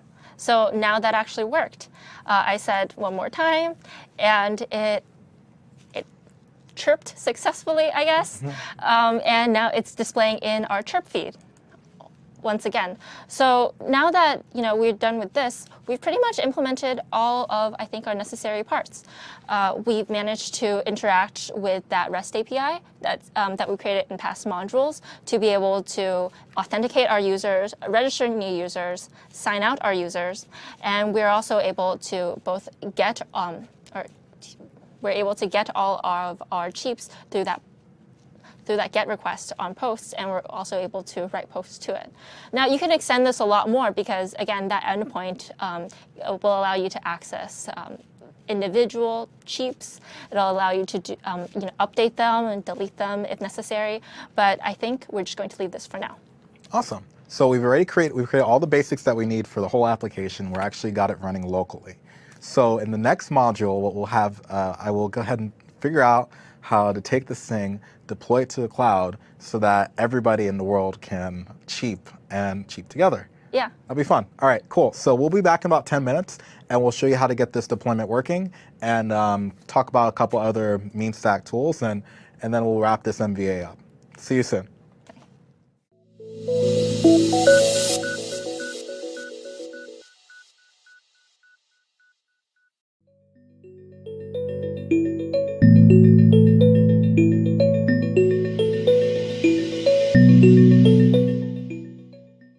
All right, and welcome back. This is module 6 of Do You Know What I Mean? The MeanStack Jumpstart. This is our last and final module. Very sad. It is. So throughout today, we started with explanation what the MeanStack was. We created a basic HTML front end using Angular but not integrating it yet. Then we built out the back end using MongoDB and Express with Node.js. And then we had all APIs. The last module, Helen had the pleasure of taking us through how to integrate those APIs with our, what? I don't know what's wrong. I'm sorry. Hold it together, right? Okay, so now, and she created the integration between the Angular front end and our application back end. And so now everything works locally, we have everything running, and all we need to do now is share it with the world and get it going. So this module is all about how do we deploy our Mean application. So the first thing we want to do, so I guess this module will go through, the first thing we'll do is we'll set up MongoDB in the cloud, we'll configure and deploy an Express application, and then we'll talk about just some other tools, just have a quick conversation about a few of those things that you can use past this, this tutorial, and we'll let you go after that. Okay, so setting up MongoDB in the cloud. What we'll do is we'll stand up a MongoDB server. So the options that you have in the cloud are stand up your MongoDB server via VMs. There's other like technology such as Docker and things like that you can research. That works on any cloud provider. Azure also has a fully managed option, fully managed database option, which is Mongo Lab, and it provides MongoDB database as a service, PaaS or DBaaS, database as a service. So to do that, we're gonna go with the last setting up Mongo Lab because it's the easiest way for us to do it and the fastest way. It'll probably take us about 5 minutes to get that set up. So what it does, it allows us for a fully managed database. You don't have to worry about patching or update the MongoDB server, as well as you don't have to really worry about scaling that server as well. It'll just scale automatically. You just pay the monthly fee. And for a sandbox instance, it won't cost us anything, and we can mess around with as much as we want and get our application working live. All right, so first thing we're gonna do is we're gonna jump over to the Azure portal. So we're gonna jump over to manage.windowsazure.com.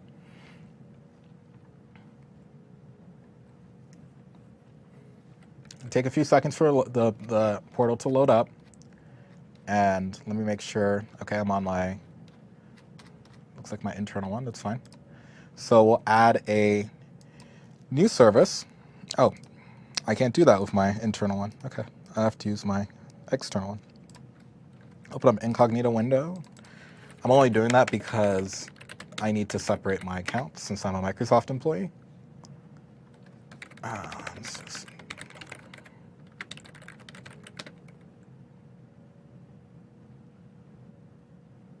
There we go. Let's go ahead and sign in here. And it'll take a few seconds, but we should, in just a few moments, we should be able to switch over to our subscription and activate a Mongo Lab account and just get the ball rolling on integrating our app. So I'm going to switch over to my subscription I want to spin the MongoDB service on. And of course, we have to reload the entire portal. All right, cool. And so we go to the add-on section here, which is, I got Zoom it on here too. Take this little add thing here. And it's actually a marketplace. I'll do it one more time for you guys. So it's on bottom left. So if you're new to Azure, that's what you're going to do. And what we'll do is we'll say add new, and we'll click on marketplace. And under all these services, under here you'll see Mongo Lab. There's also MongoDB. So Mongo Lab and MongoDB are two companies that offer MongoDB as a fully managed service. One is by actual the MongoDB company, MongoDB Inc. They are the maintainers of it. And then you also have Mongo Lab, which is the second option. The reason why I'm using Mongo Lab today and not MongoDB is because the minimum cost for the MongoDB fully managed is like $400 a month. And Mongo Lab has a free sandbox instance that we could use. So I'm feeling cheap today. So we'll do that. All right, cool. So we'll do Mongo Lab. Sandbox again, remember it's $0 a month. It doesn't really cost us a thing. And hit escape too many times. Jump right back in there really quick. There we go. Scroll back down. Okay. And we'll just go ahead and click next. Oh, we got to pick a name. We'll call this Chirp App. Next. And so you'll see this like review purchase and legal terms, and by clicking purchase, you know, all the legal jargon there. But although you're clicking purchase and all that, you're going to see that it is a sandbox plan and it costs nothing. So, which is quite nice. Okay. And we'll go ahead and click purchase. And what we'll see is it's purchasing, and it's going to start provisioning that for us. It's going to go off to Mongo Lab, which will handle standing up that database server for us so that we can go ahead and connect and create connect our application to it. So while that's happening, we're going to create a new Azure website. Go to plus. And so this will be the URL that you guys can chirp to and do all the crazy stuff. So we'll do chirp azure.azure. Oh, we don't have to do that. Let's do chirp-azure. And that URL is free. And it'll be chirp-azure.azurewebsites.net.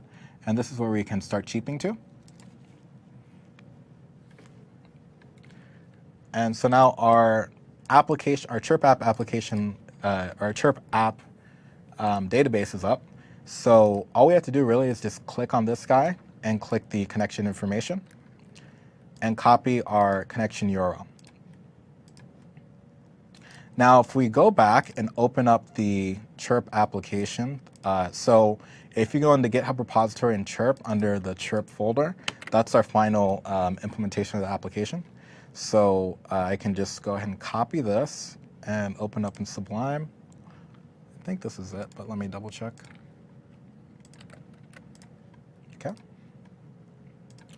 So one thing that we do need to change, so this is the part called, I guess, so we've already created the, we set up the MongoDB database. We're good there. We don't have to worry about updating or patching stuff, scaling database, all that good stuff. So now we're on configuring configuring and deploying our main application. So before we can actually deploy the application, there are some things that are very specific to your application, to the environment of the application, where environment variables become quite handy. So what we can do first is we'll go ahead and change the app.js. Instead of being hard-coded to connect to the local database for MongoDB, we'll assume that Node.js, to actually pull in environment variables in Node.js, you just grab the global process object environment and the name environment variable you're looking for. So ours is dev env. And this is handy because now we can say that if we want to run the app locally, all we have to do is just set an environment variable before we run Node to set dev env to true. And then that'll connect to local database and the application run in kind of a dev mode. Otherwise, we can connect to the special Mongo lab connection string, and we'll grab this. And what we can do is we can, so we see we have Chirp app here, and that should just create the Chirp app. I actually forgot if this is a database name or if that's, I think that's the collection name. We'll see, we'll try that. I thought before I added something else here, but that's all right. Okay, so that'll connect us to the MongoDB database on the server, in the cloud, if you will. And now when we launch Azure websites, dev-env will not be declared and will automatically default to the cloud version because on the Azure website there will be no MongoDB database. Now in Azure websites we can also set parameters for our environment variables. One good practice is don't put the connection string for your MongoDB database in source control, because if you ever want to open source your thing, you'll have your credentials right in the application. For the sake of brevity, we're going to just go ahead and throw it in there. But what you really should do is just do an environment variable, set that up, and put the environment variable on your Azure website and put it on your local, but just keep it out of the source so that when you do push and you share the code around, you don't have those keys just floating around in there. Okay. So I set up the environment variable, and now what I need to do is create an Azure website. And I did do that, but we do need to configure it for deploying our apps. So we'll call this Chirp Azure here. If we go in, we'll do a setup deployment from source control right here. And it's really easy. So there's a few options you have. You have VS Online, which is Microsoft's own ALM, Application Lifecycle Management tool. You have GitHub, Dropbox, Bitbucket, a few things. We're just going to use a local Git repository, which is just really just a Git server that's set up on our Azure website, and we'll just add it as a remote. So we'll grab our Git URL. We're going to go to, actually, I think I should copy out, since we're already in a Git repository. Actually, I got this here. I don't really, oh yeah, I think I copied this over. Let me see. I want to make sure I'm in the right directory before I, okay, so this was Chirp app. Okay, so I got to copy that out. So I'm going to go into GitHub, I'm going to grab this, copy it out. I'm going to put it somewhere else just because we shouldn't really put a Git repository in the Git repository. Inception Git, that's a no-no. Okay, so we'll cd into that. I think I need a Git shell because Git's not, yeah, it's not on this one. That's fine. So grab a Git shell. Oh no. Oh no, is your mouse not working anymore? Oh, there it goes. Okay, I thought it died. I was like, this is great. Okay, here we'll cd into that directory, git init, and we'll just initialize this as an empty repo. We'll do git add. Actually, I'm going to do a notepad git ignore. So I don't, and if you're not familiar with Git, that just means I want you to avoid installing or including anything in node module. Actually, I believe it's node modules. Let's see. Yeah. Okay. And then we'll do a git add, which adds everything in the current directory. We'll do a git commit, initial commit. So now we saved it to a local repository, and we see that we only added the stuff that's not in the node modules folder. And then we'll do a git remote add Azure. Is it git add? Yeah, git remote add Azure, and then here. Oh. So if we go back to Azure website, it'll give us the git URL link. We got to copy that, paste it back in here. Okay, so now we have the remote. And so now if I do a git push Azure master, it'll push the Azure branch, or the master branch of the Azure remote. And what you'll see here is as this starts to go, now you might be asked to set your source control credentials too. I'll go back and show you how to do that if you do this yourself for the first time. It didn't ask because it's not my first time doing it. So kudosync.net is an open source PaaS platform that handles deployments of PHP, Python, and Node.js applications, as well as .NET. And it copies all the files over, and then it starts to do the installation. So because it detects it's a Node.js application, it detects that you have a package JSON, and it goes in and installs all the stuff manually. You might see sometimes that there's one of the things that kind of you might hit a hiccup is with any native modules. If you notice that we used a bcrypt Node.js because it's a vanilla JS module, but it'll go through here, and a lot of times those errors are pretty benign because you'll just fall back to vanilla JavaScript. And so now we see it, we finished successfully when deployment was successful. So the output that we saw here is actually going to match the output that we saw in the command line will be the same output that you see when we run the deployment command. So we can actually see what happened. And we can see how we installed everything, and everything was good, and we're all great. And now, if nothing went wrong, we should be able to go ahead and launch our site.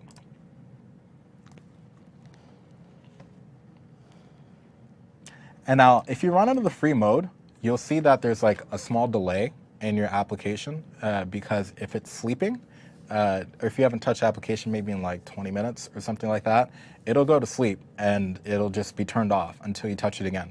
There's also features like always on, which always keep your website on, but those are standard website features which cost money, but this is free and it's easy to do. And if you want to upgrade, you can just go to scale, and you could just click, hey, I want to run free, shared, basic, or standard. In my case, I'm running standard, but I really should just be running it free. And then you could actually modify the instance count. So I guess we didn't really talk too much about what Azure Websites is, but it's a platform that is kind of an elastic web hosting platform.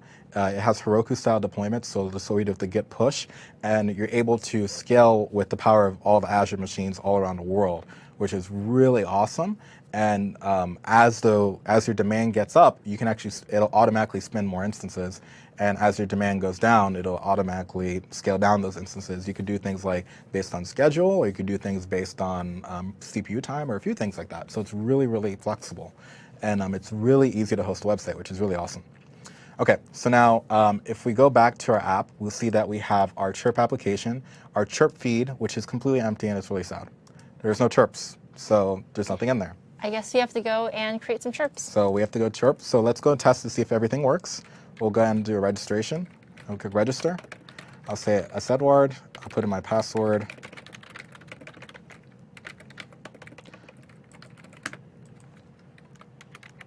Great. So now I'm signed in, and now I can cheat. You should be able to sign in on this website too and create your own account and see that you can cheat as well. Yeah, I just posted something, and I can see yours. Nice. I'm not alone. But it's funny because I have we don't have the sessions fully implemented, Yeah. so I can't. If you say something, because of the way that we're doing queries, that'll refresh the feed. So I guess if you want to stay logged in, the only way to see new ones is by posting something, which is, maybe unfortunate. But that's cool because it's really encourages you to hey, everybody chirp right now. Yeah, everybody. Yeah, and just go back to Azure websites.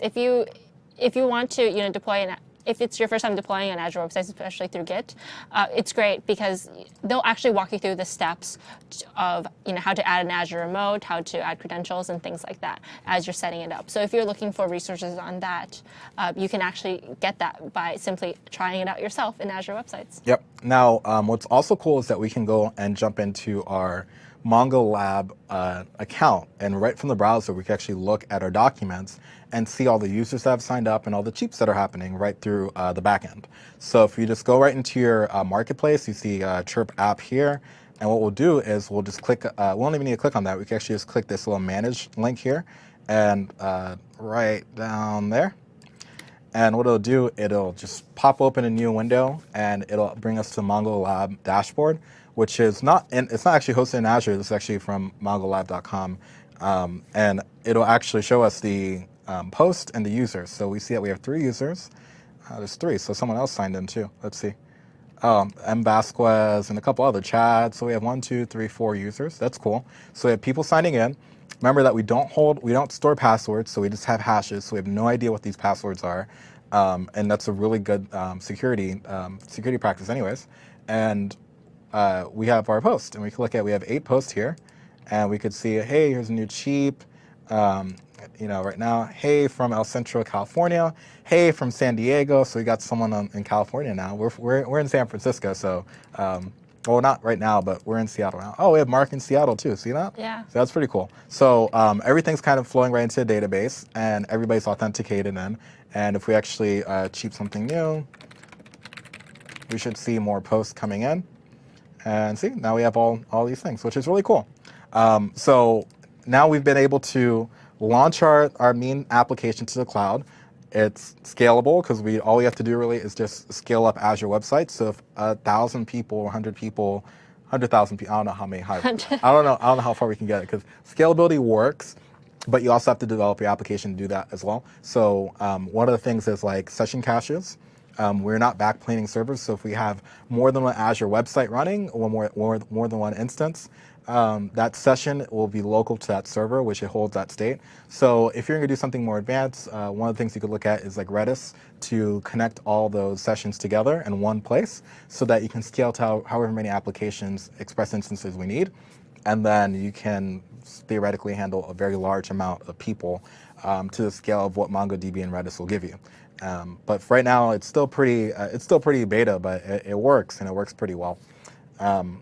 Cool. So we've deployed, we've created a backend, or we've created the front end. The front end. We've created the back end. We've tied the two together, and now we've deployed our site. So now it's actually live.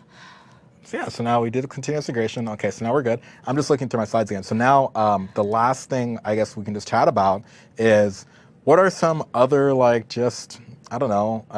some cool Mean tricks we can do to make our lives easier? Yeah, so one of the biggest things is, right now, or today, we built out this entire Mean app from scratch. We actually had to go through and install everything and build the entire app ourselves.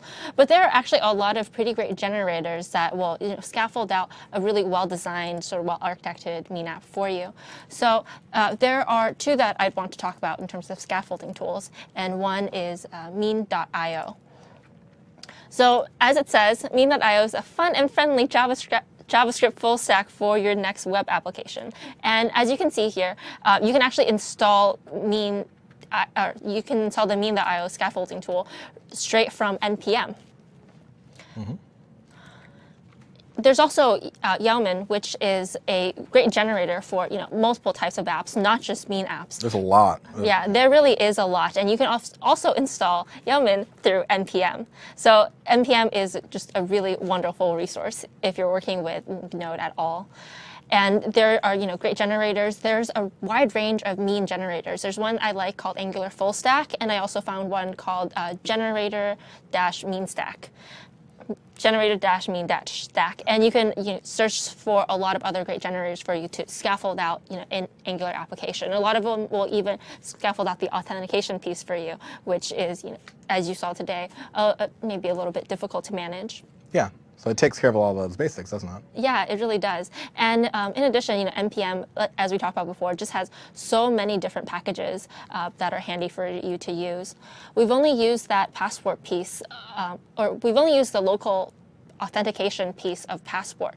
But Passport, that node module that we use to do authentication, also handles pretty much any authentication strategy you've ever heard of. That's Facebook on there. Facebook, I think Twitter, just OpenID. A few others. Google, Google's, GitHub, I think Microsoft account too. Microsoft, yeah, pretty much everyone under the sun, they'll help you authenticate against, and I think they're probably the most popular authentication strategy used with the mean stack, right? Yeah, definitely.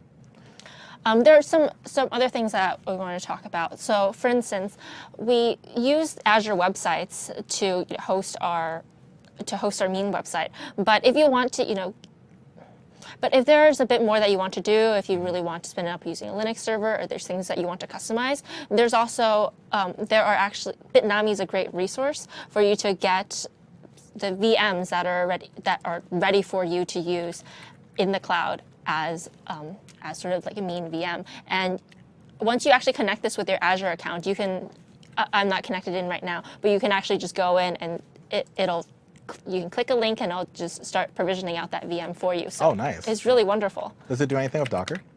I don't think this one in particular does, but Bitnami, in addition to Mean, of course, has just a bunch of really awesome images that you can use for whatever your need is. So you could just scaffold out an environment without having to build your own custom VM image. Oh, okay. So that's really cool. And one last thing that I wanted us to talk about are the Node.js tools for Visual Studio.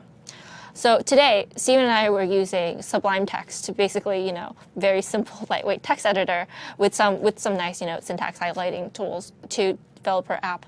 But the Node.js tools for Visual Studio are also incredibly nice, and you can download them here at just nodejstools.codeplex.com. So it's open source, right? Yeah, it's open source. The extension. Yes, the extension. Yeah. I didn't know what you meant for a second. Yeah, but it's a really great and quite powerful Node.js IDE. It has IntelliSense features for you, which is like really great to work with when you're doing Node.js, and you can even add breakpoints and things like that. And it just makes for pretty wonderful and easy debugging. Yeah, the debugging experience is a little better there because you can actually just put a breakpoint. The only way to do debugging, the easiest way without Visual Studio really is to download Node Inspector and then run a Chrome debugger on the Node Inspector client. It's actually not that really good of an experience, but VS is bringing that together, which is quite nice. Yeah, so I definitely recommend checking that out, especially if you're already a Visual Studio user.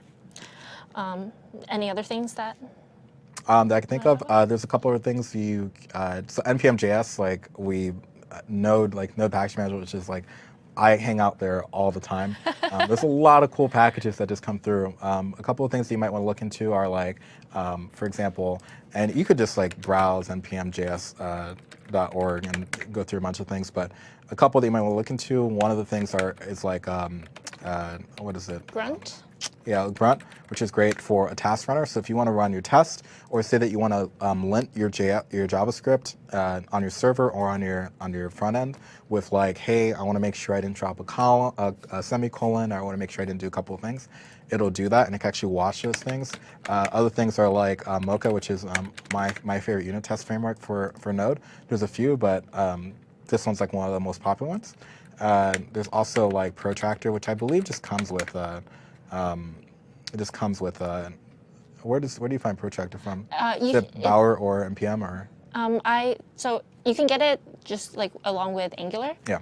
And you can also download it here. So Protractor, I think we touched on it briefly before. It's basically a really great test suite especially for that front end Angular piece. Yeah. So you can run tests to make sure that your code is displaying exactly how you want it to, or fits within a certain pattern. So I mean, we just wanted to bring you guys a lot of resources that'll help you go beyond just this simple jumpstart. Because at the end of the day, we created a simple application that doesn't really do any of that testing piece or any heavy lifting. But if you do want to build a robust application on the MEAN-Stack, you definitely can. And there are a lot of resources out there for you, whether it's scaffolding out an application or testing frameworks, or host entire VMs that you can use. I mean, we blew through about 4 or 5 huge concepts. So we did data binding on the front end, as well as partials, directives, and even talk about custom directives in Angular. You have things on the back end like middleware for Express, node packages, doing authentication. And we did how to apply routers and how to apply middleware to certain APIs, but not others. And on the front end, again, we bounded everything up together. We deployed it to the cloud. But we also had a few other MVAs. So this MVA is kind of like a capstone or maybe a precursor to a lot of other MVAs that we have that relate to the MEAN-Stack. So we have MongoDB MVA, which I did with Rami. Stacy and Rami as well did the Node. Yeah, the Node. They did the Node and Express one. Did that one cover Angular? No, but Stacy did a separate one with Christopher that covered Angular more specifically. Great, and then they have an Angular one too. So we really have specific MVAs which kind of go deeper on each of these stacks. For example, with MongoDB, we never even talked about embedded documents or any of those things, which are really some of the big features of Mongo. Just because there's so many concepts coming together, we don't want to overwhelm. But if you're more interested in getting into more complex things to create really awesome MEAN applications, would totally recommend checking those out, as well as all the resources that we placed on the slides. So I think we've talked our way out of basically everything. We have the app running. Everybody's kind of happy. We're cheaping along. And unless you have anything else, Helen, I think we can sign our guest out. Yeah, thank you guys so much for joining us all today. Yeah, thanks for signing on. And at the end of this MVA, there's going to be a quick survey. So if you don't mind filling that out to give us some feedback about our MVA and myself and Helen and how good of a job or how bad of a job we might have done.